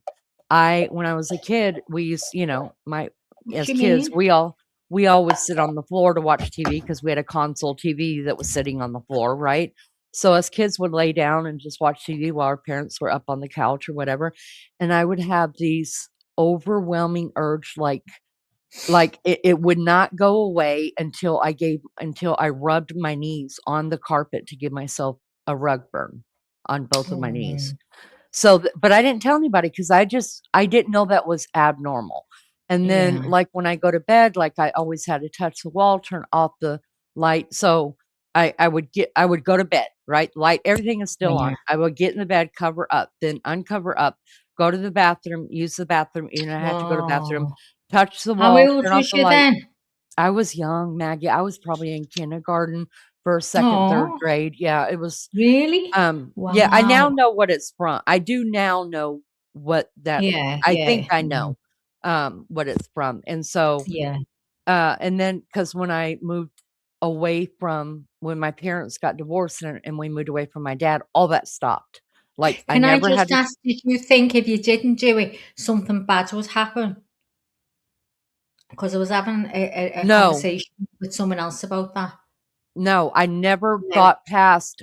I didn't do it right. I didn't do it right. I didn't do it right. I didn't do it right. And so I don't Yeah. know how many times I would do the whole thing over, go over, turn back on the light, get Oh, back in God. bed, pull up the covers, put the covers down, get out of the bed, touch the wall, And go didn't to the know, bathroom. say to you, what are you doing? Why'd you keep No, doing that?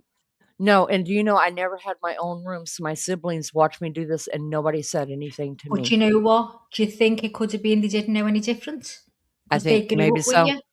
Maybe so. It was Now just you? my oldest sister, Dawn, um, she was always mothering, and she will tell you way back, she will tell me you way back then that she knew I had some kind of anxiety or something. And I Wow. remember she would always be the one I would go to if I started, like, my Yeah. anxiety used to come out in when I was a kid, like, not through a panic attack, but through asthma.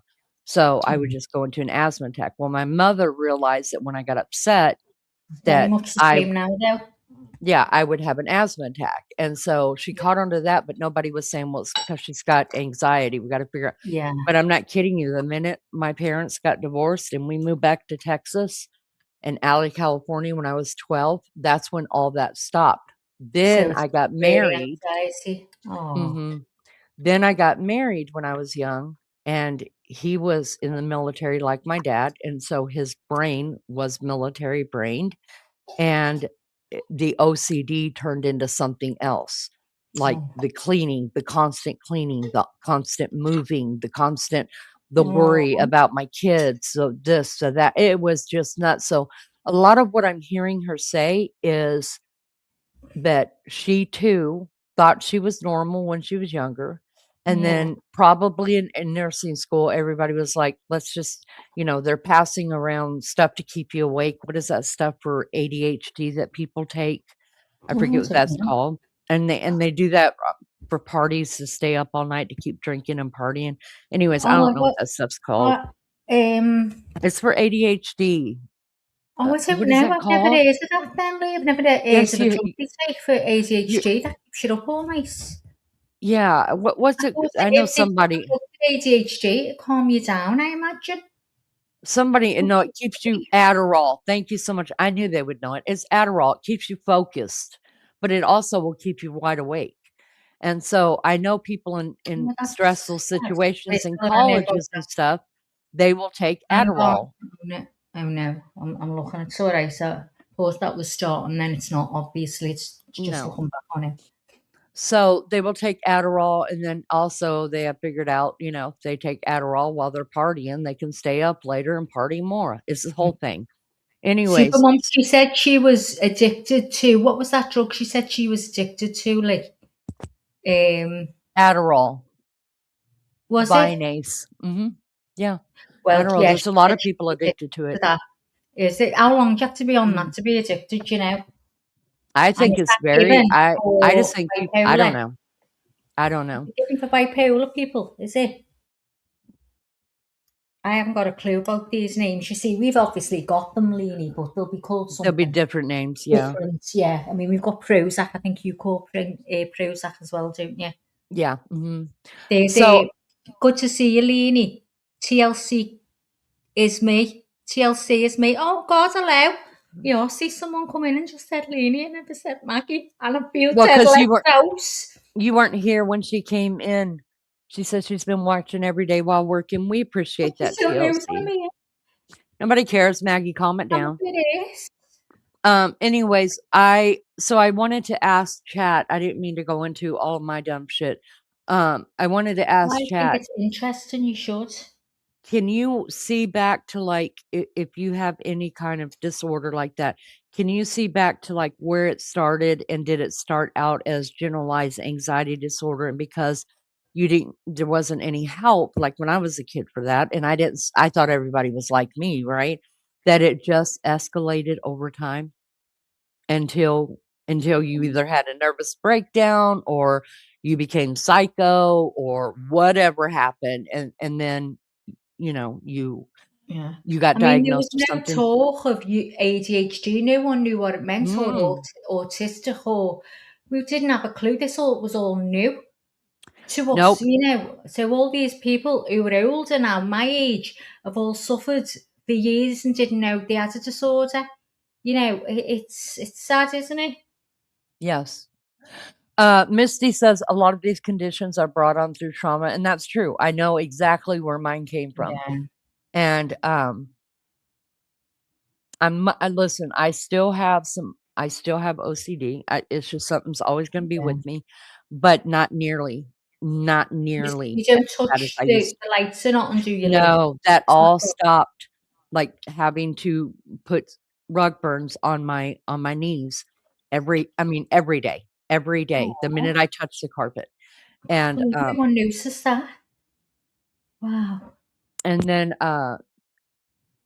the light bulb, the minute we left California, I'm not lying to you, I never, ever to this day, Oh my have I God. ever touched a light, touched a wall, given myself rug burns, done anything weird like that. Now, Great.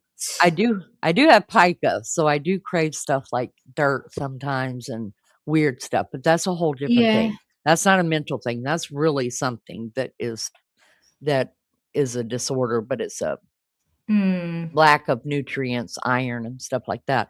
But Yeah. the OCD, when I got married, turned into cleaning, constantly cleaning.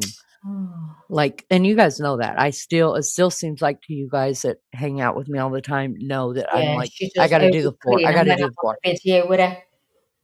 And but I promise, I am nowhere. I almost feel healed.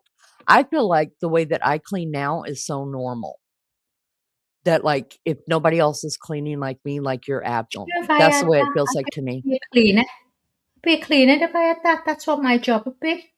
I'd put it to good No, use. Why? no, I don't. I think it would have been a lot. This is one thing that I think Lindsay Clancy went through too.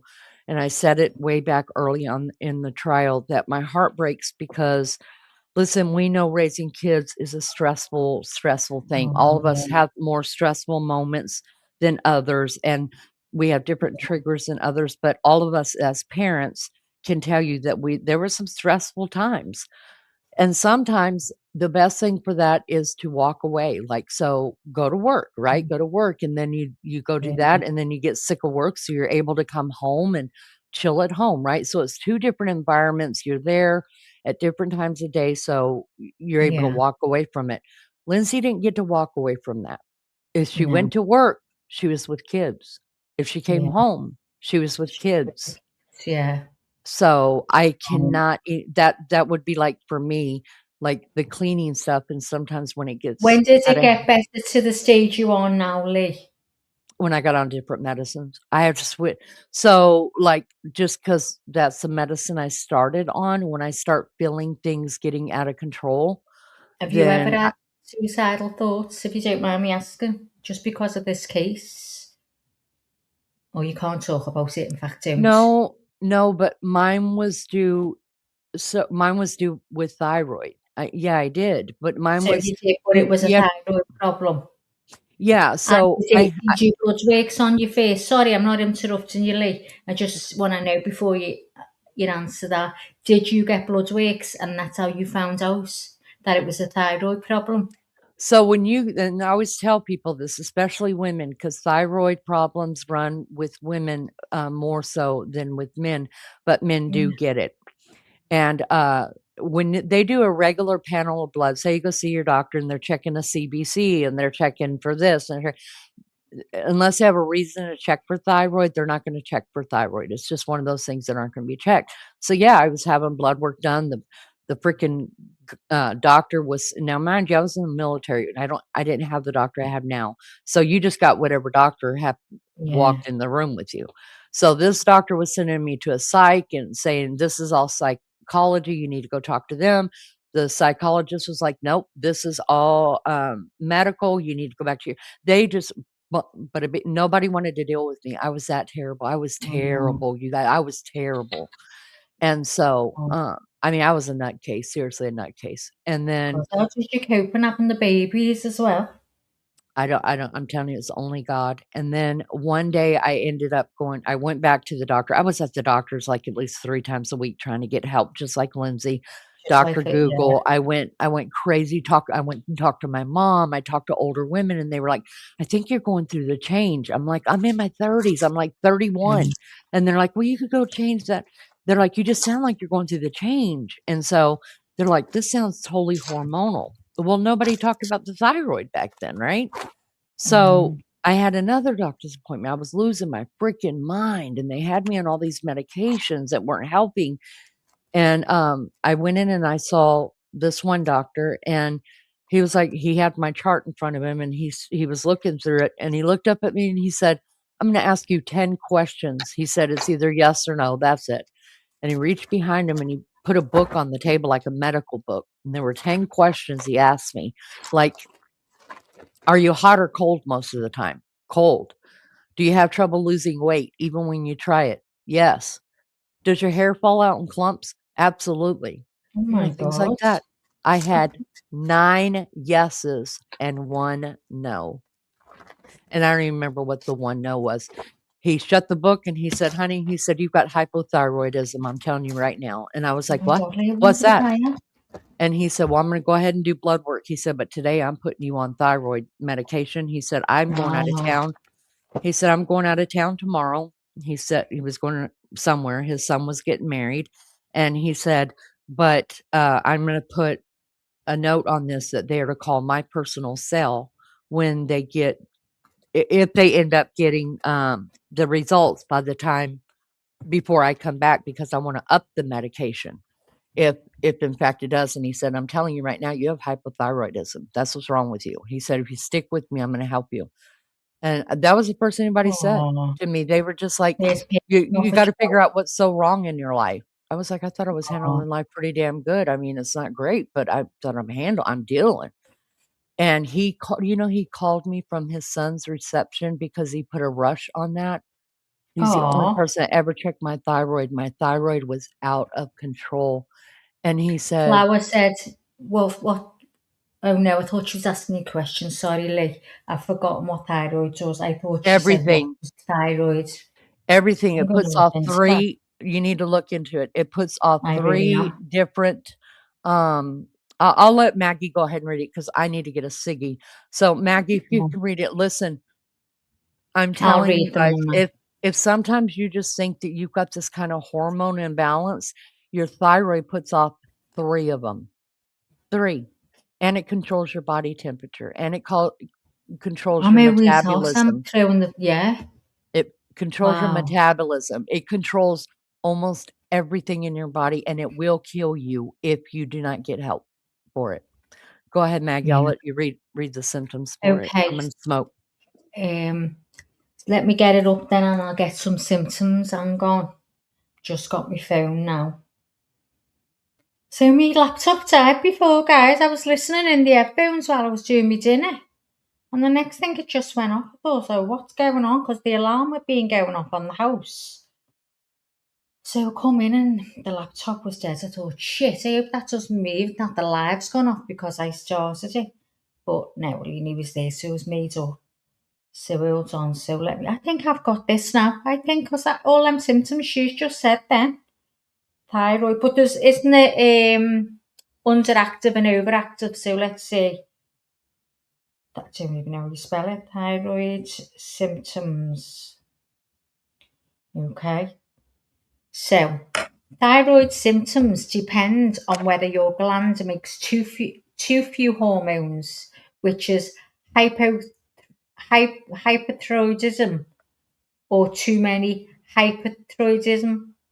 Underactive signs include tiredness, weight gain, cold sensitivity, while overactive signs include weight loss, fast heartbeat, and anxiety. Both can cause neck swelling. There you go. So that's for an over one, I think. Underactive thyroid, constant tiredness, I've got that. Low energy, I've got that. Weight gain, I'm all right with that at the moment. Feeling cold, I get cold and everyone says it's roasting, so yeah, but then I burn up, I feel my body as if it's going to go on fire. Dry skin, yeah. Thinning hair, yeah. Constipation and slow digestion. Oh, I've got it all. Told you, didn't I, when the peel was lodged? Mm-hmm. Yeah. Keep Low going. mood or feeling sad. Oh my God. Overactive, unexplained weight loss. Mm-hmm. Despite eating more. I've never had that in my life, I'll be honest. Fast heartbeat or pounding chest, about that. Feeling nervous, yeah. Anxious or angry, most of my life, yeah. Feeling very hot, yeah, and sweating a lot. Shaky hands or muscle tremors. No, I don't think so. Trouble sleeping at night, yeah. If you suspect a thyroid issue, you can check guidance from an NHS underactive thyroid info or consult a doctor for a simple blood test. There you go. Let's all go for a blood test. Yeah. Yeah, So what I want to, I've can got you hear me, proper thin and Maggie? hair. Yeah, I can hear you, love. So what I want to say is when you're going to a doctor and you're having like, even if they tell you, even if you're going in for like a checkup or a physical or whatever, thyroid, your TSH, your T3 and your T4 are not, they're not in the normal blood panel. You have to actually tell the doctor of these symptoms, or you have to say, can we just check my thyroid while you're at it just to see Yeah. where I'm at? Because the minute, so I literally went nuts, literally. And it didn't help that I had all the anxiety and OCD prior to that, but like I went into craziness. I got to where I couldn't leave my house because I thought I was gonna just die. It was terrible. Mm. And then, so he called me from his son's reception. They had already given him the results. My thyroid was out of control. He said, I told you I'm going to find out what's wrong with it. It is your thyroid. He said, I called in a prescription. Go pick it up. You're going to start taking Oh, more thyroid. And it took about 3 months, you guys. I was a different person. Now, did I still have anxiety? And I was having no less than 3, 4, 5 panic attacks a day because of it. oh God. And I was on all that medicine. I was on And how every bit long of did it take you, that medicine, to get into you this. before it started helping? Well, I could note, I started noticing every day after about a week that I started, something was changing. Like Oh, I that's good. wasn't as sad. I wasn't as anxious because both of them cause you to be anxious. Both of them cause a Yeah, lot of depression. One causes you to be hot all the time. One causes you to be cold all the time. It's whether yeah, you have hypothyroidism means that you have low, hyper means that you have high. You're putting too yeah. much of the hormone out. And usually that requires taking the thyroid out completely. And then you go on Where is it Synthroid. in your throat? Yes, you can feel your throat actually where the hole is, where your trachea is in Yeah, your throat. If you feel on both sides of it, the thyroid looks like a butterfly. So both of its wings would be on both sides of your of right near right above oh, where that hole goodness, I feel is. like I'm choking The myself. you don't have to push that hard. If you're Trachea. pushing that hard, yeah. So what So am I feeling for? your thyroid. So if you feel where Mhm. the hole is, the trachea in in your neck, right? Yeah, Just put both fingers out. I'm sure the doctors feel it right there every time you go in. Both fingers on both sides of that hole that's in your neck right there. You're feeling your thyroid because it looks like a butterfly. It has a gland on one side and a gland on the other. And then usually a lot of times people will get goiters where it looks like they've got a large knot right there around their trachea or right above it. And I what's don't know. weird is it's very, very, hereditary. So and then usually people who have got some kind of because thyroid problems is an autoimmune disease. It's your body attacking itself because he thinks there's a foreign object in it. That's what diabetes is. That's what lupus is. That's what arthritis is. All this stuff runs together in the autoimmune section. So if you've got one of them, you're at higher risk to getting another one. So after about a month, I mean, I felt like I didn't have to go to the doctor all the time now because I trusted this man enough and I started feeling well enough that I knew what he was talking about. Plus, I was like doing every bit of research on the thyroid I could find. So I called my sister and my mom and she called my other sister, and I even called my brother, and I said, "Looky here," because they all knew I was sick. Everybody knew I was sick, and they just And said that I was running sick. the family, Lee? Yes.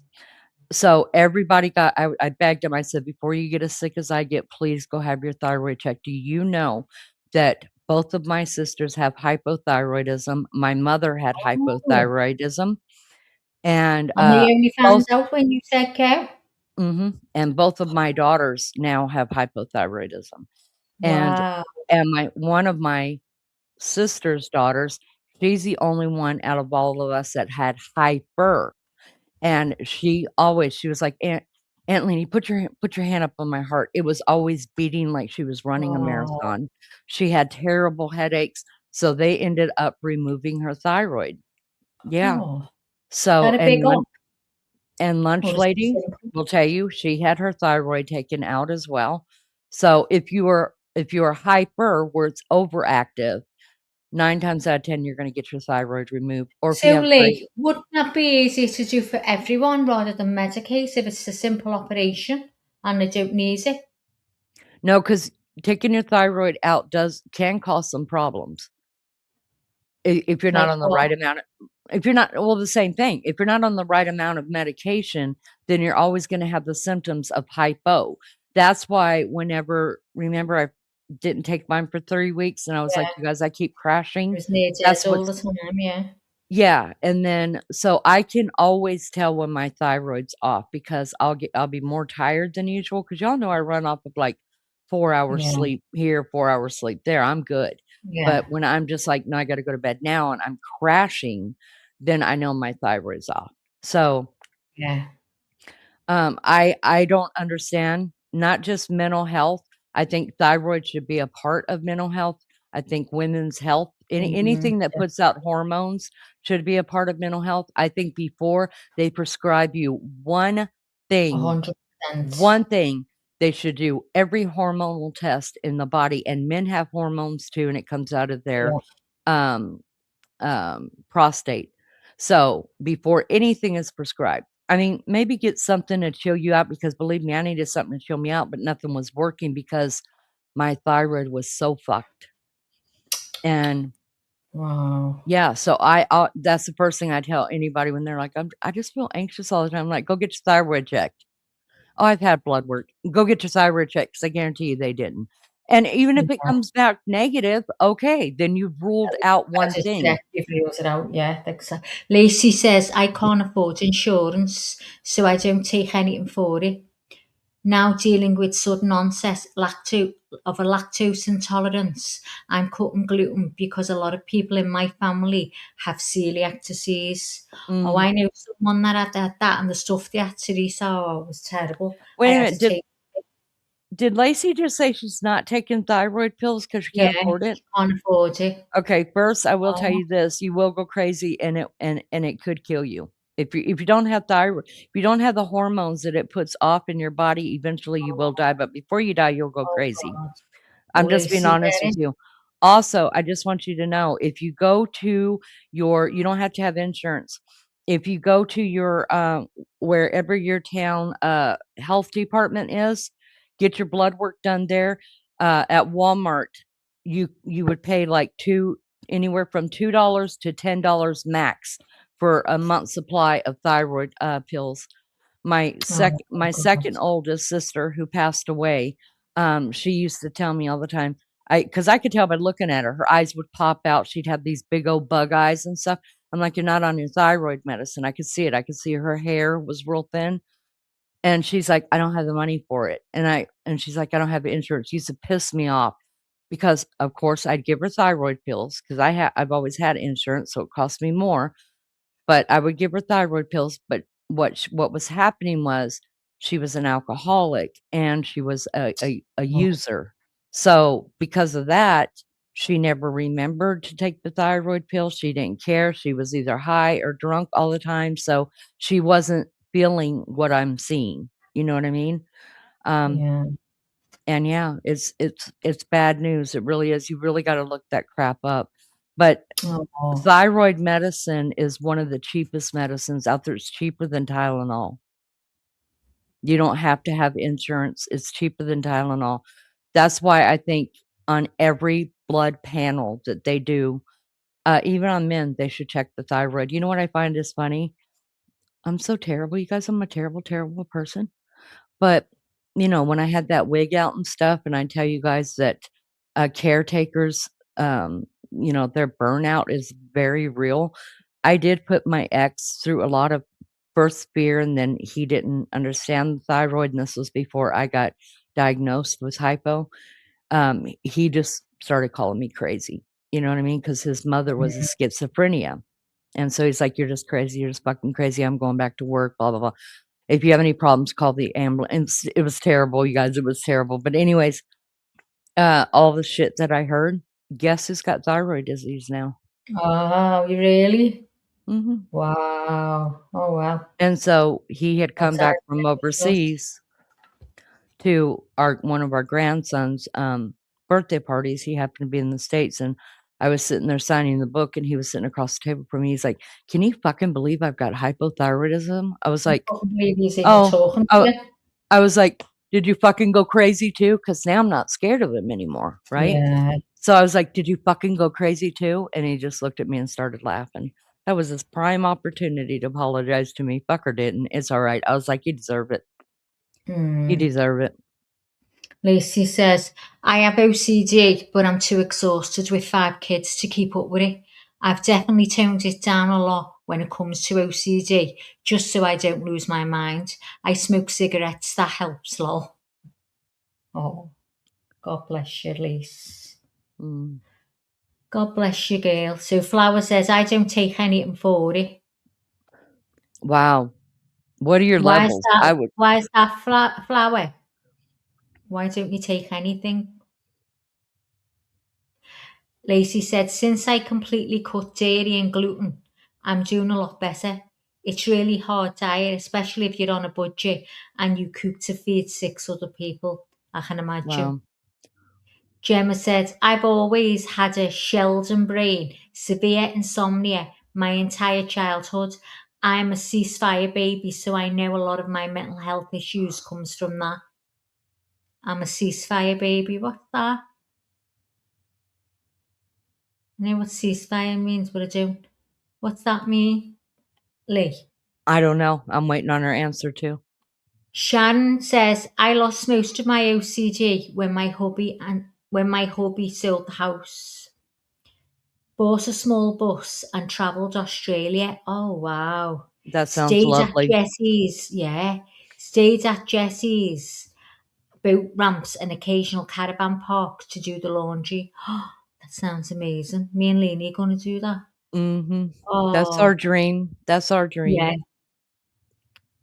Sharon said it's very difficult to keep mud, sand and dirt away. It is. Misty, yeah, I've had to have a specific blood test and it detected an issue with mine too. There you go, just shows you. Sharon, my thyroid issue is because of diabetes. You're right, see it's all Mhm. connected, isn't it? Mhm. It's all My connected. mum has got it. Mhm. And she said I had to fight for over 20 years to get a goiter removed from my neck. My blood work always came back fine, but I was a Mhm. severe mess. Wow. So a Um, goiter would be when your thyroid swells up and you get a lump yeah, in your throat, and it's yeah. funny looking back at I've my seen that. It's like this big round swelling, isn't it? Mhm. It's Like a weird needle. because after my niece got her thyroid taken out, she had a goiter too. It's not like one day you wake up and boom, there's a big old knot in your throat, right? It's a gradual thing that happens, and because I was used to seeing her and everybody else was, we didn't notice her goiter. And Yeah. so when she got her goiter taken out, It's like, what the hell happened to your neck? You got all this skinny neck. And then you look at pictures now of her, like back when her goiter got real big. You could just, I don't know how none of us saw it, but we were all dealing with hypo. She was the only one hyper. So Yeah. sometimes, I mean, your levels could change in like a couple of days.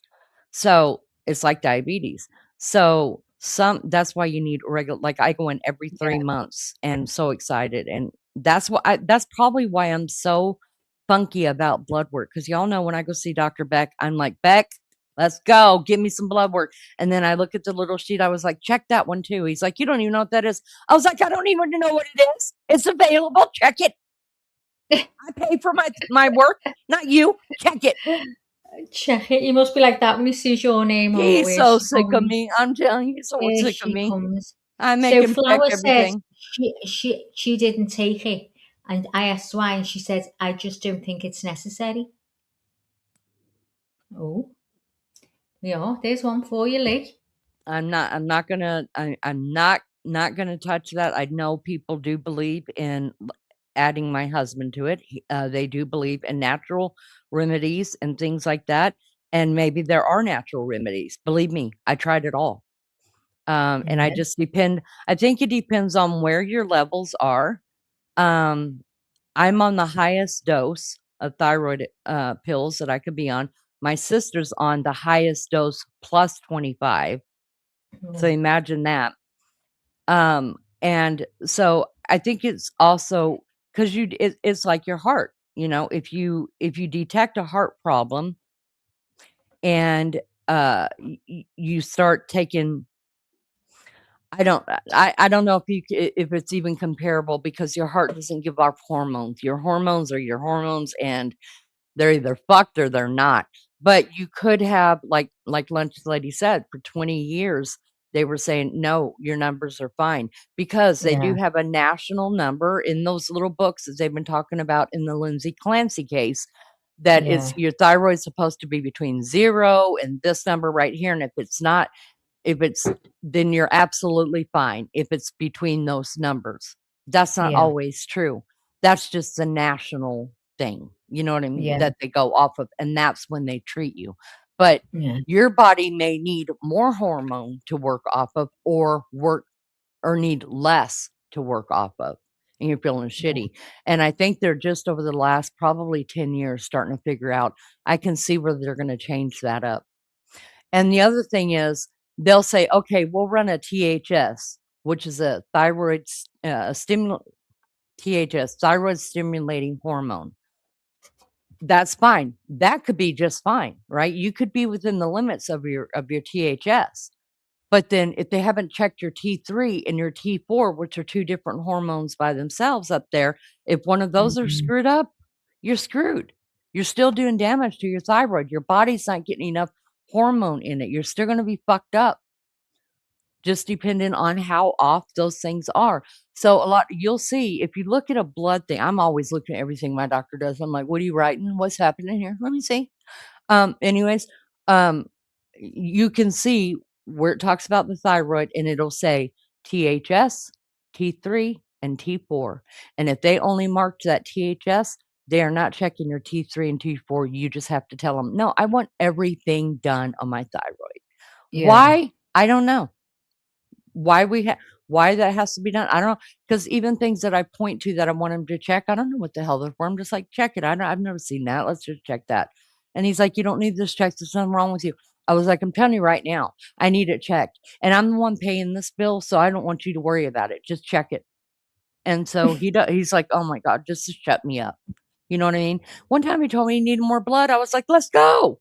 Get another vial. Shit. I'm not Misty scared of said her needles. mum got one, and it's very swelled, but they won't remove it. Mm. And Lacey said it hurts so bad when it swells, and it never showed up on a blood work. It does hurt so bad and makes you choke. It does. Lisa Uh, says, I also believe she was misdiagnosed and severely over-medicated, meaning Lindsay. Yeah, I agree with you, Curtis. Yeah, I agree. Go on, Lee. No, go ahead. I'm listening to you guys. Just go ahead and do chat. I'm listening to them. Okay. It's interesting. Lunch, she said, I had to go to an ENT doctor, and ask him to remove mine. Bypass the endocrinologist. She wasn't helping me. What is it? Endocrinologists, yeah. They deal with diabetes and they deal with different Okay. autoimmune diseases. Okay. Misty said, I think when her mum can't get hers removed, I think it's because of her age. She's 85, but she used to lay down and feel like she was choking. Oh, Lacey's just said that. Lunch, she said, you could see mine when I was a little girl in pictures, big bulge in my neck. Casey says, too many providers not working together. That's right. It. That's No right there. Yeah. Yep, that right there sums this whole case up right here, because even we've seen it on the stand. Every one of these providers that have been on the stand, whether they have seen Lindsay prior to this or after this, because they are doing an investigation. And I'm sorry, sir, but it is an investigation after these kids are dead. That's what you're being in there sent for, to investigate. I heard Miss Bo Head over there trying to say, you're not an investigator, are you? Well, what the hell is he? If he's investigating what these people did and giving you his medical professional opinion. So yes, that sums it all up right there. Everybody was diagnosing her something different. Lacey says, when my thyroid still swelled up 20 years ago in Arizona, I had Medicare, and the doctor mentioned radiation treatment. I never went back.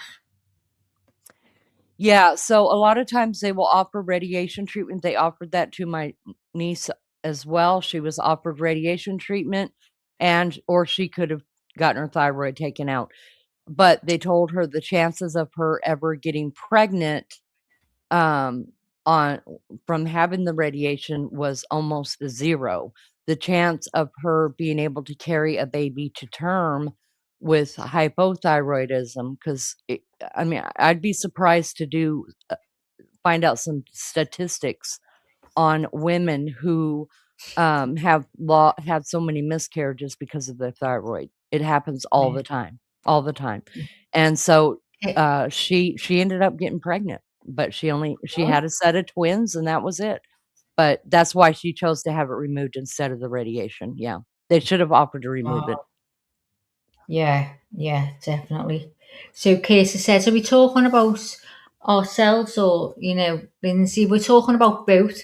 It's like how sad it is what she's going through, if it's because some of these ladies have experienced it. Casey, I'm taking it you're a man. Am I right? It's just the name Casey. So is Casey a man for you, Lee? Because I've Curtis heard is a you man. call Yeah. a man. Yeah, I would call. Yeah. Woman's, and it's a man for us, so that's why I'm just asking. Yeah, we're talking about both. It is both, because I mean, first of all, Lindsay, they were talking about her thyroid too as well. We do know that her thyroid was crushed during the fall, or during the cut that she did on her. And the reason why it's been brought up for Lindsay in court is because none of those doctors did any kind of metabolic testing on her before throwing all these pills. That's a crime. That is a crime. Who in their right mind is going to prescribe these big name pills that are regular like you? Do what? I wondered if she's getting them now regular. Like you say, you get them every 3 months. I wondered if she's now getting them where she is. Because they haven't come out and said whether she did have some kind of thyroid issue, right? Or if they ended up taking it out or whatever. I don't know. So we don't know that. If she's got thyroid issues, or if it was taken out, yes, she would be on medication, and yes, she would be getting regular workups with it, blood workups. It would just be a part of her blood work now. If not, if she was fine, I don't see them doing it. But the whole reason why it was brought up in court by her attorney is the fact that none of these medical professionals that were throwing pills at her did anything to see if her hormones were off. She had just had a baby.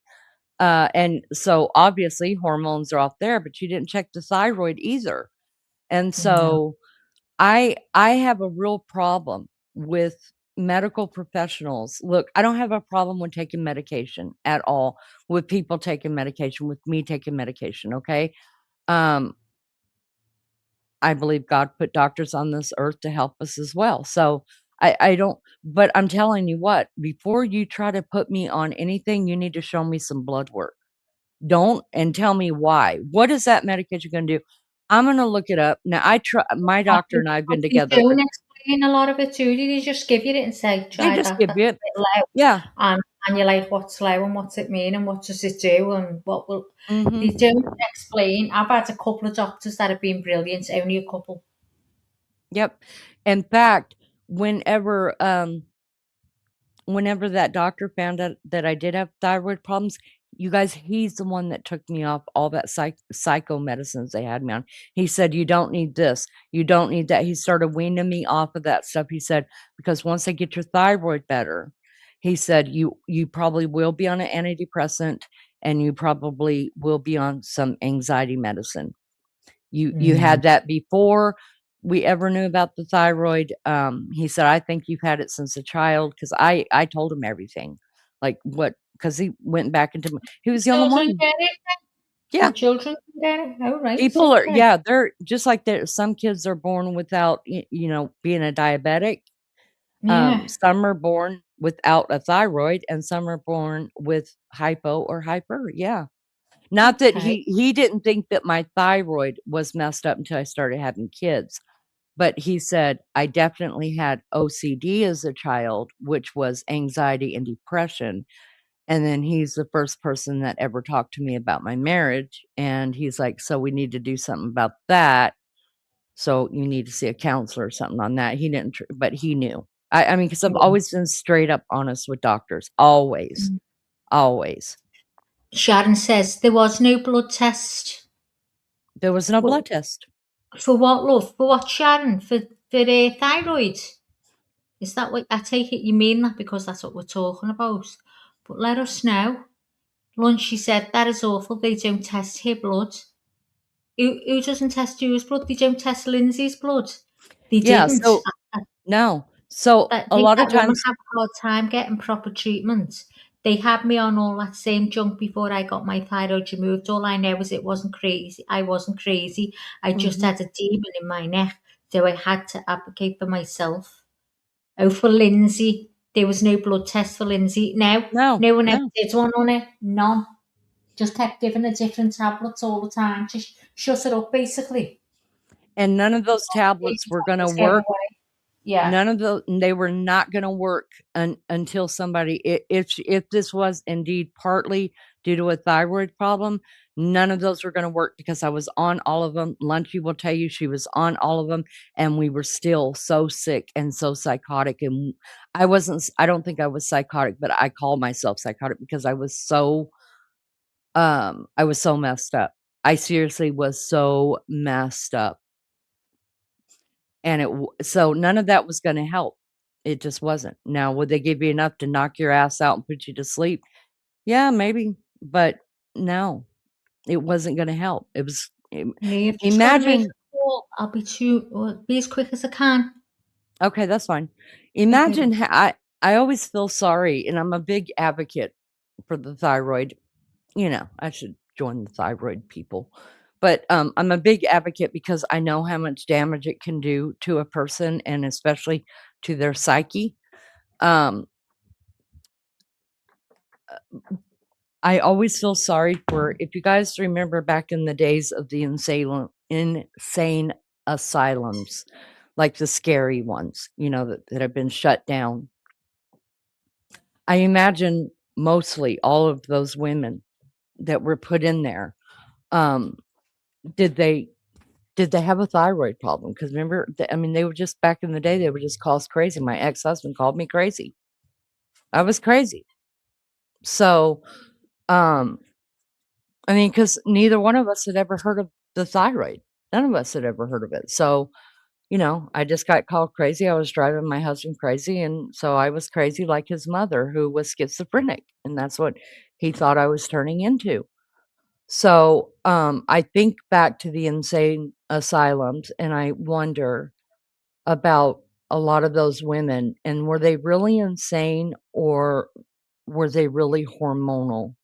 You know what I mean? And they just couldn't help it, because I couldn't help it, you know? Once your hormones are screwed up, then you become insane. You just do. Um, I had a friend tell me his mom acted that way and it was her thyroid, and that's what got me fighting for myself. My whole life changed when I got that removed and with proper meds, right. And I mean, and I have been on I'm still on anxiety and antidepressants, you know, I'm still on that, but whenever like, if my OCD starts getting worse or if I'm going through some kind of crisis, um, that I know I'm gonna struggle with even harder, then I will go talk to my doctor and be like, "Look," well, my doctor is my family's doctor, well, at least us girls is. So he knows. He would know before I would know that I'm fixing to be in a crisis, so he probably would call me and tell me to come see him.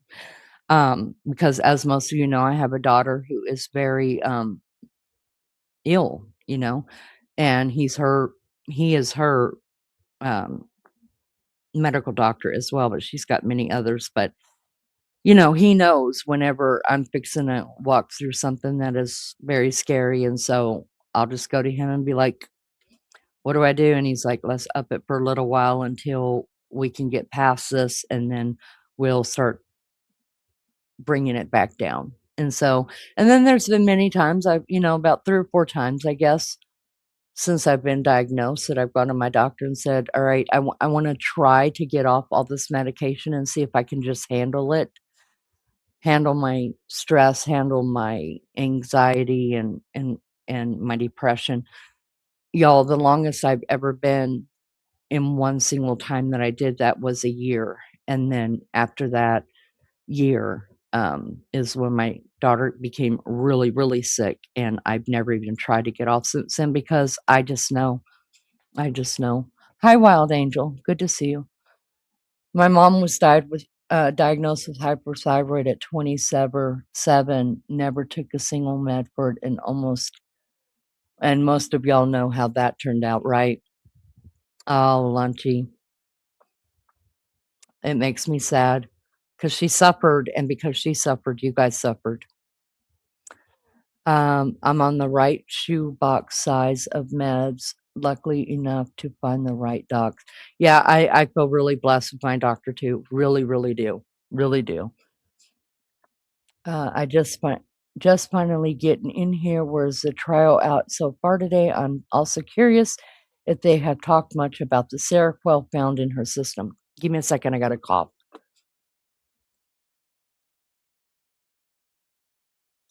Sorry, I try not to cough in y'all's ear because it's so disturbing. Yeah, well, welcome, Mom Zillanova. Zillanova. Um, they talked about the Seroquel back when the medical doctors were on, and then also so the state has already rested the defense has already rested, and now the state is bringing up their, I forget what you call it. It's not cross examination. It's where they get to bring up their big people, I guess, which are not that big.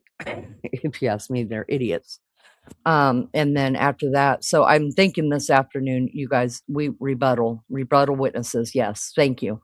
So I think we're on the last rebuttal witness right now that I don't know if, hold on, I'm watching this real quick. I don't know.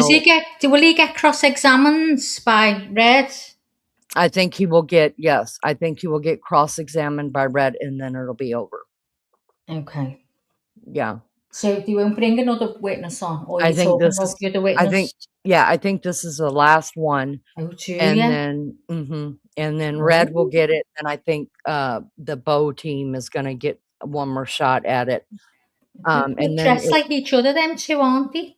I oh, only noticed I that think they're today. twins. I really only noticed that today. I thought, hold on a minute, if they got the same clothes on. They're twins. They're the Bow crew. Mom's Villanova said, welcome in, by the way, I've only just seen your name, so thanks for coming in.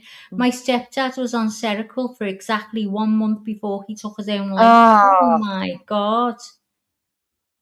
I think it's such an overlooked part of Lindsay's story. Oh, I'm so sorry to hear that. That must be awful. I'm so sorry. So That is sorry. terrible. Yeah. Oh, thanks for coming in, Mumzilla. You're welcome here anytime. And you know Absolutely. what? I think these have all them drugs have played a big part in what's gone on here. It's just horrific all round, isn't it? Eh? All round, everything. She's lost absolutely everything, including herself, which was the first thing she lost was herself, wasn't it? You know, how sad is that? Oh. Lindsay says that's exactly right. So y'all get your thyroids checked and take the medicine if you need it. It could change your life and your families as well. Could prevent you from literally being crazy. Literally. Seriously. Yeah. And listen, if mama ain't happy, nobody's happy. We've heard that our whole lives. And that is the truth. I'm going to take this off the screen because we're almost to the hour. So let's see what happens. Good to see you, Wild Angel. Thank you for being here. Hi, Wild Angel. I started a coffee and I didn't get it whenever it was done, so I probably put it in the microwave and slam the microwave about 50 times real quick, and then I'll feel better. So you need to go and check your Avon as well, Lee. Keep popping up in my phone. I don't get Avon. It's in Avon one Yeah, but you've time. had Avon and I keep messaging you. I'm sick of looking at Avon. Do you want me to unsubscribe to them? Yes, unsubscribe. Oh, Jesus, God, my why do life I is have over. to do I've the got email? her emails. I've got everything belonging to Lenny except to Nichols, and I'm not messing. It's because, you go in and unsubscribe. You only have to do it once, and then you go on and on and on and on. It's the same with everything. No, because you told me one time you got mad about something I was getting subscription, and you were like, Lenny, I need you to unsubscribe to this, and I did everything you told me to, and still we're getting mail from them. Well, you haven't, because it's still coming. And wow, I'm telling you, I did too. Another one. Well, I'm going to see now. I'll tell you now. Just block everybody. I did do it, but the problem is it just goes. Avon. Oh, yes, Avon. How many times is Avon coming in? Listen, Avon calling. Avon calling. Yeah. Right, I'm going in now. Unsubscribe is right at the top. Right I understand, but if a different Avon place has got my thing too, that's what's happening. Do you want to stop getting messages from Avon? Yes. Absolutely. Unsubscribe. You have unsubscribed from helloavon.com. There you go. So let's have a look at that now. Okay. Luminous, I'm unsubscribing from that. Look how many. Oh, guys. Oh, yeah, you can unsubscribe from that, you guys. I am. So I'm unsubscribing from everything. You guys, we're on Court TV right now, and they are just going back over the testimony. We are not back in court yet. This is Court TV, just going back over testimony. Like I said, for those that had missed it, as soon as they come back to the court, I will shut the hell up. Maggie will shut the hell up, and we'll listen to it. So thank you all so much for being here. Hi, Janice. Good to see you. Listen, this is Lou's fault because they cannot get Avon in Australia anymore. So she sent me some money and asked me to order some stuff and send it to her. And I did. So that's why it's all Lou's fault. So we're just going to blame her. With Avon. Getting bombarded with it. And Avon, and like you say, everything's attached to it. There's about 6 million. And you only done them the other day. I'm not messing. But you just watch. Some more Avon will come through and it'll be there. Well, I'm telling you. Just watch me get onto Avon and go mad at them then. I will. Thank you so much for the floating hearts, Misty. We appreciate you. Thank you. I used to be an Avon dealer too. Did you? I used to be an Avon dealer. Only in Germany the first time because I wanted to do something outside the house and earn a little bit of money. Yeah. I sucked at it. I'm not a good seller. I would sit around and be like, hey, what are y'all doing? Like, they'd invite me into their house and we lived in housing. And so all of us were all right there. And so I go knock on people's door and they'd invite me in. The ladies be looking and I'd be playing with their kids and their animals and wanting to see their wedding books and tell me their stories of what they missed from home. They And must if have their called mom, you Mrs. Kravitz, says I'm Mrs. telling you, so I didn't hardly know Avon at all, but I found out all their stories, like who back home was waiting on them and what letters they got from their mom. And I was having a Can you ball. imagine? Mm-hmm. Oh my God. I was a terrible Avon person. Seriously. And not one person asked me why I quit selling. I think you should start again. And all of a sudden, the Avon lady wasn't coming to the door anymore. Not one person asked me. What did they say when you were leaving? Were they all crying because you weren't going anymore? They made your best mates. Well, I think a lot of them, honestly, I think a lot of them were happy to see me. You know what I mean? But there were some husbands that are going, that the minute I walked in, their husband kissed their wives goodnight. Not gonna lie. I can't lie. They did. They were just like, I am not sitting here listening to Leanie talk and ask all these questions about they just go to bed and leave me and his wife to sit there because they knew I was staying. I wanted to know all their stories about back home, what state they were from. Like, were they farmers? Were they this? Was they that? I wanted to know everything. Oh my God. The last thing I was worried about was Avon. Avon calling, ding dong. Didn't it go like that? Ding dong on a bed. Avon calling. So you got an American Avon calling. Avon calling. Avon calling. We'd say Avon calling. And if the scouts want to be Avon's calling. That's what we'd say. Dolores says, Leanie, curious, what type of blood do you have? Some different bloods react different to different medicines. I have black blood. Matches my black cold heart.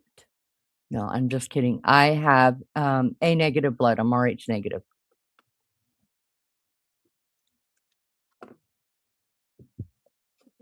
Yeah, here comes that nosy Avon lady. Hide.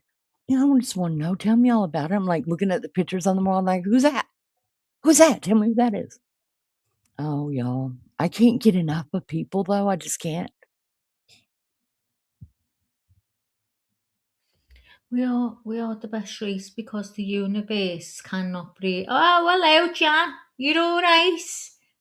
How are you, love? It's nice to see you. Thanks for coming in. Laura says, Leanie, curiosity, oh, she just asked that, haven't you? Mm-hmm. Here comes that nosy Avon lady. Hide. Yeah, my mother would say that. My mum would say, check out the window in case it's there. You can't get rid of it once she comes in. So we used to peep out the window and I'd go, Mum, the Avon. She'd go, no, get in the living room. And she'd throw me in the living room. Poor Avon. Mum was stiff with the cold on the step. She didn't get in until my mother really wanted something. I loved it at Christmas. They sold some nice little bits at Christmas. I still remember the So Soft smell. Oh, yeah. The I skin remember so that soft. putting that That's on. Yeah, I slid near broke my neck in the bathtub, You get stuff to put in the water. And I sat on the edge of the bath and slid right in and banged me back. Oh, said Skin So Soft can go and F off. I hate Evie that said, smell. Hate it. Skin Hate So it. Soft was great for detailing midges. They sell in the shops up north of Scotland. So, yeah. So when I lived, well, my mom came from the South too, so she believed in Skin So Soft. And it really does. It's a deterrent for, like, my mom used to call them no-see-ums because they were those little flying bugs that used to bite you, the gnats, and they were a deterrent. And so that's what Lulu wanted because they can't get Avon there, and she loves Skin So Soft. So she sent me some money, and I mean, they could order it like from here, but y'all wouldn't believe how much it costs just to get it there to them. I was like, don't do it. I'll go get it for you. No big deal. Janice says Rh negative blood is a special blood. I never even knew about Rh negative blood or nothing like that. Still don't know nothing about it.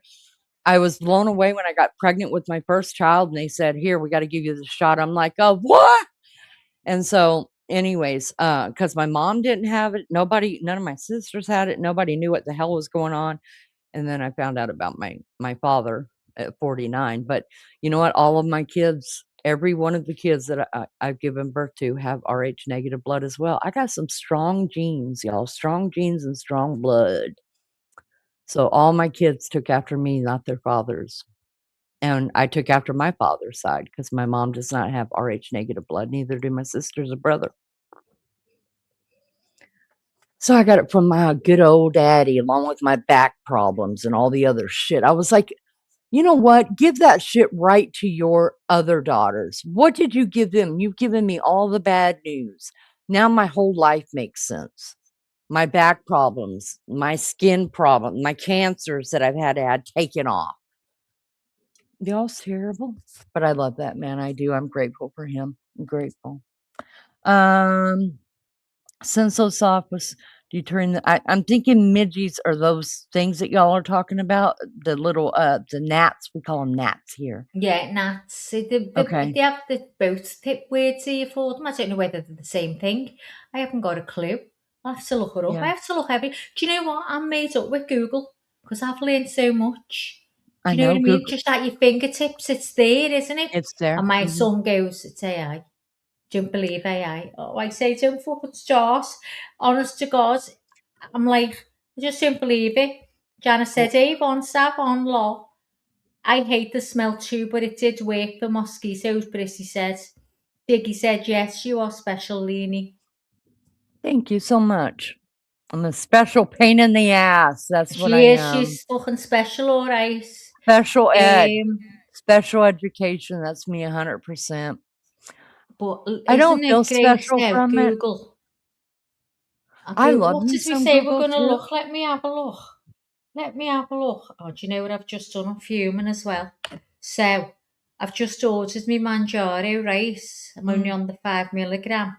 Gussedly. I meant to order the 7. No, we're going away because I know I'm going to go up because I walk around the house. That's a bit of exercise. I'm on that scooter all day and then I get off and I'm in bed and I'm like, oh, and I'll be scared to eat. Do you know what I mean? Because it's so easy to put it on and so hard to take it off. So I wanted the 7 to keep me on the straight and narrow just for my holidays and I've ordered the 5. So I've just got in touch with them and I said to you, we need to make a phone call, but they're not there. Finish at 5. I thought the 24/7 I'm there. So I've left a message going, help, I've made a mistake. So let's see if they help me. I might have to cancel and redo it. Yeah. Who knows? Oh, I'm fuming, or I might have to buy another one. Oh, the price. Google is my best friend, Britty says. So what are we saying? Mosquitoes and midges to see if they're the same. Oh, midges. Janice says, I have a beautiful friend who has Rh negative blood and she is very kind. Lindsay says, no, you are special to my heart, both of you. You know, I was having a discussion with Beefcake about something, and he was talking about Rh negative blood. And because he had asked me about, because, you know, our baby child is mine and his together. And he was like, what kind of blood does, you know, our son have? And I said, my blood. I said, what kind of blood do you got? So, and he's like, I don't know. I was like, well, you got to have something positive. Because I'm negative and our baby is negative. And he said, or something like that. I forget what I said. But anyways, he believes that Rh negative blood, there's something about it too. There's something different about Rh negative blood. And luckily I had to go into the dentist because I just couldn't listen. I was like, oh God, please don't tell me what you think. Please don't, because I just don't get things the way some people get them. I have to be honest with you. And it has nothing at all to do with being blonde, you guys, because I didn't fry my brain by putting bleach on my head. Okay, I was born this way. It just I see things. I'm like, I have to do my research, and I don't take things just because somebody says it to me. Like, I really have to think on it, do research. I have to make it make sense. I have to like do a whole thing with my brain, right? And so my beefcake and I have very different beliefs in certain things, and so he knows not to like throw everything at me at once, because it overwhelms me, and then it just I can't tell you what it does to me. So he gives me just a little tidbits here and there, and then I talk to him about it and try to get a better understanding once I have tried to understand it. And then a lot of times I can get on with it, and some of it I'm just like, negative. I'm not jumping that train with you. I'm not doing it. You go do it, and I'm gonna stay behind my white picket fence. Go, go, go, go. I'm not discouraging you. Just go. And my boys are just like that as well. But he told me just a couple weeks ago. Let's see. I went to the dentist by myself this last time. The time before that, so just a month ago, he said that to me. Just a month ago, he said, RH negative blood is a special type of blood. And I was like, just stop. I got to go in the dentist. We're back. Are we back, or are they still, Maggie, pull Hang this up, on. please. Let me put the sound on. Just looking at that then, that very minute. It looks like jury's Sit coming in. guys.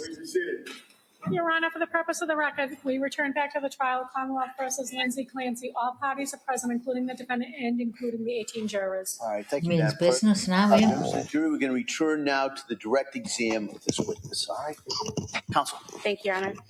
Doctor, before we broke, you were describing the various psychological tests that you conducted on Ms. Clancy. Can you tell us the results of those tests? Yes, I can. On the MMPI, which I spoke about first, and this was, of course, 3.5 years after the alleged offense. So it's going to describe, much of it is going to describe her thinking and feeling and behavior in April of 2026 rather than January of 2023. But it's something that's always a challenge when you try to reconstruct what happened some time ago. And so some of these tests were administered from the standpoint of what was it like for you back then. But the MMPI was delivered in terms of how you're doing right now. And she, on the response style scales that I talked about earlier, she showed a slight tendency to underreport, to deny unusual experiences, although she did that in a way that was pretty sophisticated. She's a bright woman. And so given this, we kind of take into account a little bit the fact that she might be underreporting a little bit in terms of what's really wrong with her. However, there are a number of what we call clinical scales on this test, and she was not elevated on any of them, meaning that she's not actively symptomatic in many areas or in great distress in certain ways. But there was one scale that is elevated, and that is the suicide and death ideation scale, thinking about suicide and death. And I should say that Ms. Clancy has been on 1-to-1 suicide precautions, which is the highest level of precautions that a hospital can take, since she came to Tewksbury. This is a very long time to be on that kind of precautions. And what it says to me is that she was at risk for suicide. She remains at risk for suicide. And so she still is. The Adverse Childhood Experience Questionnaire I mentioned earlier, basically it's a measure of whether somebody is reporting experiencing as a child or adolescent adverse or traumatic events. And she was not. So she had a 0 on that. There were 2 measures of suicide intent One is called Beck's Suicide Intent Scale, and the other is called the Columbia Suicide Severity Rating Scale. And I can sum up those results very quickly by saying that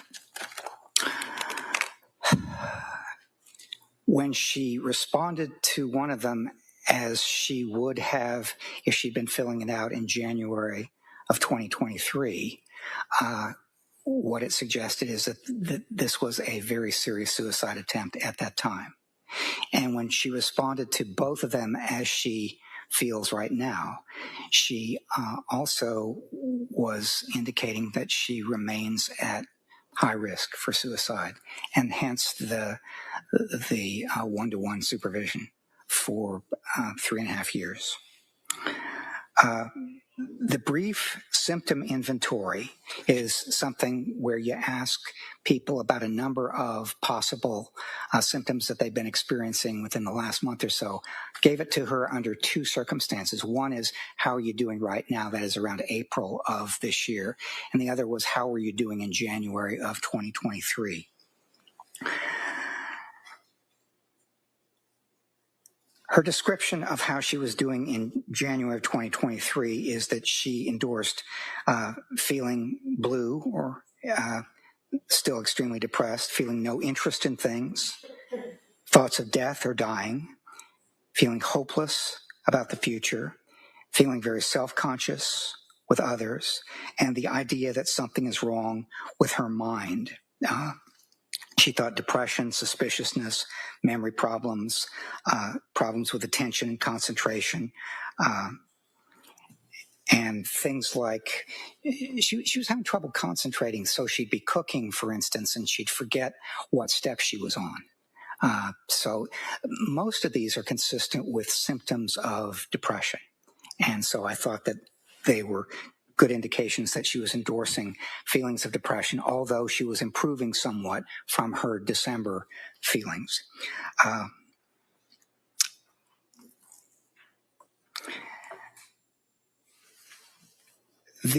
Something called the Obsessional Beliefs Questionnaire has 3 scales.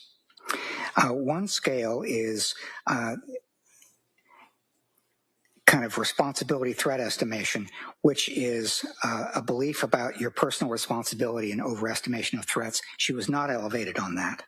A second was perfectionism and certainty. She was not elevated on that either, although she works hard and so on, but she was not elevated on the perfectionist aspect of this test right now. However, she was elevated on something called importance and control of thoughts, meaning that for her, it's always been important to be able to work hard and control what's going on with her mind and her life. And one of the things that I'm going to talk about in a few minutes that I think was making her depressed and hopeless and sad and so on is that she had been trying very hard since October to basically control the problems that she was having, and it wasn't working. It was not succeeding for her. Okay, and then there was something called the Mahoney-Slade hallucination scale. And so she endorsed the following things. Sometimes a passing thought will seem so real it frightens me. Sometimes I get distracted trying to concentrate on my work. That was something she endorsed back in 22 and 23. In the past, I've had the experience of hearing a person's voice and then found there was no one there. That was only on January 24th. I often hear a voice speaking my thoughts aloud, again, only on January 24th. I've been troubled by hearing voices in my head, again, only on January 24th. All right, so those were the psychological testing results, and I'm going to move to the last item on the PowerPoint here, which is why it was important for me to consider her motivation for killing her children. And this is something that if you look at Lindsay Clancy, would be described as so out of character that I just like to know what could possibly have been going on.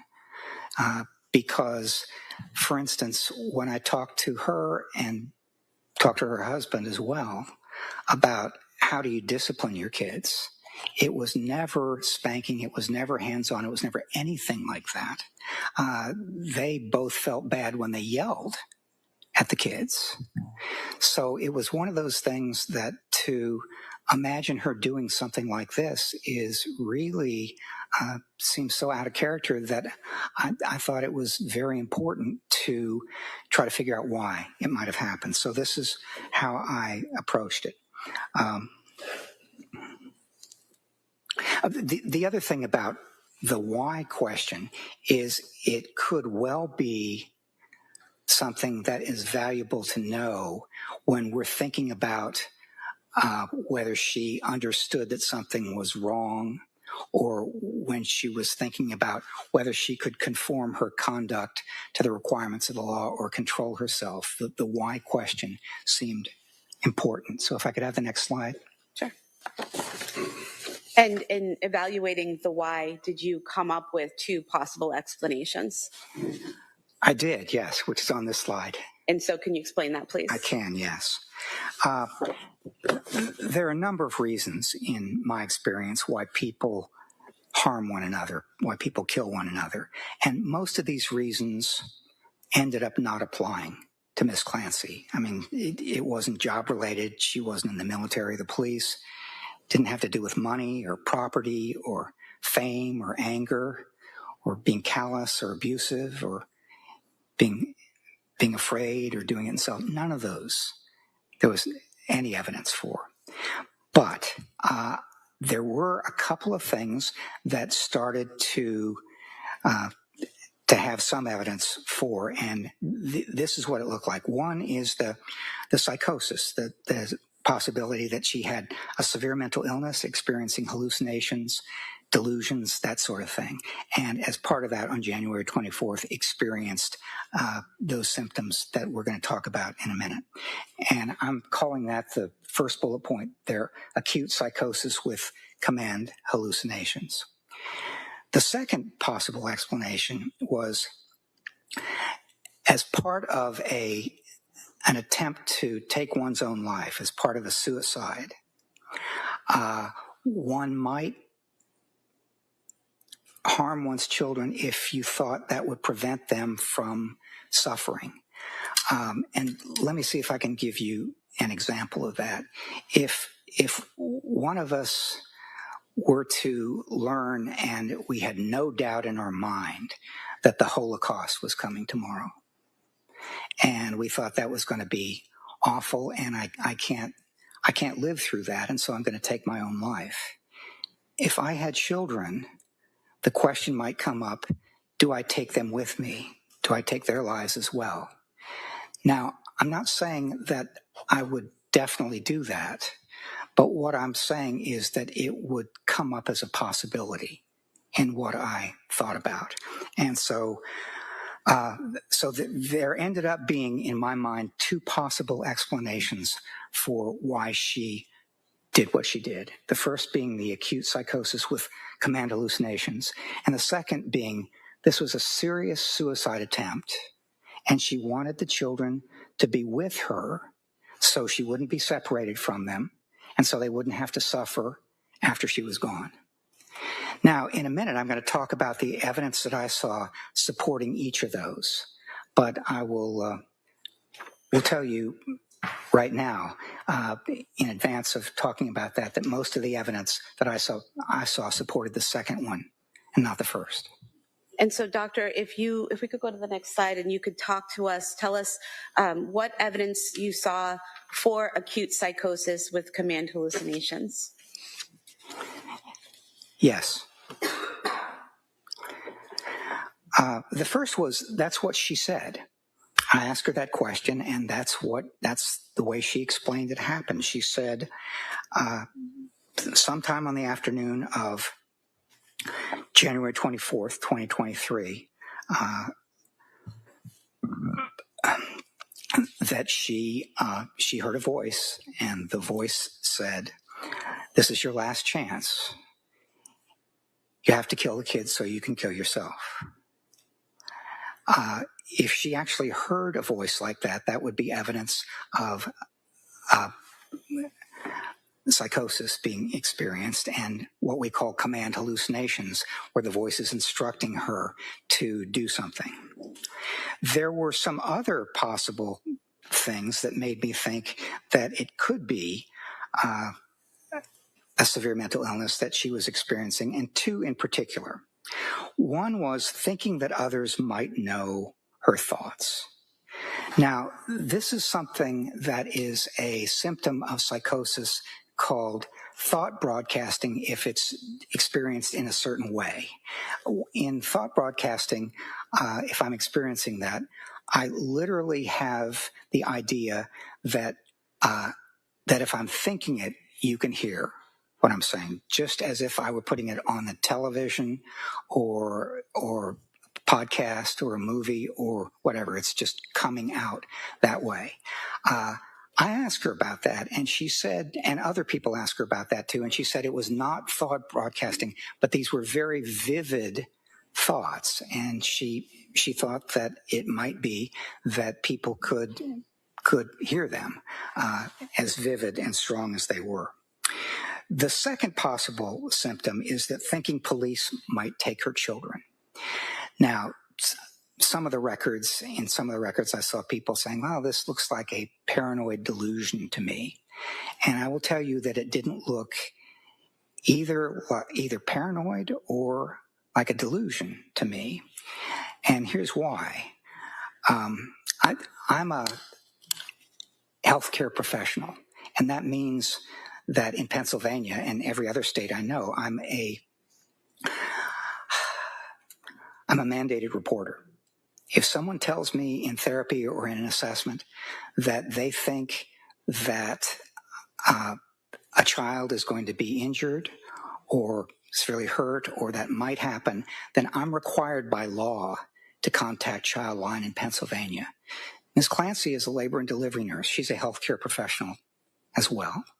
And so it's one of those things where if she had said to a psychiatrist, psychologist, anyone providing treatment, that she thought she was experiencing ideas like she might harm her kids, she would know as a mandated reporter that they were legally required to report that. Now, that might not mean that the police would literally come and take her kids away, but it would mean that there would be an investigation. She would have to answer questions, and it might be that for a period of time she would be separated from the children.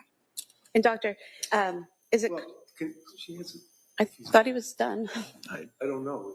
Well, we'll find out. Were you done? I just want to ask a follow-up question about your last point. Is that okay? Oh, yes, that's okay. And so you mentioned you didn't think it was a delusion. Is it true that a delusion is a fixed false belief? Yes, that's the way it's defined. And so Ms. Clancy, thinking that if someone knew she thought of harming her kids might be taken away, that's not a false belief, correct? Well, that was what I was trying to say, is that it is not a false belief. It's quite possible that it could come to pass. And if you could continue with your discussion of why the evidence you saw for acute psychosis. Yes. The other point there at the bottom is that it's appealing as an explanation because it could explain acts that seem so out of character for her. You don't have to get complicated at all. It's just, I had a psychotic episode. I heard a voice. The voice told me to do something terrible. I did it. And after considering the evidence for acute psychosis, command hallucinations, did you then consider evidence against acute psychosis with command hallucinations? I did, yes. And what did you see? One of the reasons, well, the first bullet point here is that the way she described this as happening is that she heard a voice that she'd never heard before experienced an hallucination. And she's never experienced it since, but she only experienced it for the 18 minutes or so that it took to kill the children.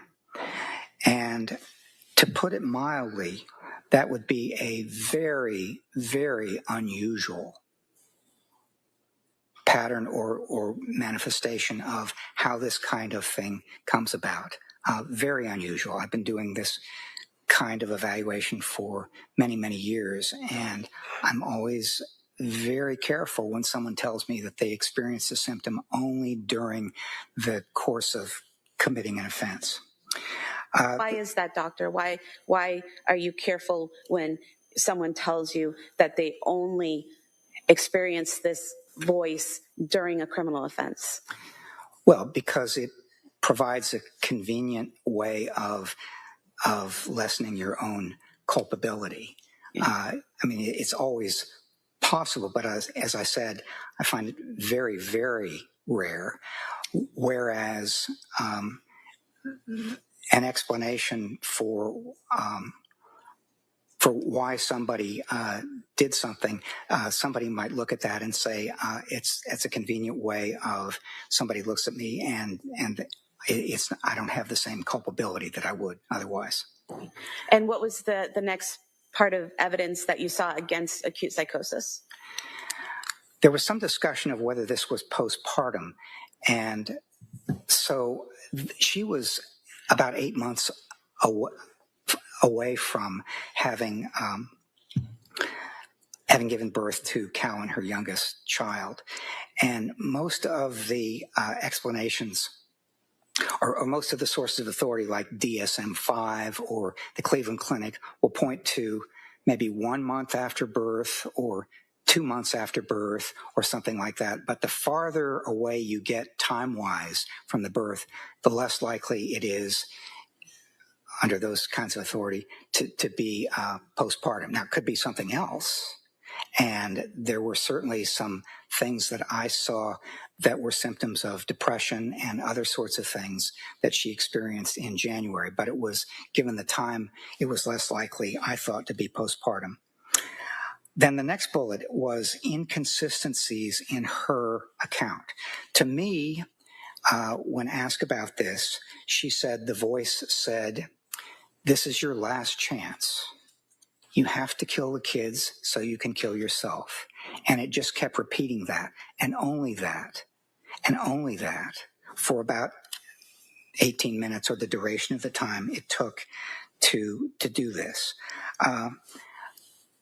There were other times, though, for instance, when she was in the hospital after this happened and was talking to a psychiatric attending, when she said that the voice had said other things, for example, the children will suffer without you, or you have to take the kids with you, or things like that.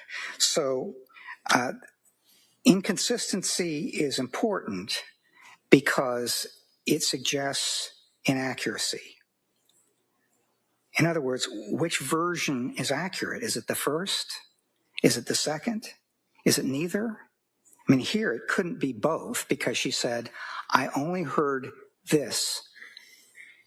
To some people, she said that. And then I heard this plus this. To other people, she said that.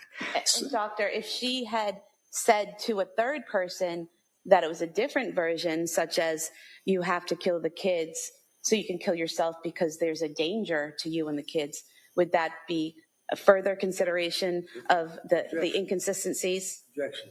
Yeah, overall. The more inconsistency there is. Can we have a basis for that, at least? It's asked as a hypothetical? Hypothetical, yes. I'll allow that.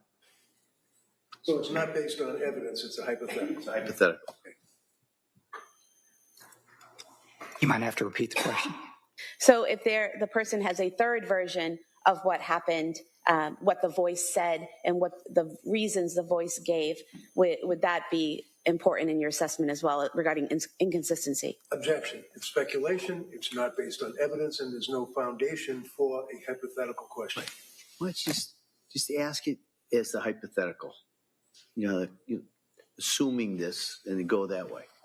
Doctor, a hypothetical question for you. Assuming that a person has already given two versions of a voice, what the voice said for them to do, and then gives a third version of what the voice told them to do, would that be significant to you in assessing the inconsistencies? Objection for the record. Yeah, overruled. Go ahead. What I would say is the more inconsistency there is, the more problematic I find it to take any one particular account and say this is the accurate one. And then what other evidence did you find against acute psychosis?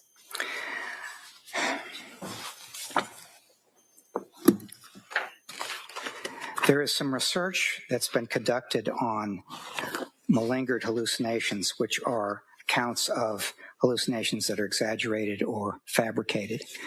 And I found it useful to look at those, look at that research and see what it suggested and kind of lay it out there in terms of the way she described it. So some research suggests that that one consideration is whether the voices are internal or external, whether they're coming from your own thoughts or whether they're coming from outside of your head. And Ms. Clancy perceived this voice as external, which is more consistent with genuine hallucinations. However, command hallucinations are often, in about 88% of individuals reporting them by one account, accompanied by a related delusion. Ms. Clancy did not report any accompanied delusions. So thus far, you've got 1 point for genuine and 1 point for possible exaggerated. Then there's frequency and control. Genuine psychotic hallucinations are more often intermittent than constant. They'll come and they'll go. You'll hear it, stop hearing it. You'll hear it again, stop hearing it, and this can extend over a period of time. Ms. Clancy, in this instance, reported that the voice was constant for 18 to 20 minutes, and then it stopped. It had not been experienced before, and it has not been experienced since. And she also did not report having any control over the voice or over her actions in response to the voice. Then the next item is content. So genuine hallucinations are often familiar, use both genders, and are clear rather than vague. Ms. Clancy described this voice as clear, but it was unfamiliar and it was a single male voice. So that was sort of mixed. I'm not counting it as one direction or another. And then finally, reaction and coping. Individuals who experience hallucinations like this often try to reduce their influence in different ways. Could be praying, could be listening to music. And while those who inaccurately report the experience of such hallucinations often do not describe coping mechanisms. And Ms. Clancy didn't report any attempt to stop the voice or distract herself from it or what have you. So there were about 3 points on which her account more closely resembled exaggerated or fabricated hallucinations, one where it looked more genuine and one that was kind of mixed. If I could ask you a question, you said that there were more points indicating malingering or exaggerating the existence of the voice. But earlier you testified about your psychological testing of Ms. Clancy, and it showed minimization, and it didn't show malingering. Could you explain how those two things could occur in the same person at the same time? Yes. When we try to appraise through testing or specialized measures something that looks like malingering or exaggeration, the way we typically do it as psychologists who develop the measures is it looks like somebody who is going to take a shotgun approach. They're going to say, unusual things are wrong, and strange things are wrong, and many things are wrong, and things like that. If you do that, we're pretty good at picking up that shotgun approach to malingering. But if I ask you a bunch of questions and you answer them almost entirely in a genuine way, that you're being as accurate as you can, except with one exception. When I ask you about one experience or one symptom and you exaggerate or fabricate that, it's very, we can't pick that up through our testing. So what we have to do instead is we have to kind of develop our ideas about how it might have been experienced, what it was consistent with, what the disorder is. We take a broader approach, which is what I've tried to do in talking about this. We'll go to the next slide, please. And was there further evidence against acute psychosis?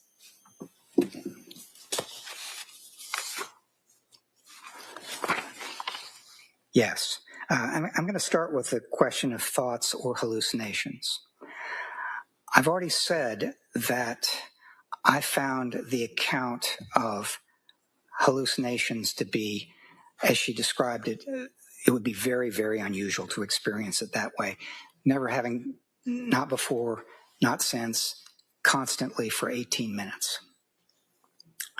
However, if this was a thought, an unwelcome, intrusive thought, but still a thought, that's basically, this is your last chance, you have to kill the kids so you can kill yourself, then that would be consistent with thoughts that she'd been experiencing for some time.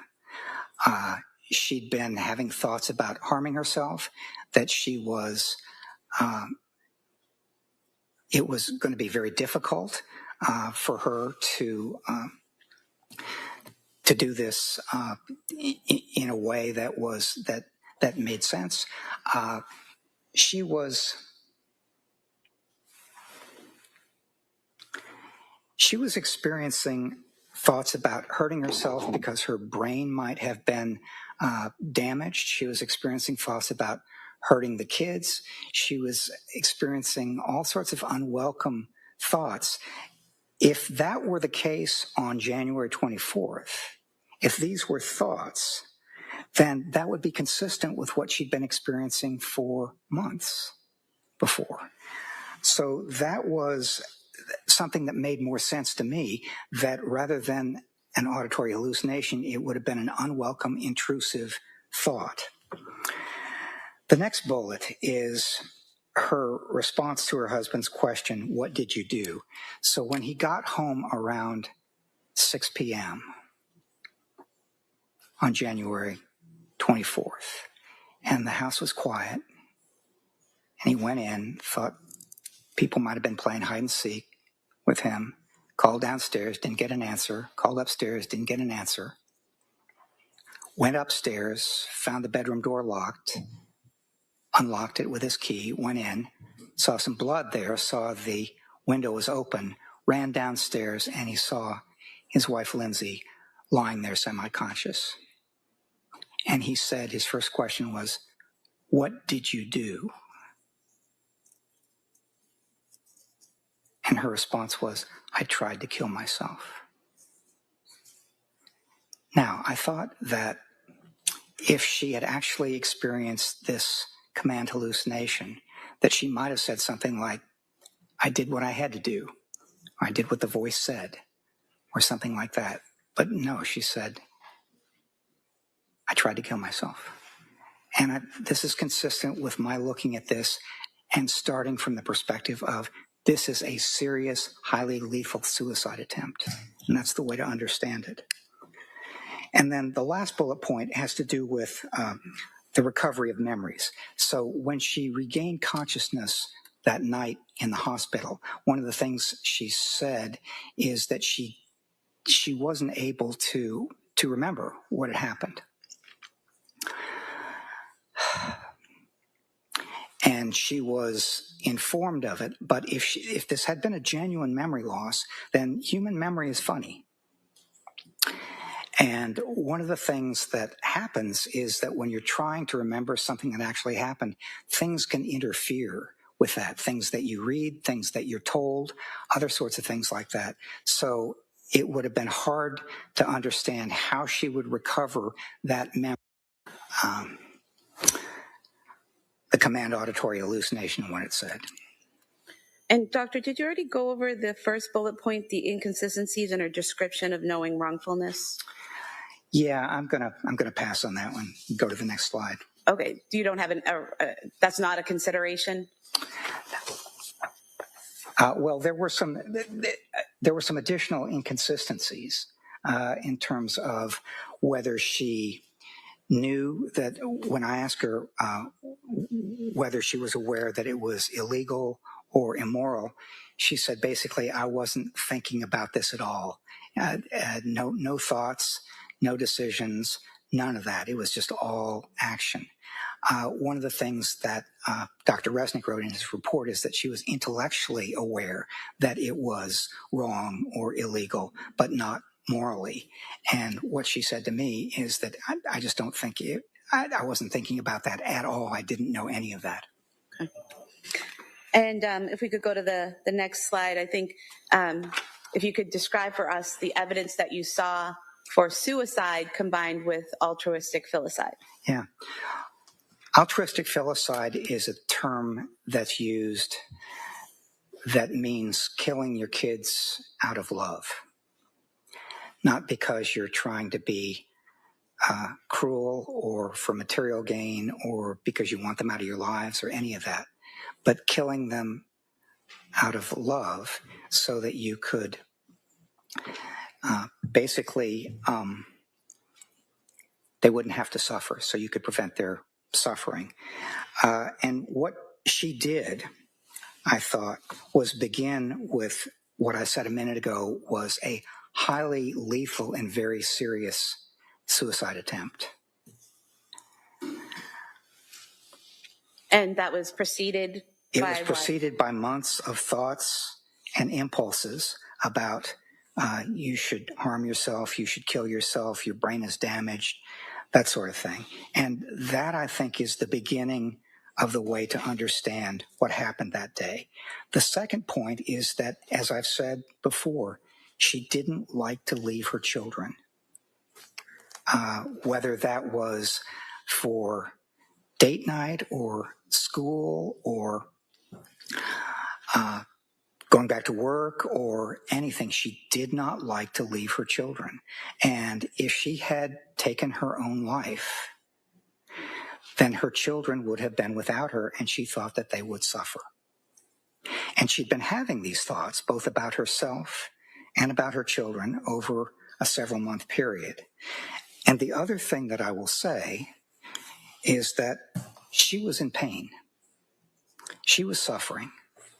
She was doing a little bit better than she had been before she went into McLean, but she was still in pain. She was suffering. I think she was even desperate. And that is something that is often characterizes people who try to take their own life. They're in pain, they're suffering, and they're trying to put a stop to it. And I think when she decided at some point that she was going to put a stop to it, then she had to answer the question of what to do about the kids. And she didn't want to leave them, and she was convinced that they would suffer without her. For the next slide. And further evidence that you saw for the suicide combined with altruistic filicide? There was. One of the things that she said when asked about what happened is that in the course of strangling each child, she said, "Go to God, baby, go to God." And that was part of her expectation that she and the children would be together in heaven with God. She was raised as a Catholic, and this, as I understand, Catholic considerations, that's not necessarily what happens. But when I asked her about that, when I said, "Isn't suicide a mortal sin?" Yeah, can I see counsel over here? Oh, here we go. Here we go. So, I don't know what it is. I think it's because we're getting to the end of the trial race and we've been watching this every single day. But I don't know whether it's, I just know I'm the end and I'm like, come on, get it over with. Get it over with. Let's get to it. Let's get this. Let's see what I'm going to put a poll up anyway tomorrow to see what you think the verdict's going to be. So, yeah, there you go. So, wow, you work in secure hospitals. No, I don't, Mac. I don't work. I live in Liverpool in the UK, so you're from London. It's nice to meet you anyway. Please give us a like, and if you'd be so kind to sub up to the channel. To all you amazing new people that's just come in, I'll be absolutely made up if you could do that. Yeah, religion is trying to bring that up again. Oh my God. I'm sick of listening to him now. I just want this over with. God help what Lindsay Clancy wants. She sits there day after day in those jurors. Oh my God, can you imagine? And they can't walk out, or they can't have a little gab or say something to the other person. They must be going off their minds. And if they ever get called up again for jury service to bet you any money, they'll send a doctor's note in and say they can't, they're too sick. They've got chicken pox or something. Do you know what I mean? Because I think I'd have to go and say I had chicken pox if I had to sit on a jury like that. I've done it twice and they were dead fast. We were there for a week. I got called up for jury service, did it a week, and then 2 weeks later I got called up again. I thought it was a mistake. Couldn't get over it. But now, is this on every day? It's been on every day, Mac. Yeah. We've been watching it now. I think this is just over 2 weeks. Is it just over? I think it's just over 2 weeks, yeah. But we're coming to the end now. I think this is the last witness. The host to the channel, Lenny, she said before she thinks this is the last one. I'm the co-host to the channel anyway. I'm Maggie. So it's good to meet you all. And thanks for coming in. Yeah, Lunch, she says, we've been on every day with this case at Mach. They also do pop-up lives at night, which are more everything goes topic. Yeah, anything goes. We covered all, the true crime, what's happening, the new cases that's starting, or we're following cases that's been ongoing, and we just have to give updates as and when. But yeah, subscribe and make sure you've got your bell set so it rings every time we pop up, because in between we'll do little pop-ups while we're waiting for the trial to start, so we're always watching to see what's going on, to see what trial we can cover. Yeah, so there you go. Well, this is what's happening, you see, Matt. This is why we're asking people to sub up, to get us out there on the algorithm so people can find us.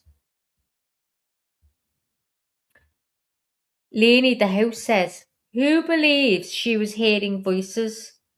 Was it her own voice, or something she thinks she heard? Or did she really not want to leave her kids behind, so she killed them? Dun, dun, dun. So what you think on that? I'll read that again. Subscribe, can't find notification bell. It's right to the left of the notification bell. It says, if you want notifications of all, some, blah, blah, blah. It's right there, Mac. Hiya, Toshi. Good to see you, girl. Misty says, I believe she was hearing voices. I do. I think it just happened to be that day that she actually heard the voice. So Leonie said, who believes she was hearing voices? Was it her own voice or something she thinks she heard? Or did she really not want to leave her kids behind, so she killed them? No, I think she was hearing voices. Here we go, guys. Movement. All right, and so I'm going to ask you to go back to the jury room, and then we'll bring you back in a couple of minutes. All right? Court, all rise. Hallelujah. What did he say then? Lunchy. What did he just say? Hi, Nas. Natalie said, I had the feeling from the beginning that she didn't want to leave her kids behind. But I also think she heard a voice. Oh, what's he say, that judge then? I thought that wild angel.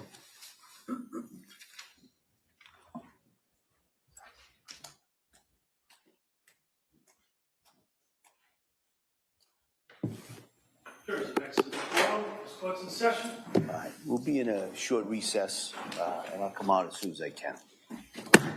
Short recess. There's no such thing as a short recess with these now. I'm going to go to that symbol on the wall again. I'm sick of seeing that circle. I can't cope. Why does he need a short recess? What's going on? Oh, Lunchy was trying to run by the windows naked. Why was that? Someone out there? You wanted them to see you naked? Let us know. The jury needs to be there. Oh, well, in this case, I mean, what's he need a short recess for? Buffy time, yet he needs a coffee. Talking about a coffee. I need a coffee. I've got my flask here. Got one more in it. I'm going to, oh no, I've got two, I think. Just lifted it up. It's a bit heavy. I almost have two. I've been trying to do this crochet, but you know when you're typing in chat, I'm throwing it down, picking it up, taking it down. Oh, he's having a poo. Wild Angel thinks he's having a poo. Probably sitting there thinking, oh my God, I need to go and have this shit before I shit me robe. You reckon that's what he's saying? Alexa, turn the lights on. Thank you. When she said, I forgot my robe when I got out of the tub and my bedroom is on the other end of the house.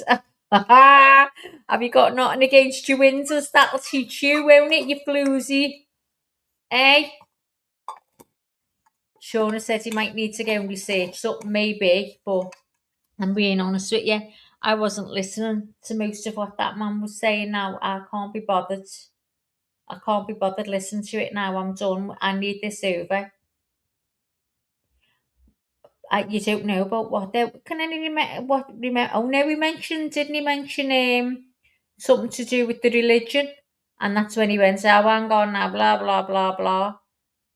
So I wonder if he's going to research something to do with that. Misty says, I've done that lunch. She got in the shower and then walked in my room naked and curtains have been wide open. When I come out of mine, I've got to go along the landing and right facing me is the man behind's bedroom.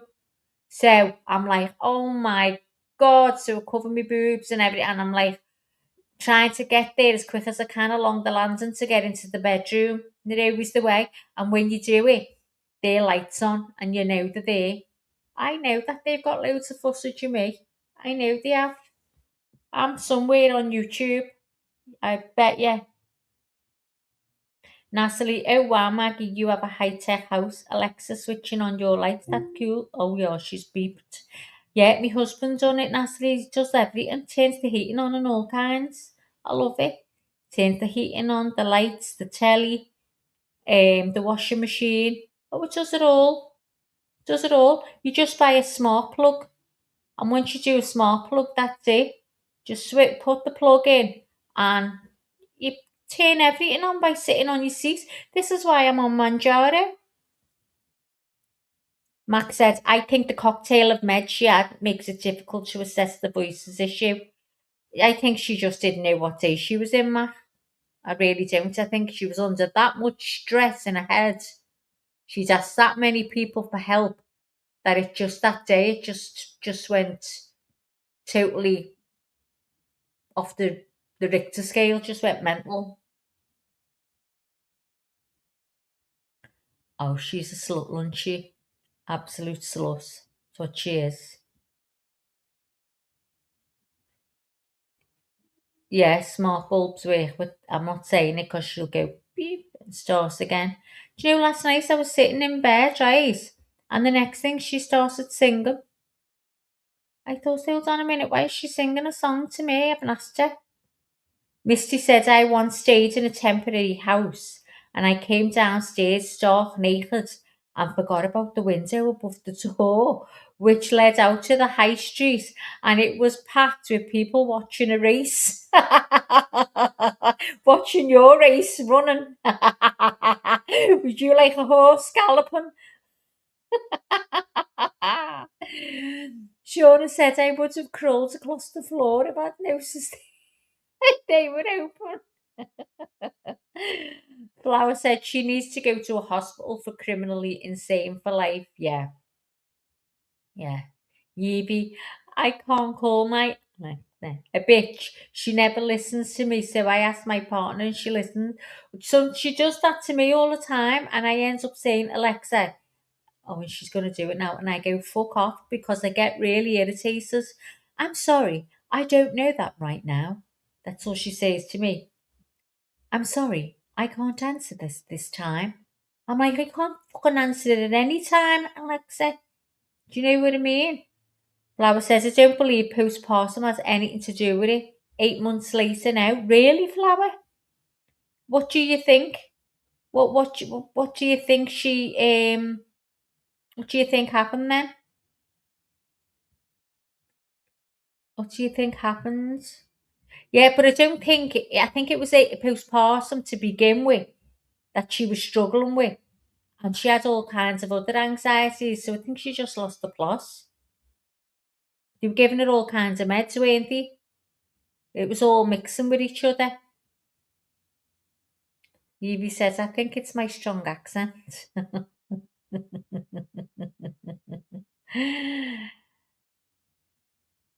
Then she says, I can't understand you, you dumb hick, to me.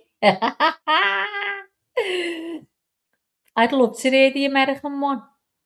Is it Siri? You call Siri? Or do you actually have an Alexa? Flower said she became psychotic like all killers. So do you think she was in a psychosis? Shauna says, I call Alexa a bitch all the time. My roommate will cuss her out, but our lights come on automatically at sunset because we have it set up that way with her.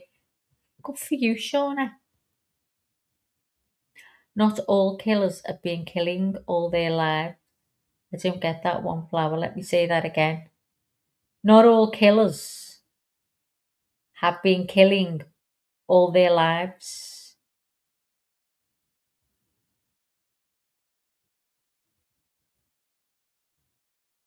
Yeah. She is one, yeah. No doubt she killed the kids. She's admitted to it. But I don't believe she was sane when she done it. Natalie says, I once went on a long hike and halfway through I needed to find a bush to pee. When I turned around, there was a big house with huge windows in the middle of nowhere.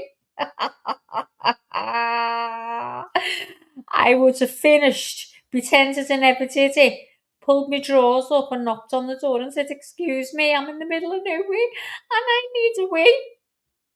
Just so they don't think that I peed on their grass. Do you know what I mean? So did she? Hang on, at some point. I'm lost now, Flower. Needless to say, I mooned them. I'd have walked away, dead sheepish. Oh, yeah, anyone that kills the kids is for sure insane. I mean, I do believe there is evil people, Pamela. I do believe there's evil. I mean, look at how some people treat their kids. Do you know what I mean? They torture them all their lives. How can you torture a child, but how can you torture your own? It's just beyond us who is just not that way. We just want to nurture. But the thought of eating a kid, and yeah, how many mothers are cruel, and then they're cruel to them, don't feed them, and then they kill them like we did. It's like a cat, isn't it? When they catch a mouse, they play with it. They play with it first, and then the poor mouse is terrified in a corner, terrified, and then they kill it once it has a heart attack. Max says, if her actions were drug-induced meds, it will be difficult for anyone to testify along those lines because of the financial clout of Big Pharma. Well, Patrick's got his own thing with the pharmaceuticals now, hasn't he? he wants to sue them, and he, yeah, yeah. Missy, I believe there are evil people, but I don't think she did this out of evilness. No, I don't. I don't believe it was out of evilness at all. I really think she was not in her own mind. She'd lost her mind. No, Pamela, I don't think she was evil. But there is evil people out there, evil mothers that kill the children. This is a total different scenario. Lunchy said, I don't understand hating a child either. One incident could affect them their whole life, whether it be physical or mental. I don't understand it, Lunchy. I don't understand it. Don't get me wrong, I got angry at my kids, but I never wanted to hurt or abuse them. Oh my God. The me to Lindsay. The me to Lindsay is what's making me crazy. Can you say that again? Tinandas,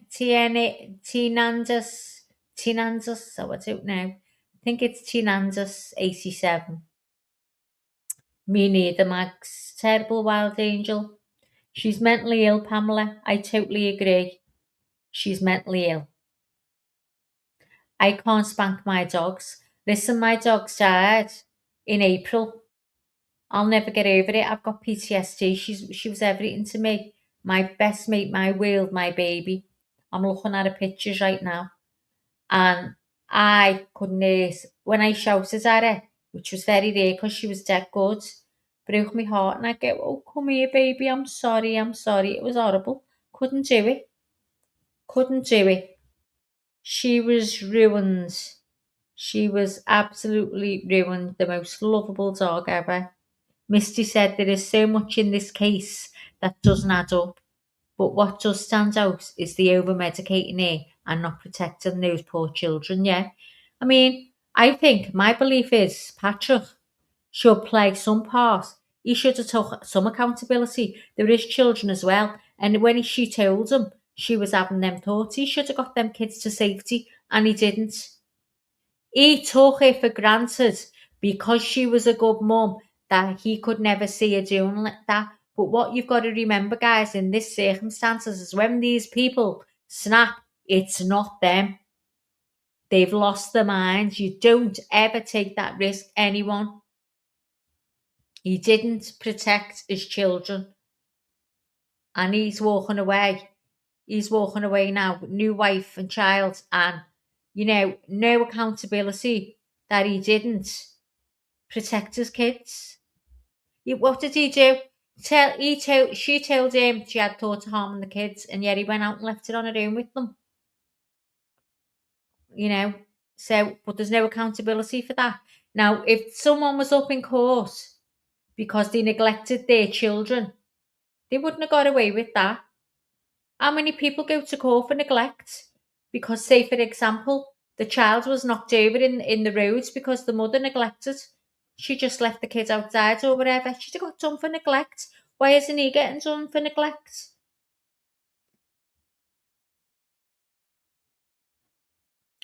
Misty says, I don't believe for 1 minute that she told him the kids were in the basement. I just don't believe how she's supposed to have spoke when the medic said she couldn't. And I know Leonie said, which is a good point, she was in and out of consciousness. Yeah, the medic said she couldn't speak. She was barely conscious. And that fella said before on the stand that she said, I tried to kill myself. So that's a new one. We haven't heard that before. We haven't heard that she said that. Do you know what I mean? Oh, they are saying everyone, me, to comparing to Lindsay. Oh, I'm lost, Tosh. They are saying everyone. Me to Lindsay comparing me too comparing to Lindsay. I think I get it, Tosh. Shuna. I'm Nepal. Well, nice to meet you, and thanks for coming in. Please hit the like and sub up to our channel. We'll be made up all the way from Nepal. And I think court's starting again, guys. I can hear the mic getting like that, rubbed against something. What? Oh, no, it's Lainey. I thought that was the court starting again. I wish it was a court starting again. Here's Lainey, the host of the channel. Here she is. Say hello to Lainey. Hello. We've got Nepal in Hello. the house, Gail. Got Nepal in the house, all the way from Nepal. Umashuna, if I'm saying that right. Umashuna. Umashuna. Am I saying that right? Welcome, everybody. Thank you so much for coming in. We appreciate you so much. Hit the thumbs up or the thumbs down. Max already subscribed, Lee. He's Thank in you so London. much. Oh, thank you so much. I appreciate you. Welcome. Welcome. I was listening to you guys talk about, hey, Tian. Oh, man, you guys, I was listening to y'all talk, and Hey Lee, is that the first time you heard by that fella then saying that Lindsay said when she was on the floor, she said she tried to kill herself? That was the words to no. Patrick. No, I haven't heard that before. Supposedly, he asked her, what have you done? And she said that first. And then second, he said, where are the kids? And she said, in the basement. Supposedly. But that fella's just said that she said she told him he tried to kill herself. Yeah, I remember I remember Patrick saying that. Do you? I don't remember that. Yeah. I don't remember all the plans. Lacey says she's trying to multitask a million things today. I feel that, girl. I feel it. Being there, Gail. Being there. The reason why I asked that question, and I'm glad you read it out, Maggie, about do we think that she actually heard voices, or was it a voice in her own voice that she was hearing, or did she really, because she was so protective of the kids, and God, do I ever feel that every time they say it, that she didn't want to leave her kids with anybody because she was scared. I remember that feeling too. So did she really just take them and say, go with God, baby, even though she would have to be the one to say that's what she said. What she kept saying, if you remember, when they were, she said she didn't want to kill herself because she didn't want to leave her kids and her mum because she knew how much it'd hurt them. I find that a little suspect because she didn't mention her husband. I know. That's the first thing I thought, Lee, actually. Yeah. Mm-hmm. So then I'm starting to think again, round the lines of, oh, hang on, did she do this? Did she find something else? Oh, I don't know. I'm sick of it. Yeah. That's the bad thing about this case is that there's so many arguments towards premeditation. Right. There's so many towards, that she was in some kind of psychosis. But the reason why I asked that question of you guys was when I was listening to that doctor, I felt like the best part of his testimony was in probably the last 15, 20 minutes that we heard of him speaking. But then I got to think when I was listening to him saying, well, I would have expected her to say this if she really was hearing a voice or that. And then I got to thinking, so what you're saying is if I tell you I'm hearing voices and it's the truth, you're going to be able to prove me wrong somehow because I didn't react a certain way. You've got to say it a certain way for him to believe you. Yeah. How wrong is that? Yeah, I just thought, statistics are just that. They're statistics. But it doesn't mean that every one of us act the same or do the same. You know what I mean? People that do that body language stuff. Look, I can appreciate it. A lot of people will act the same way, but not everybody will. And so that's why cases like this where you're having to call experts because basically it's not proof.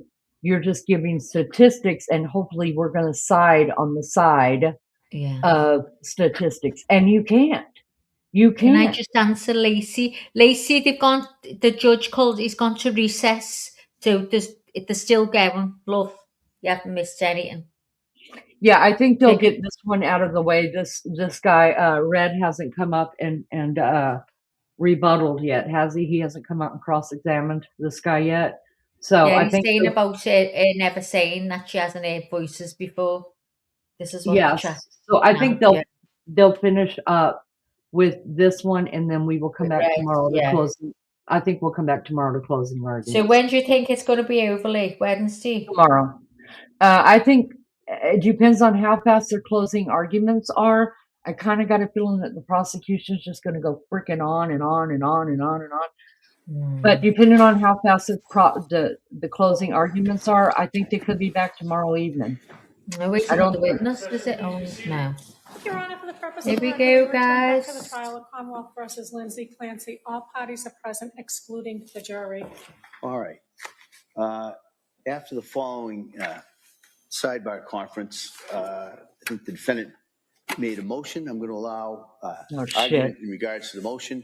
I'll hear first from the defendant, and then I will hear from the Commonwealth. Mr. Reddington. Thank you, Judge. Your Honor, this has been obviously a long trial and a lot of work on the part of everybody involved, from the court to the staff to the prosecutors to myself, and according to Laney, the strain on Lindsay Clancy. I have to move for a mistrial reluctantly. The reason is that this is intentional misconduct on the part of the prosecution. You know that this whole idea of injecting Roman Catholic faith, the concept of mortal sin, he's calling for a mistrial. This trial occurred, I don't even remember now, about a week ago, and I objected, but before I could get the objection out, Your Honor had us at the sidebar at the same time, and very forcefully, in my opinion, indicated to the jurors that they should not consider that to any degree. At the time, I put on record the fact that I did not feel that I felt that the court's instructions were sufficient. They were forceful. They were right on point. And we moved forward without a motion for a mistrial. I made a tactical decision. But unfortunately, at this point, it's a concern I have because this is just over the top. It's the same thing again, talking about religion, talking about heaven, talking about killing people and the impact or the effect that it would have on Lindsay as well as her children. The fact that this is not the first time that it occurred during the trial, and the prosecution has previously brought up the concept of mortal sin, based on your ruling in the past, in conjunction with the fact that they brought it up again, I believe it was intentional misconduct, and I feel that the court should grant a motion for mistrial. All right, thank you. Kamala? Thank you, Your Honor. The question I asked the witness did not ask for any testimony about religion, about Catholicism, about mortal sins, or anything like that. And the slide is still up on the screen. There's nothing on the slide about Catholicism, about mortal sins, about any of that. The witness was explaining his reasoning. I don't think it was intentional on part of the witness either. If we look at his interview of Ms. Clancy, one of the things that this witness has to do is determine whether the defendant knew the wrongfulness of her conduct. And that can be either that it was criminally wrong or morally wrong. And he explored that with her in the interview and asked her about whether she knew it was legally wrong, and she said she had no concept of legal consequences. And then he went on to ask her about moral wrongfulness and about her religion and whether she knew it was morally wrong. And she did say that she had knowledge that suicide was considered sinful. So I believe that's where the witness was going in trying to explain his reasoning. I don't think he was intentionally trying to inflame the jury or cause an issue in this case. I know I certainly wasn't, because I didn't ask a question about her religion or a question that would invoke that kind of response. I asked him to explain what was on the slides, and that's not on the slides. So there was no intentional conduct by the Commonwealth. That was not where I intended to go with this questioning. And I don't think that the witness intended to do any harm either. He was just explaining his rationale. So I would ask that the jury be instructed to disregard the answer, and I can speak to the witness and tell him not to talk about that reasoning for behind his thoughts, that he can testify about his conclusions, but to leave that portion of his reasoning out of his testimony. Well, here's a concern I have, is what the witness did say. in regards to it said, go to God, baby, go to God. That was statements that had been made in evidence already. And then he indicated that was part of her expectation, that she and the children would be together in heaven with God. All right. Now we're getting a little closer to problematic area. Then he testified she was raised as a Catholic. And as I understand Catholic considerations, that's not necessarily what happens. How is any of that proper at this point? But it was not, I'm not going to declare a mistrial at this time. What I am going to do is I'm going to bring the jury in. I'm going to tell them to disregard it.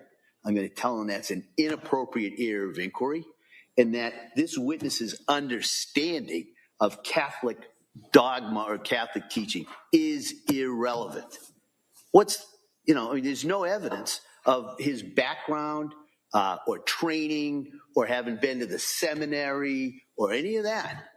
And so I think, and that's where he injected that. And so I am giving that, but the Commonwealth, I'm going to strongly, and perhaps the strongest language, talk to him and let him know that he can't go into that.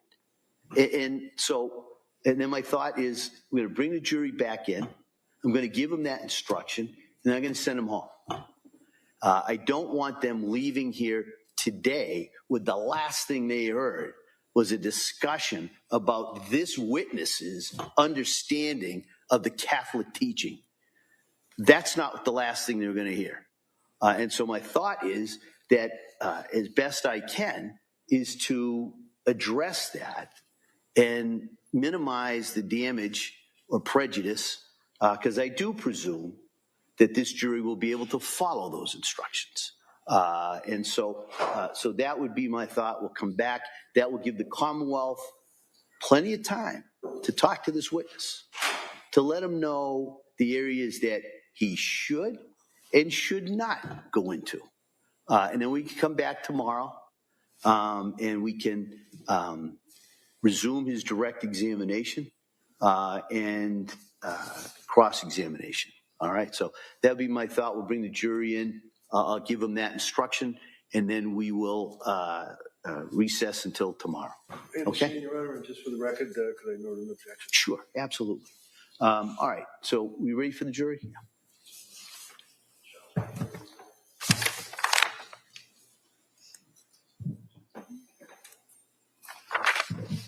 Y'all, I'm telling you, if these two bitches don't get fired after this case from the position they are sitting in, I don't know what to say for Massachusetts.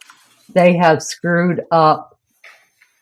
And why he's not, I mean, I wouldn't be happy about a mistrial, but why he didn't grant it is beyond me, because she specifically said, isn't murder a whatever kind of sin? Twice she said it. Moral sin. Moral sin. Right. Immoral sin. Immoral sin, yeah. Bow twins keep fucking up, that's how she said, yeah. All right. So we're going to be here till Friday, guys. We're going to be here till Friday. Let's see who's in the audience. See if you recognize anybody, y'all. Let's see. Come on, get your eyes out. Let's have a look who's here. Let's see all the YouTubers. Come on. I think she should wave. Say hi. Can't see one YouTuber. There's Bob Mata right there. He's a YouTuber. You. Bob Mata. Mortal sin. Thank you, Curtis. All right, let's just finish. Let's finish listening to this. Members of the jury, just before we broke, there was some testimony from that last witness. And I just want to give you some instructions in regards to that testimony. And I just wanted to let the religion that the defendant was raised with is absolutely an inappropriate area of testimony. It is to be stricken. It is not to be considered. I can't be any more clear of that. It cannot be considered. Secondly, the witness's Getting chocolate out in understanding your own of hair. Catholic teachings and considerations, again, is immaterial, it's irrelevant, it is to be disregarded based on that testimony. All right? And so, because we had a little bit of a delay due to this, what I'm going to do is I'm going to excuse you until tomorrow. Yeah, Toshi, I all right? agree. And so the thought is we'll come in, we'll finish up with this witness. I believe the Commonwealth has another witness at that point, and then we'll talk about where we go. I apologize for any kind of confusion or delay, but I just wanted to make sure you had those instructions with you when you left here today. All right? So I'm sorry, but so I'll see you tomorrow. Thank you. Court, all right. Oh. Jurors, can I close your notebooks? Place on the chairs. Leonie says he's going to get a lot of shit. He should have done a mistrial. Even though I hate it, that is grounds for mistrial. Well, let's see what is red fuming. Let's see his face. Gone a bit red, or is that the red mark on his face? Come on, red, let's see you. Well, he already objected to the judge's order where he said Oh, he's your gonna... mic. I'm like, oh, if you hide your mic or something. No, it's all right. Sorry. Wish it out, man. That's clear. He already objected to it. So yeah. This court's in session. Please be seated. Hi. I wonder if anyone Counsel, speaks to these two. sidebar. There we are, sidebar. He's going to say to them, do you ever do that again with your witness? Going to cause that is murder crazy. now. Let's have a look. Let's watch. That is crazy. So we're going to have another witness tomorrow? They're going to bring this witness back. But aren't we going to have another witness, didn't he say? Oh, I thought he just said that they were going to bring him back. And this Yeah, they did. Tonight we'll give him another. I thought it was another witness. I might be wrong. Yeah, I just, listen, I would not have been happy about a mistrial. In fact, my heart started beating really fast when they said that. No, when I heard you saying it, I didn't know what has happened. So I was going, oh my God, and I heard mistrial. Mm-hmm. But yeah, Shauna says, and then another witness.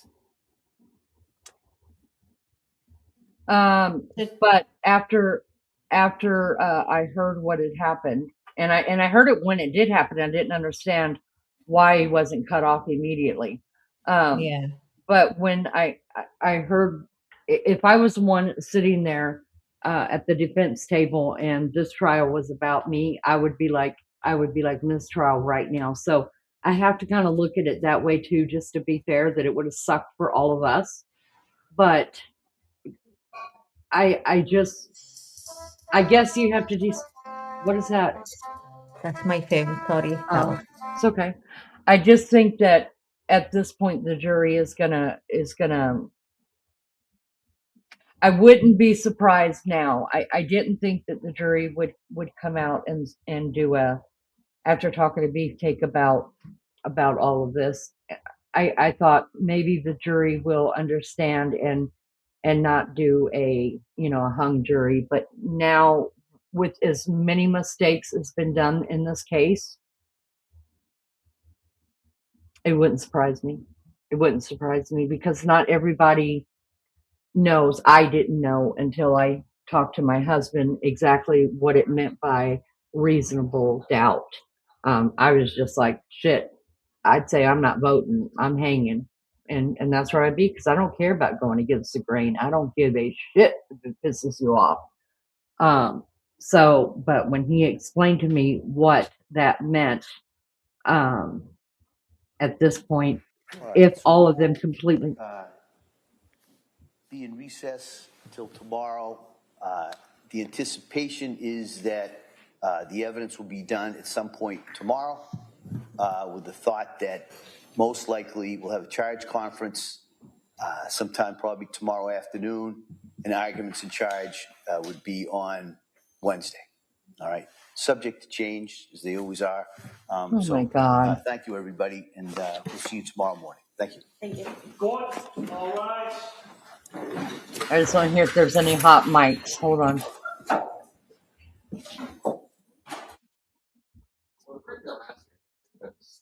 Okay.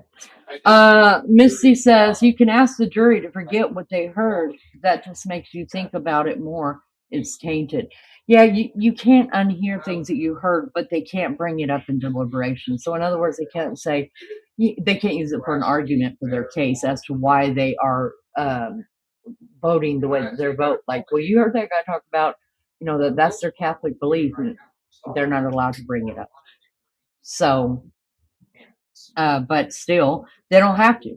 They could just say, nope, don't believe it, and I don't have to explain it either. So there's that.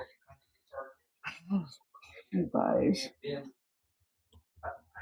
I mean, what are you gonna do? I mean, the fair thing, MC says the judge looks stressed and embarrassed. Some says Lindsay Clancy is a monster.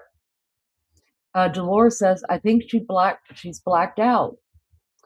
Dolores says, should have over in the next 15 minutes when she said she was guilty. I don't know. Let me take this off the screen. Put us back up there. Maggie's muted for a minute, but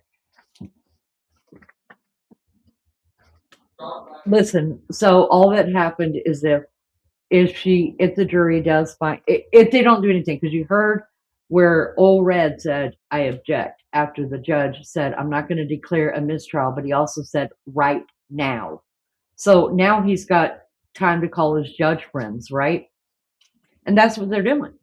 They're calling up to see what should be what he's calling people to find out what the law is and how he should rule on this. Because he could get up in the morning, come back into court and say, after much consideration, I am going to go ahead and rule this a mistrial. So, because he said right now. So, I'm pretty sure he's going to be doing some work on it. I'm sure old Red's going to be doing some work on it, like to give another argument as to why this should be mistrial, because he objected. He objected to what the judge said about calling the jury back in, telling them they can't, consider this testimony and to go home for the day and come back tomorrow. It makes me sick because you know what? They should have called mistrial a couple days ago. Seriously, with some of these witnesses that have been put on the stand. Some says you aren't even human, Curtis. You are a genetic monkey brain. Bye. It was so nice to have you here. I appreciate you coming in. Aren't you just sweet? Aren't you just sweet, Sam? Listen, you have a great day, and thank you so much for the view. We appreciate it. Get the frick out. Two doors down. Trolls like to hang out 2 doors down to the left. So go that way. I think so. The only people that can appeal is Red, right? So, or the defendant. So look, this just set her up that if she gets found guilty, they just set her up for a total appeal. What just happened? And I guarantee you she'll probably win it. So we haven't heard the last of this. I think we're going to end up back in a trial over this one. They've screwed this one up. Too many things. And it won't. Yeah, I really do believe that. And listen, people are winning appeals for much less. Now look at all the appeals that we've got. We've got to redo those trials. They've made it too easy. I know, Flower. I don't want to redo this case either. I think we're all just going to sit here drunk all day watching it again, because I don't think there's anything we don't know, unless they answer our questions. But if they declare a mistrial, I would not be, or if she wins an appeal, I would not be surprised at all that we see new prosecutors, because these two didn't know what the hell they were doing. Curtis says Red will move for redirect verdict. I think he's still going to push for it. Yeah, he's trying to find a way now. And listen, I guess if I was sitting at that table and that happened to me, I'm going to say it again. I would want to, I'm sorry that everybody's, put out, but I mean, it's her life. So if they fucked it up for her, then they should have to pay for it. I mean, we can choose not to watch, but It's just the way it goes. Flower says she needs to go to the hospital for the criminally insane for life done. I think that's where she's going anyways, Flower. The question is whether, I don't know if she'll go for life, but I mean, Susan Smith killed both of her kids just for a boyfriend. And she's already been up for parole, right? I mean, she drowned her kids for a boyfriend. And no psychotic bullshit at all. She just, yeah, I like that guy. And he said he didn't want kids, so I killed him, you know. And she came up for parole. So I'm not saying that she would go to a hospital for the criminally insane for life, but no matter if she wins this case or not, that's where she's going to be until Misty checked herself out of the hospital. Yeah, but this is different. She's already committed murder, okay? And she has admitted to committing the murder. So you just don't get let out on the streets, even if they say that you were in a psychotic state at the time. They're not going to put her out on the street right away. That's why I'm saying she may come up on parole in 20 years, but she's still going to be put into a hospital. Amber, it was so good to see you, honey. Thank you for coming in. See you next time. All right, we'll be here tomorrow bright and early. Yes, we were talking before the killing. Oh, okay. Okay. I'm sorry. Maybe I jumped in too fast. Curtis says judge has every reason for a directed verdict. Dolores says, for the ones that haven't been here for 19 days, we have heard it all. The last doc said it said everything we heard for the last 17 days. You're right. He just broke it all down. He was worth listening to. When I really paid attention to him, I mean, I was like, man, this guy's pretty smart. But the only thing I have a problem with is it's still not proof. Statistics is not proof. All statistics is shows what the majority of human nature will do. But that doesn't mean that you are a part of the majority. I mean, look at me. The majority of my family are completely sane people. I mean, they know how to behave. They're good people and they just sweet. And then you got me. I'm not part. No. No, I'm sweet. I just sometimes don't know how to behave when I get mad.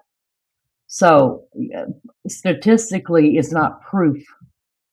So they haven't proven beyond a reasonable doubt that she was that this was premeditated, and that's it. I think at this moment things are swinging in Red's favor. Charlotte, I'm with you. Patrick wanted out. We only can imagine what the truth is. I'm with you on that too. She was in the hospital searching for help. Why leave when she wanted to kill her children? But she should have stayed. She's responsible. No, she absolutely is responsible. But oh, you're welcome, honey.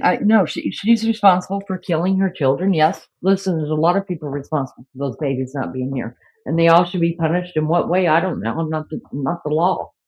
But should she have to stay in a mental institution for the rest of her life, even if they do find that she was mentally insane? Absolutely. I think people that get put into the institution for the criminally insane, I do not believe they should ever have a chance for parole, ever, because how the hell? Just because you're living right and walking with Jesus in there and getting along with everybody and you haven't beat anybody up, that doesn't mean you're still not criminally insane. It doesn't mean the minute that you walk out of there that you're not going to throw away the pills that you haven't wanted to take for the last 20 years, but it helped keep you calm your ass down. You know what I mean? And I say that with a lot of respect. I take my own. You know what I mean? So, listen, I think people that do this, and they are, one flew over the cuckoo's nest. I think they should have to stay. And I agree with Flower. I think she should have stayed in the hospital until they told her to go. Do you know what I mean? She should have just stayed there.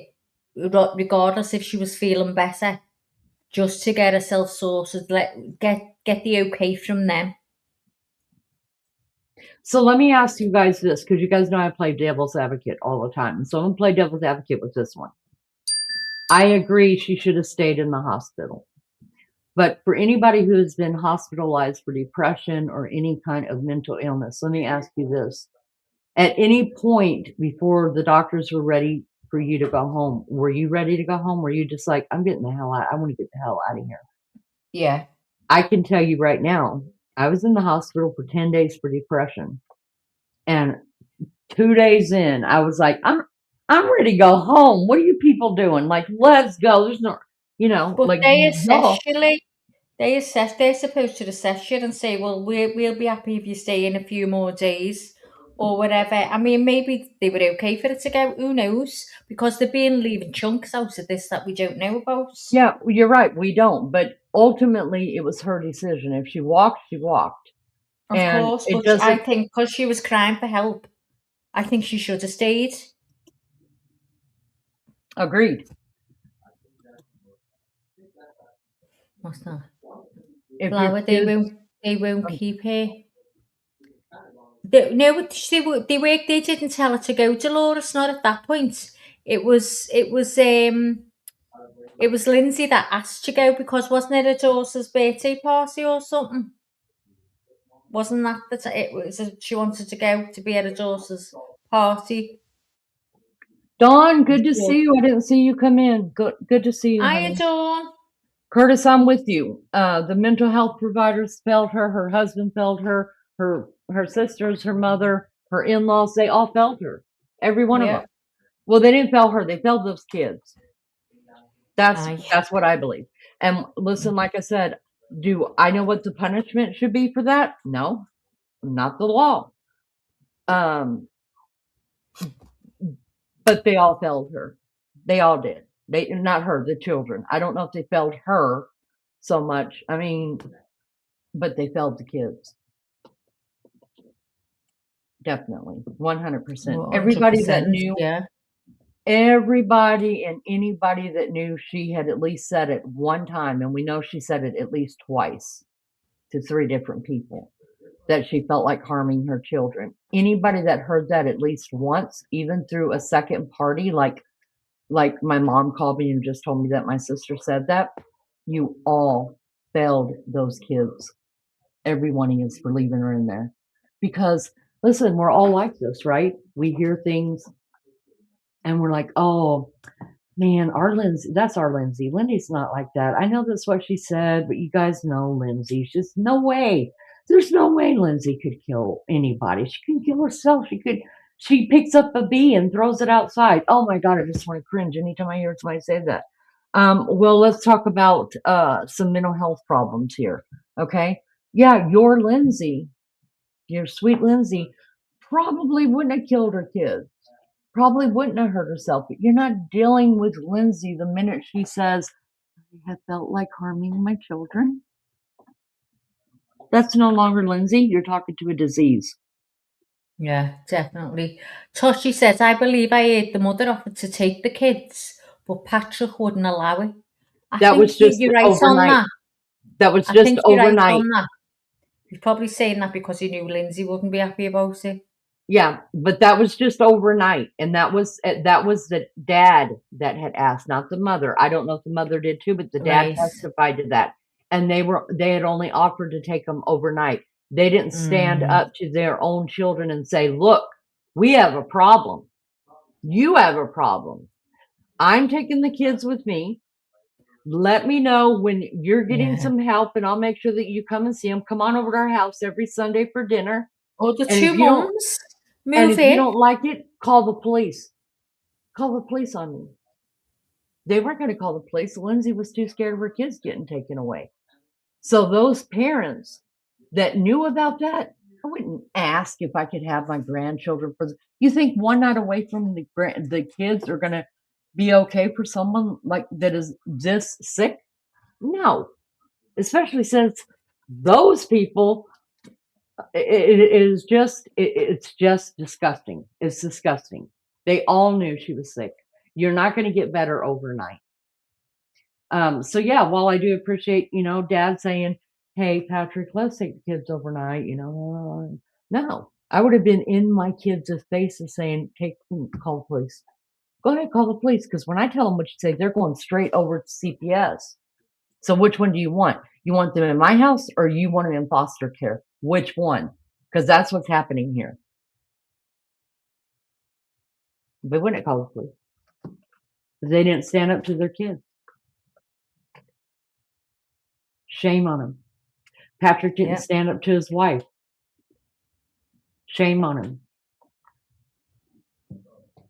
And I'm sorry, I don't believe that bullshit in their text messages when they were reading out their text message, and she had taken Cora to the doctor that morning because of stomach issues, and then she had sent a message to Patrick. Patrick sent a message back, and then one of the last things he says in the text message is, "You're a good mommy."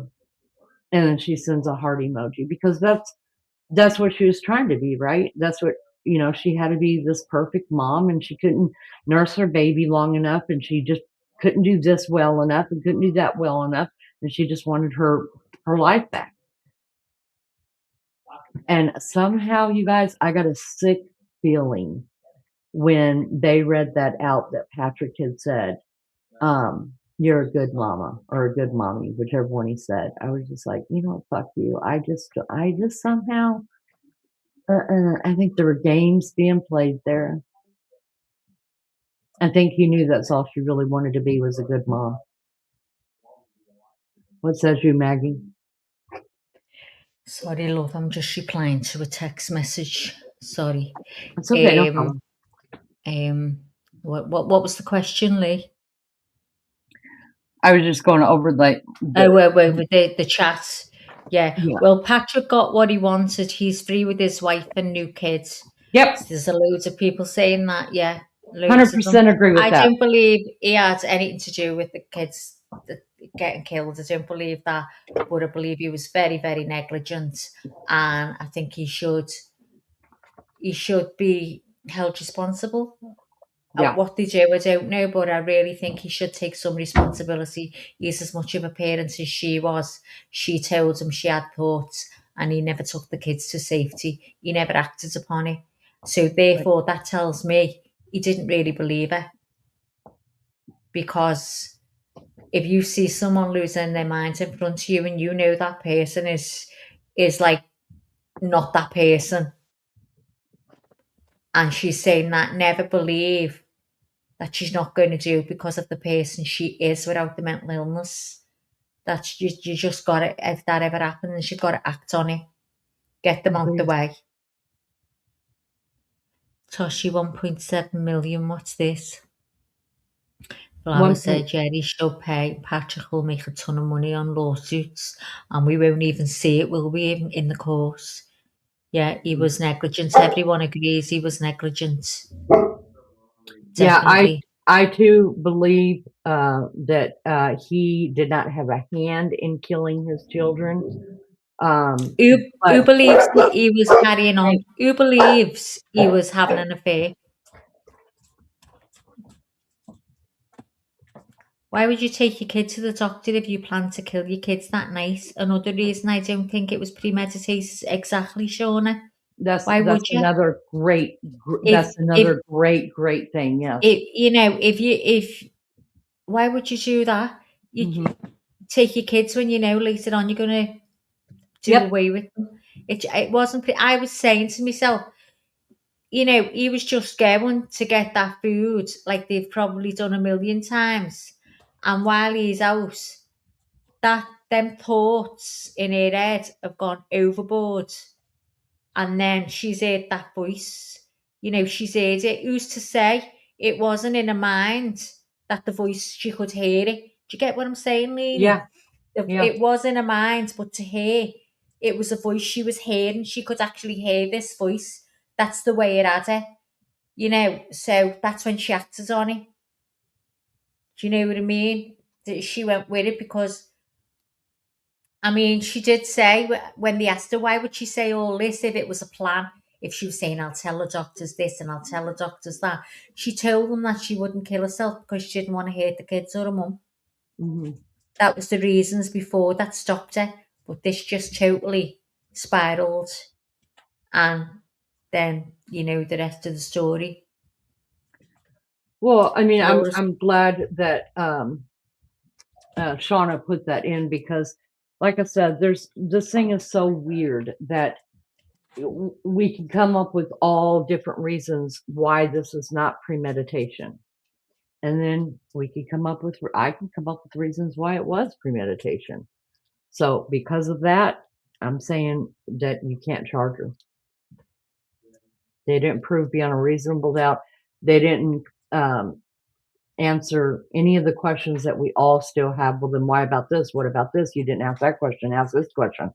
You know what I mean? And listen, Reddington's been around a long time. Her lawyer's been around a long time. From what I understand, he is a well-respected lawyer there, and he's highly sought after there as a defense lawyer. So I just think there's a lot of things he could have said and didn't say, because he knew that they had left holes everywhere, and that's premeditation.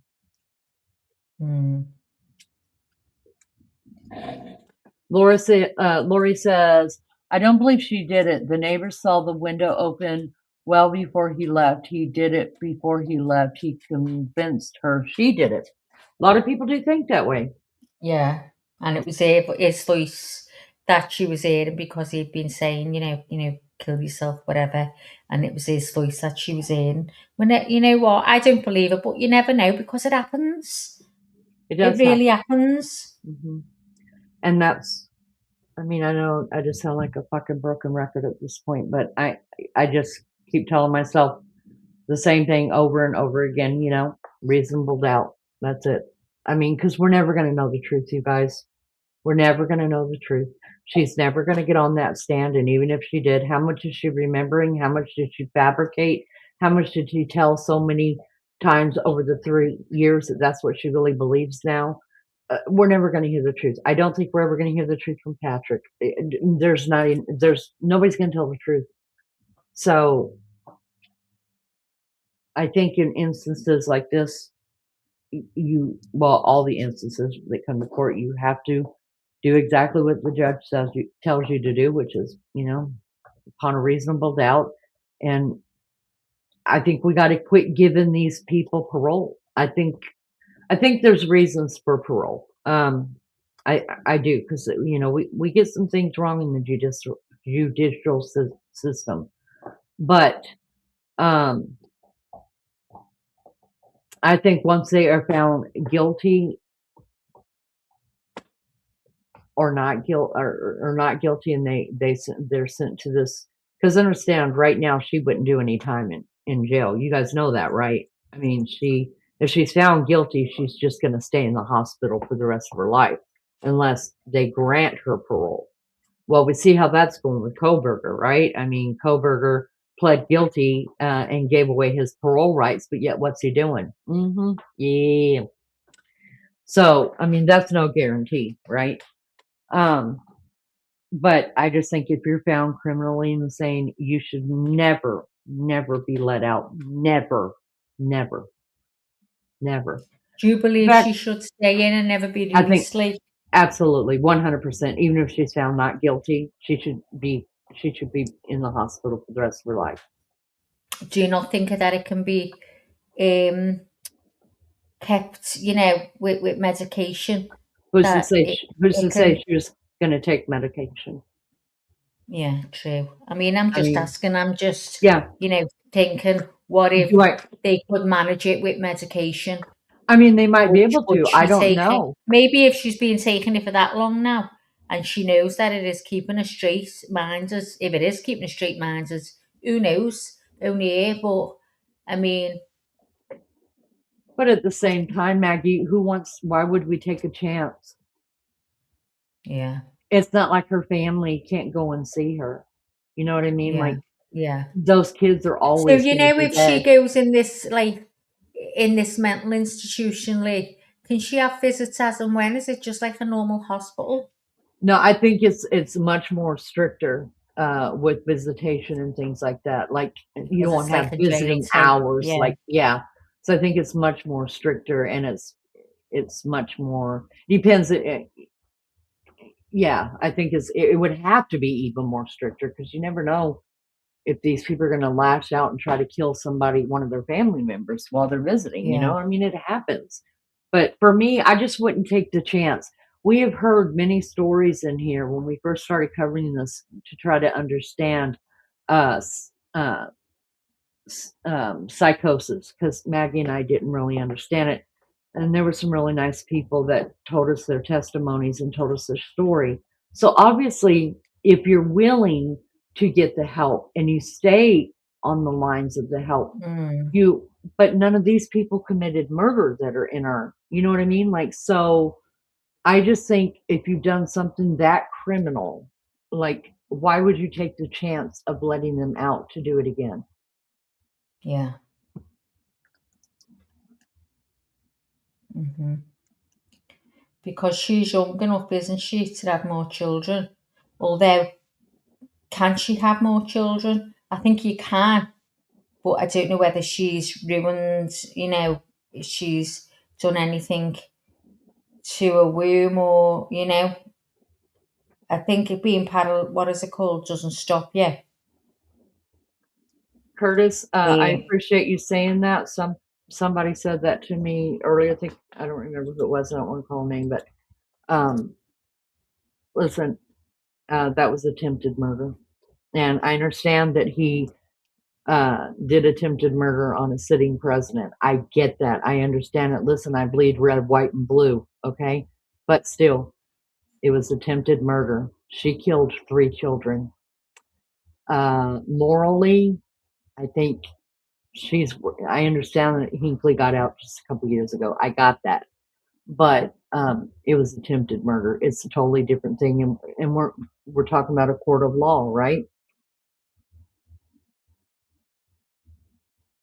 So if you're looking at the severity, and if we just follow the laws of the land, he was tried for attempted murder. She's not even being tried for the murders because she already admitted to it. But she killed 3 of her children, or anybody's children. I'm telling you, it's a bigger deal. Maybe not national. It's not like a national, emergency, like if our president died. But I think 3 kids being dead and 1 president, making it out alive, I'm not saying that John Hinckley should have ever been let out. Well, I never said that. Yeah, I think if you're criminally insane, you're criminally insane for the rest of your life. And like I said, Susan Smith killed her 2 kids for a boyfriend. She wasn't even claiming that she was nutty as a fruitcake. Okay, and she's already, she already went for parole and she got denied. So I'm not saying that for the rest of her life she's gonna, they're gonna lawfully keep her in that place. Hopefully she's got some kind of scruples to her, like what's her name that killed her 5 children in a bathtub? What was her name? Help me remember, because I'm tired. Oh, you were talking about that yesterday, weren't we? Yeah, and I can't. Yeah, I'm trying to think myself now. What was her name, guys? Will she be in the same place? Oh no, we've got a couple of these. I think she's in Texas. Yes, okay. At least that's where. Well, I don't know. God, I cannot believe I don't remember her. Andrea Yates. Thank you so much, Mrs. Bald Eagle. Hello, welcome. Thanks for coming in. Lovely for you to be here.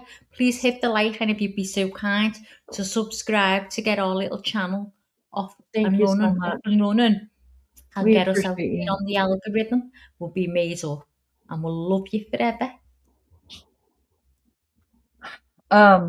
Yeah, Andrea Yates. So she killed 4 of her kids, and it was for the same defense, right?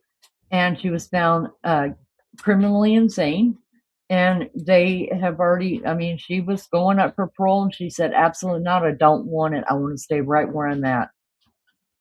Because she knows she's safer and she's still sick for obviously they got her on all kind of meds, but she's got some kind of scruples to her that says, I'm exactly where it should be. Whether it is she finally got a conscience or she got sane enough where she could see the severity of what she did and she deserves to be locked away. I mean, I don't know what her reasoning is behind it, but hopefully, uh, Clancy does the same thing. When she gets sent off to the institution, hopefully when her parole comes up in 30, 40 years, she'll say the same thing like, no, I don't deserve to be out there. She doesn't. Flower says she knows she can't trust her mind. Agreed. Mrs. Bald, it's Bald Eagle Jr. Mrs. Bald Eagle Jr., so good to see you. Thank you, honey, for coming in and seeing us. Curtis says, all I'm saying is that a mental defect can be treated. No, I agree with you 100%. 100%, but do you want to take a chance on letting a killer, especially someone who will kill her own kids, even though she's been supposedly proven mentally ill, even though it was a mental thing, would you want to be the one to take the chance that she won't walk up on a playground and kill somebody else? Or that are you going to be the one responsible to make sure that she stays on all of her medication? I mean, she was sick and her husband didn't even help her with the medication. I mean, what the fuck, you know? So who here, raise your hand, wants to be responsible for her, us giving her a second chance and her be rehabilitated, and you take care of her and make sure that she stays on all of her medicine so that people are safe in the world. Not me. Stay over there. Sit in there. Go eat your spinach. Which sounds so good right now. Some spinach, Maggie. I've been eating spinach. I've been eating spinach every day. You're going to be like Popeye. Do you know who Popeye is? Yeah, I've been eating 1 to 2 cans of spinach every day. Every day. Sometimes I'll throw in That's a can. really good for you. It's full of iron, isn't it, spinach? Yeah, I've never had spinach like that in my life. Oh God, just pop a can and I drink all that juice and see. Now my mouth's starting to water. Sloppy? Is it sloppy? Is it like cabbage, like green sloppy stuff? Yeah, it's so good though. I don't put salt. I think it's something it tastes like. To me, you've got to drain the water off. No, I drink the water. I drink it all. I eat it all, the whole can. No. But are you supposed to drain the water off? No. I buy spinach. I buy fresh spinach and throw it in my scouts and whatever. Yeah, I think so too, Toshi. If she did this, I think she would end her life if she had any kind of freedom. What do you think, Lee? I think so too. Yeah, absolutely. Especially if she's off her meds. Curtis says, thankfully I have no say. Me too. Because I can argue for both sides. And I let my heart get too much in it. Oh, sweet. Lena, will you take a picture of that for me, please? That spinach, so I know what it's like. Send me it. Yeah. I can't believe Alex just ate me. In fact, I'll call you while I'm sitting here just eating it. Oh my God, you guys, I crave it so bad. Sometimes I'll just eat 2 cans and then that makes me real sick, like I want to go throw up, and then I want more. Or I'll eat 1 can of spinach and 1 can of green beans. And then I feel really, really sick after 2 cans, but I don't care. It's worth it. It tastes like spinach to me. I think it tastes like dirt, like what I imagine dirt to taste like. I think I'm tasting that in spinach. Don't ask. I don't know.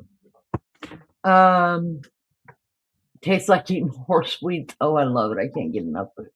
They just said she's socializing and smiling in the hospital. Curtis says my heart aches for those children. She keeps to herself, though, he says as well. That she's very quiet and keeps to herself most of the time. That's what they said, didn't they, Lee? I was saying they said she's socialising and smiling. Apparently she talked to the nurses, but she keeps herself to herself. Yeah, but the deal is, though, isn't that what the medication is supposed to do for you? To make her normal again, yeah. Yeah, make her, or you know, make her to as herself. close to being To herself herself. as possible. So if Yeah. she's able to smile and socialize, then the medicine's working. And that just goes to show you, had the doctors done what they were supposed to do, we Yeah. might have 3 kids still living, that the medicine would work. You Yeah. just got to give it more than 2 days to throw another medicine in.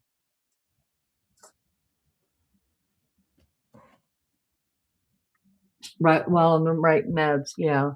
Torso, there is no need that could hold me together, Tashi. Oh, no med. Okay, no med that could hold you together. You'd be surprised how many times you gone in for surgery and said, I ain't going to sleep. Shit. I'll watch everything y'all do. And you're out. Yeah, there's meds. I know we think that. See, this is the human coming out.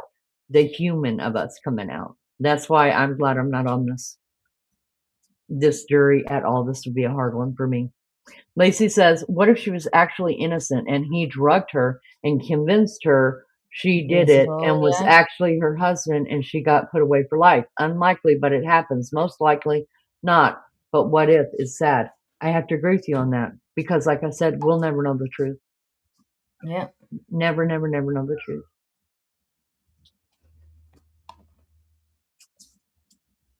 Lunchy's got to go cook dinner. Love you. Hit the like. Thanks. Love you, Lunchy. All right, guys. You know what? We're gonna go. Lunchy.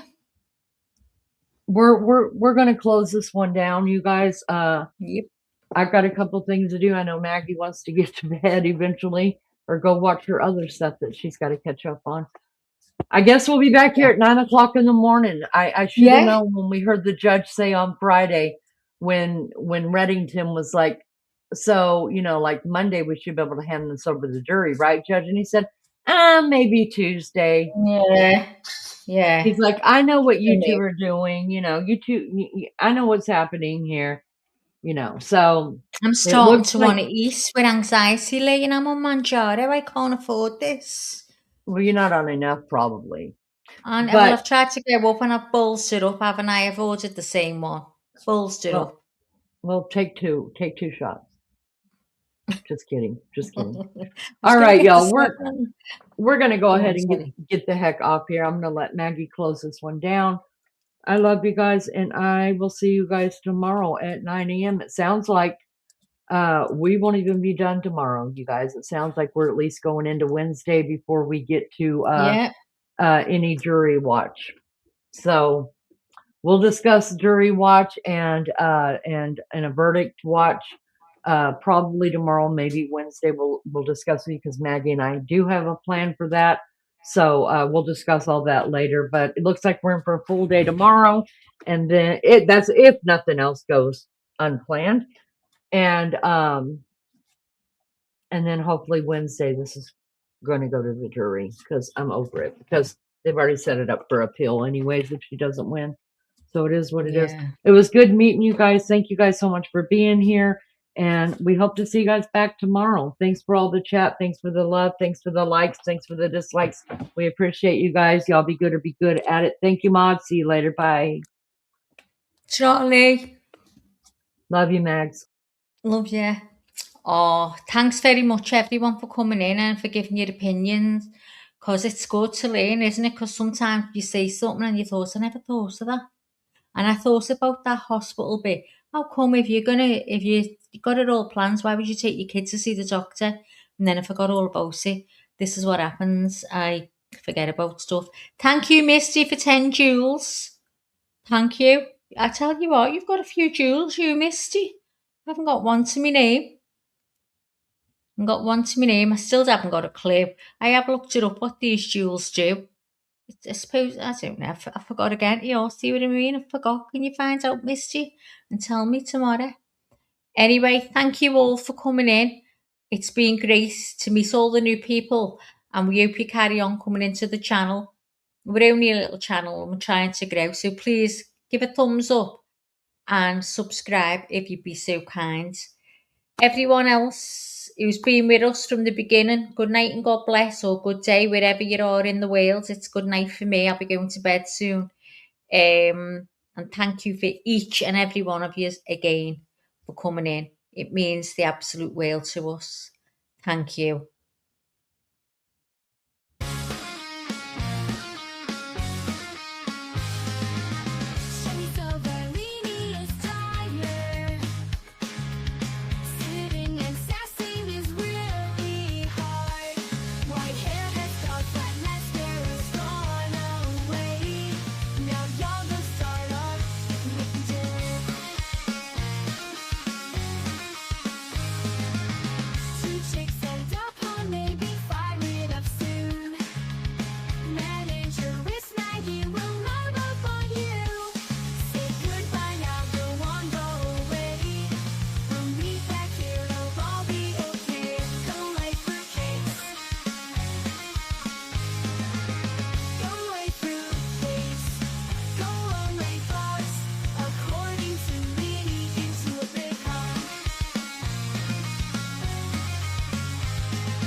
Big heart.